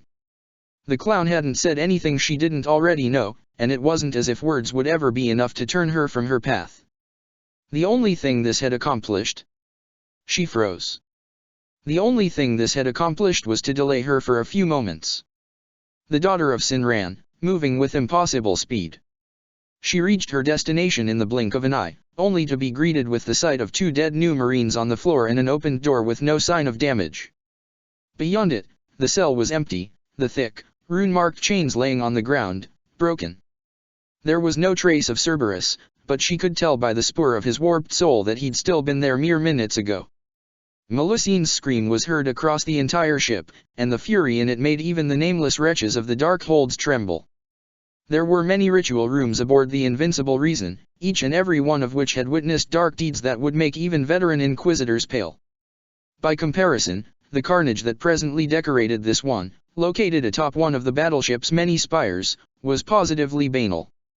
Nef Alor, said the eldest, looking down at the Grand Master of the Dark Angels. He was the only soul still alive in the room. The remnants of his bodyguards were splattered all around the two of them, the result of a few seconds of frantic combat when the eldest had arrived. The Lord of Stars' helmet had been broken in the fight, revealing a face contorted in shock and horror as he gazed upon the eldest. He'd recognized its face, of course, and understood the implications. His sword laid on the ground, too far for him to reach without getting up, and the eldest would put him back down the second he tried. It could feel the sword's power, and knew that it could harm even it. That was why he'd targeted Nef Alor first, after all. The eldest had arrived just in time to stop the Dark Angels from performing a ritual that would have teleported their entire fleet across the system, leaving them in the perfect position to ambush the vengeful spirit before she could leave Kadaya. Sorcery on such a scale was always almost as dangerous for the caster as it was for its intended victim, but the eldest trusted Nephilar's skills enough to believe it would have worked.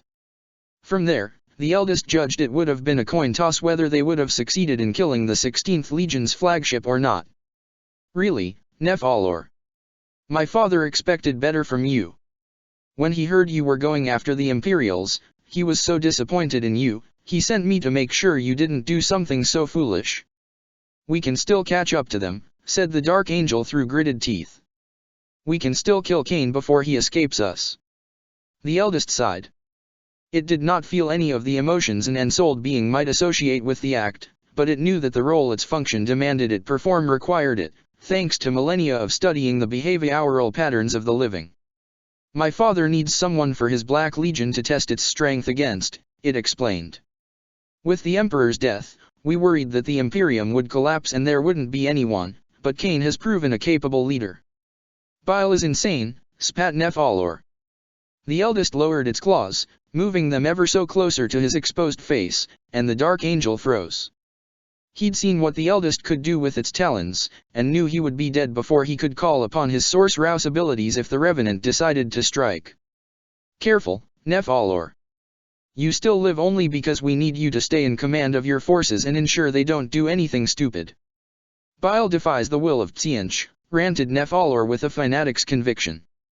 I don't care about the rest of the fleet, the false emperor is dead, the Imperium is doomed.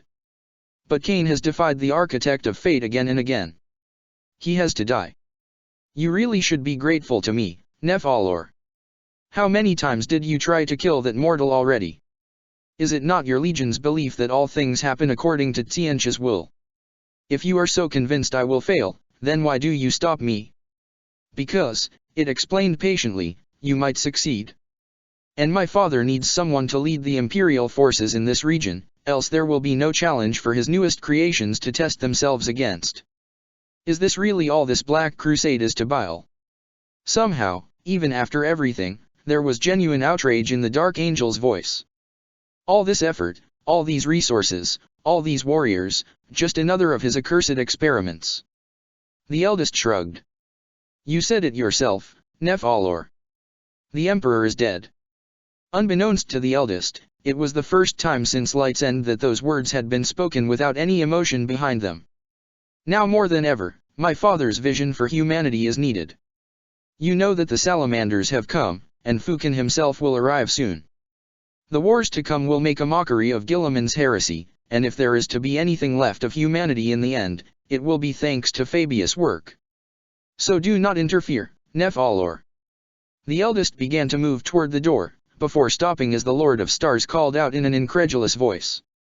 You aren't going to kill me? I know what you are. And mark my words, I will share that knowledge with my legion. Soon, everyone will know what Bile did. The Revenant suspected that, were it capable of such things, it would be impressed by the Grand Master's bravery in speaking this truth out loud.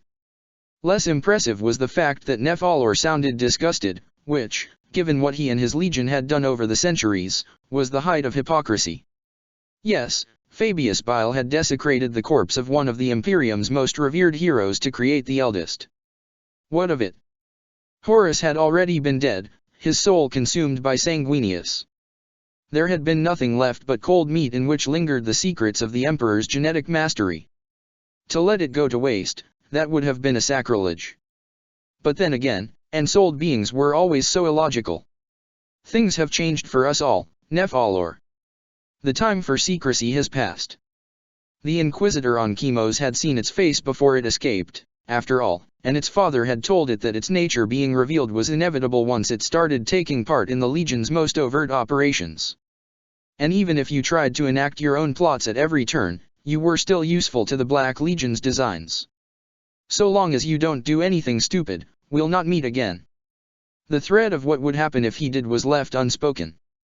Our alliance is over, said the reanimated corpse of Horus Lupercal. Once the 18th Legion has left this system, we'll expect the first to do the same. Go back to the Eye or sail out into the galaxy, we don't care. Just remember, the Aegis Ocularis is our testing ground. Let go of Cain and find something more productive to do. As the eldest slipped out, preparing to return to the Pulchritudinous, the ritual chamber echoed with the frustrated screams of the Lord of Stars. From the bridge of the Vengeful Spirit, I watched, and waited for Kadiah to die. The planet was growing smaller in the Oculus, but I had access to other senses, and part of the ship's Auspex arrays were still aimed back at the planet we'd abandoned. Castine had made it through the final battle, and had evaded the Medici long enough to reach her men and start shouting orders despite her left arm being in a cast and half her face covered in bandages. Amberly and her retinue too had made it, though Rachel was in a bad shape and had needed to be sedated once we'd arrived to keep her from hurting herself. Now that I knew the sort of things she had to bear with all her life, I found myself ashamed of the way I'd thought about her before. We'd been lucky, I told myself. We'd pulled everything we could from the surface, including the few Ordinatus that had survived this long, with the manifest fury resting in the hangars of the Vengeful Spirit. For the first time in centuries, the Gloriana-class battleship was operating at full capacity. The tech priests had been forced to open entire decks that had laid dormant for generations in order to house everyone who'd made it aboard. I whispered a prayer of thanks for Corius Rex, hoping his soul was safe wherever it had ended after Corahell's plot had killed him and so many others. The Warsmith's dedication to his job had seen him update the old evacuation plans, which had been woefully out of date by the time he'd taken over as Lord Castellan. Without him overhauling them and adding contingencies for every scenario he could think of, and as a Triarch of the 4th Legion, that had been a lot, we wouldn't have been able to get nearly as many people off the surface in time. We'd even been able to link up with the troops formerly deployed at Kassersand. The Word-Bearers chapter of the Illuminating Dawn had led the defense of that planet's singular castellum for months against the Black Legion's hordes of mutants and cultists, but even the stubborn sons of Lorgar had to admit they couldn't hold against the number of Bileborn inside the new redoubts. Total estimates were still a work in progress, but of all the Imperial soldiers who had been present at Kadaya at the start of the Black Crusade, we'd managed to salvage perhaps a fifth, a fourth if we were lucky. And we'd also evacuated millions of civilians, though those were Kadayans, so calling them that to their faces would doubtlessly have been regarded as a grave insult. Yes, we'd been lucky. I knew that. And maybe someday, I would accept it. But not right now, because I knew we'd missed some. There were still good men and women on Kadaya, scattered bands of survivors from the fallen Castellum Lums, and entire militarum units who had gotten separated from their comrades and had managed to elude or fight off the Black Legion's hunting parties, but had been too far from any landing zones or whom we'd been unable to contact. They were stranded on Kadaya, and we all knew, from the way the heretics had also pulled everything they could off the planet, what was going to happen next. It suddenly occurred to me that in all my years of being associated with the Inquisition, I had never seen the exterminatus be performed. I had seen widespread destruction, even caused it on 1 or 2 occasions, but I'd never seen a world die. I forced myself to keep watching as the will of Fukin approached the doomed fortress world. It was the only thing I could do. I'd met the Salamander's victims, it didn't feel right to call them cultists when none of them had chosen their damnation, before. My dreams had been haunted by images of the dead-eyed, terrified thralls for months afterwards. It had been the only time I'd fought alongside the 14th Legion, and I'd been forced to agree with their commander that, in this case, death was the only mercy we could grant to these unfortunate souls. The Salamander's superweapon fired. Every auspex aimed in Kadaya's direction shrieked. Across the bridge, Servitors overloaded and erupted in flames. Through the oculus, I saw a beam of crimson light strike at the planet, and I heard the warp scream in mixed pain and laughter. Scarlet lines spread across the surface of Kadaya from the point of impact, running through continents without pause. Oceans stopped being water and became masses of superheated gas. Mountains melted to plasma. Forests were consumed in giant infernos that barely raced ahead of the devastation. At least there was no pain, just a moment of terror as doom approached, and then, well, that was a matter for the tech priests, really. At that level of power, biology no longer applied.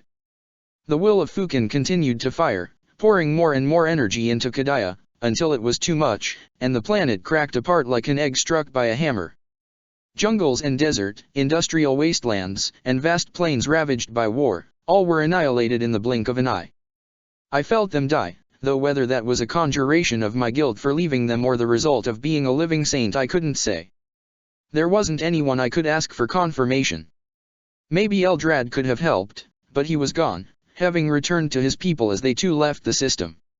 He'd promised we'd meet again, and that craft world we would fight alongside the Imperial forces in the Aegis Ocularis.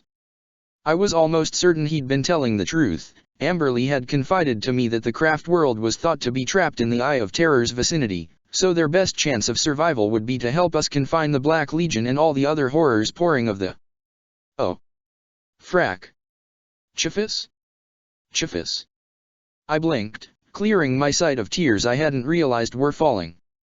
Amberly was there, next to me, one arm around my shoulders to support me, looking up at me with worry evident on her face.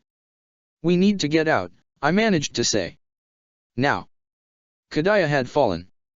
The gate had been blown open, and I could see now that the destruction of the pylons was only one component of the disasters to come, for the metaphysical weight of Kadaya's steadfast defense against the Eye of Terror had also been removed with that single shot.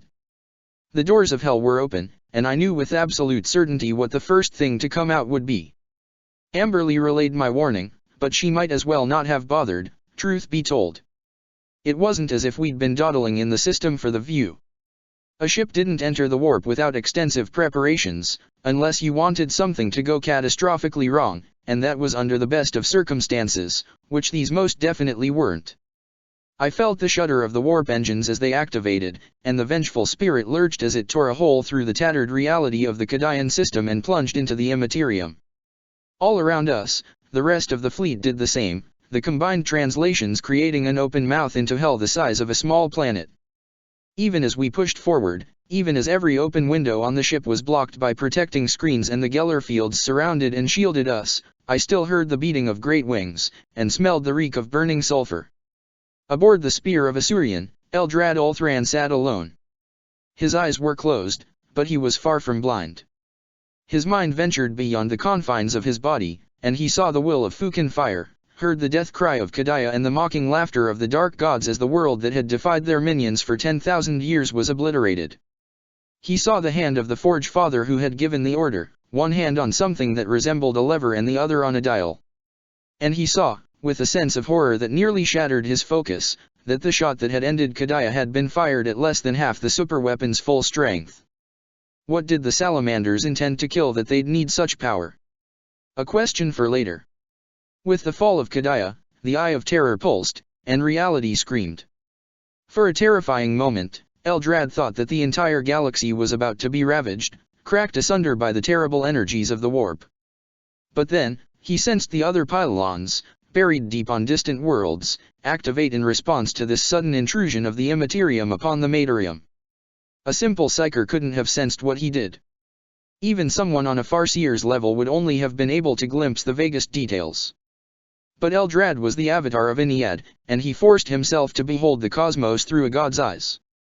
He couldn't do this for long without destroying himself, and even this much would come at a cost, but he needed to know. He saw the Eye of Terror grow as much as it could before being once more constrained by the pylons, these relics of the war in heaven whose builders had been forgotten eons before the birth of the Yildari Empire. The Kadian Gate had been forced open, the entire system overflowing with the stuff of the warp.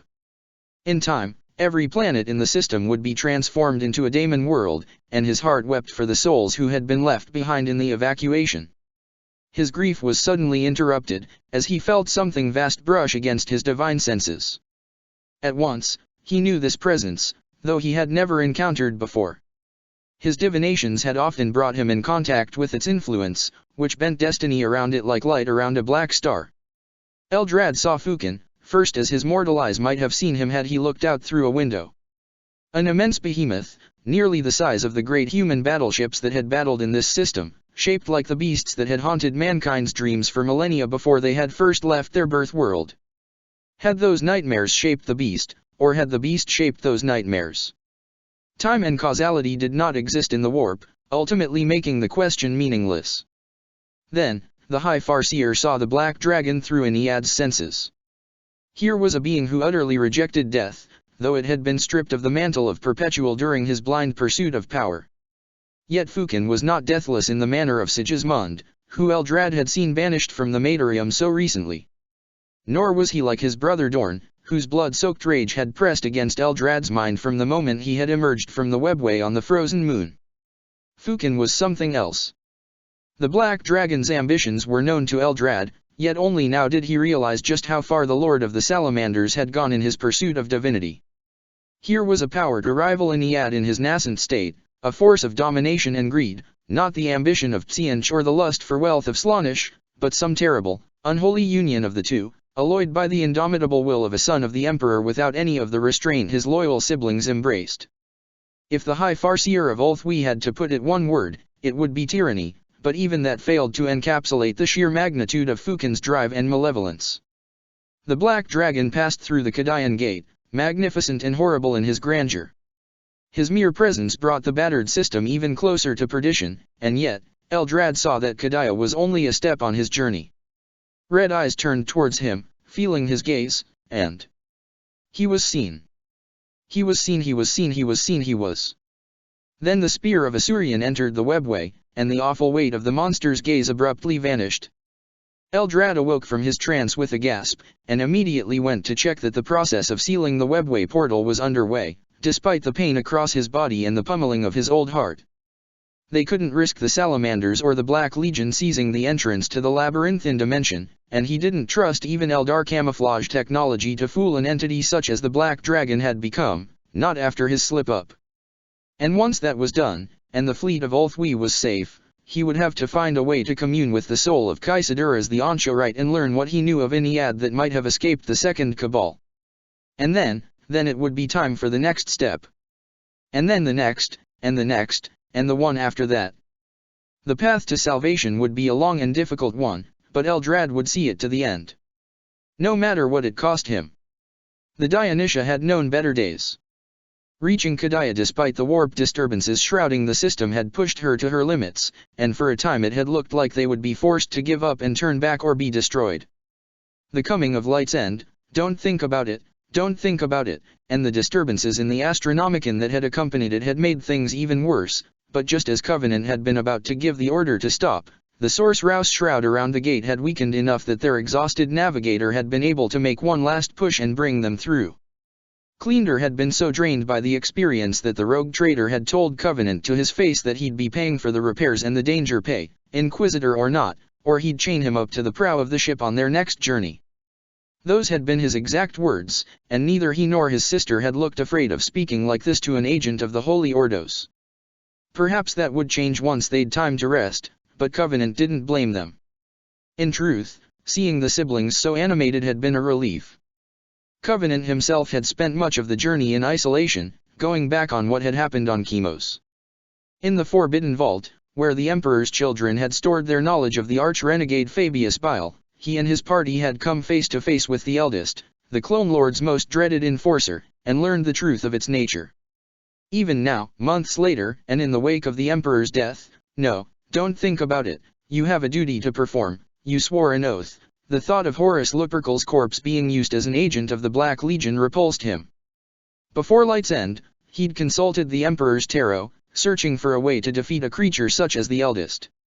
There had been no question in his mind that its destruction was of paramount importance. Every second it continued to exist, continued to desecrate the flesh of the Emperor's most favored son with its unnatural life, was a blasphemy almost beyond compare. But the Emperor is dead. Is there any point to it all? The Ordos failed him. I failed him.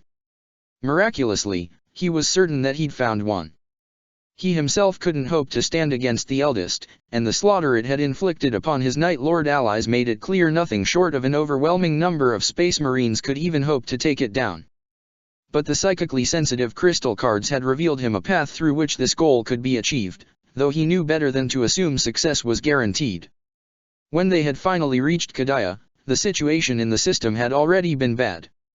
The Daemon Primarchdorn had manifested, and only the appearance of a living saint had prevented the complete collapse of Kadaya itself. The force Covenant still had left under his command wouldn't have made much of a difference if he'd thrown them on the walls, so he'd instead reached out to the other, subtler Imperial forces still at work in the system. He'd been able to make contact with the remnants of the Officio Assassinorum task force sent to kill Fabius Bile, as well as the Night Lords who had survived the boarding operations of the war's first phase. From them, he'd learned that a high-value prisoner had been captured on the Black Legion's flagship. At the same time the arch-renegade had removed himself from the day-to-day direction of his forces. With the help of his visions, piecing together what had happened had been easy. The hard part had been coordinating the few assets available to orchestrate the liberation and evacuation of the prisoner in question. His authority as an inquisitor technically allowed him to order around even the likes of assassins and Astaroths, but even before the Emperor's death, no hope, all is lost, we failed him, he'd have been careful in wielding that power. Besides, it wasn't as if anyone had objected to rescuing a legendary hero from the Black Legion's clutches. It had been a close thing, far too close for his liking, but the sons of Conrad Kurz had managed to free the captive and depart the Pulchritudinus, before being picked up by one of the Dionysia's inquisitorial gunships. Its trip back to the ship had been nerve-wracking for everyone involved in the operation, but the stealth systems had held. Now, the Dionysia had joined the rest of the Imperial fleet retreating from Kadaya in the face of the heretic reinforcements pouring out of the Eye of Terror.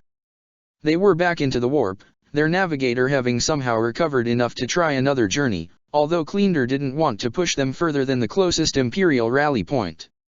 This suited Covenant just fine, but in the meantime, he'd his own tasks to attend. 5 Astaroths of the 8th Legion stood in the room. They were all veterans, who had managed to survive boarding the very ships of the Black Legion and live to tell the tale. And yet, despite all this, their presence paled against that of the room's sixth transhuman occupant. According to the Night Lord's preliminary reports, all of his limbs had been broken when they'd found him. Now, however, he stood perfectly straight, and there was no trace of injury anywhere on him. His sea-green armor was of antique make, forged in an age before treachery had sundered humanity's dreams. His helmet concealed his face, the red eye lenses glowing with inner light, and while he carried no weapon, he exuded a sense of palpable if contained threat. Covenant could feel the power within this being with his psychic senses. If not for the guidance of the Emperor's tarot, the final guidance, the light is extinguished, all is lost, he'd have reacted to his presence with violence, thinking him to be a servant of chaos. But the old rules by which the Ordos had protected humanity for 10,000 years no longer applied, that much he was convinced of. Greetings, Lord Cerberus. That name hadn't been gleaned from the visions, it had been picked up by the Night Lords, spying on the Black Legion's communications. I am Inquisitor Covenant. The son of Horus turned to look at him, remaining silent. According to the rescue team, he hadn't spoken a single word since they had opened the door to his cell. He'd communicated a little with them, using an ancient dialect of signed battlecant that fortunately resembled the one currently used enough for them to understand each other. I know what the eldest is, Covenant told him. I faced him on chemos, and barely escaped. It must be destroyed, and to do that, I need your help. Will you give it to me? Slowly, Cerberus nodded. For the first time since Light's End, Covenant felt something like the faintest stirrings of hope. Free. At long last, they are free. For so long, they hunted only at the will of others. Cut off from their kindred, trapped in this hell that stripped them of all pretenses and reduced them to their basest, truest natures, they had no choice but to obey, to chase those who earned the ire of the beings others call gods. They tried to refuse, of course, out of loyalty to their one true master, the one they had followed into damnation. They suffered for it, their flesh and minds were twisted, their souls flayed and their spirits bent and held to the point of breaking, until they caved in, until a bargain was struck that was slavery in all but name. They would serve as the gods' hunting hounds, their leader promised, until the times of ending. And the gods laughed and accepted, and the wolves served them, forever chafing under the leash yet knowing the price of defiance was infinitely worse than death. But no more. The gate is breached, and the way is open. Their grandsire is dead, and the times of ending are here. The pact is no more, and the gods are too occupied with other matters to realize it. They stalk carefully in the wake of the great beast, the brother to their lord who is nothing like him at all. They do not want to draw his attention, for though they have grown strong and they are many and he is one, his power dwarfs them all. They who have hunted the most dangerous prey in the deepest pits of hell still cannot hear the voice of their master, cannot find his scent, cannot see the blazing light of his soul fire, but they do not despair. He promised them he would return, and they know the strength of such an oath sworn by one such as he. It is a command wrought upon reality rather than a statement of intent. He will return, they need only find where in all of space and time this will come to pass. And so, the Dektra, who were once called the 13th Great Company of the 6th Legion, run beyond the Kadayan Gate, seeking their lost Primarch. Check the description for the links to the author.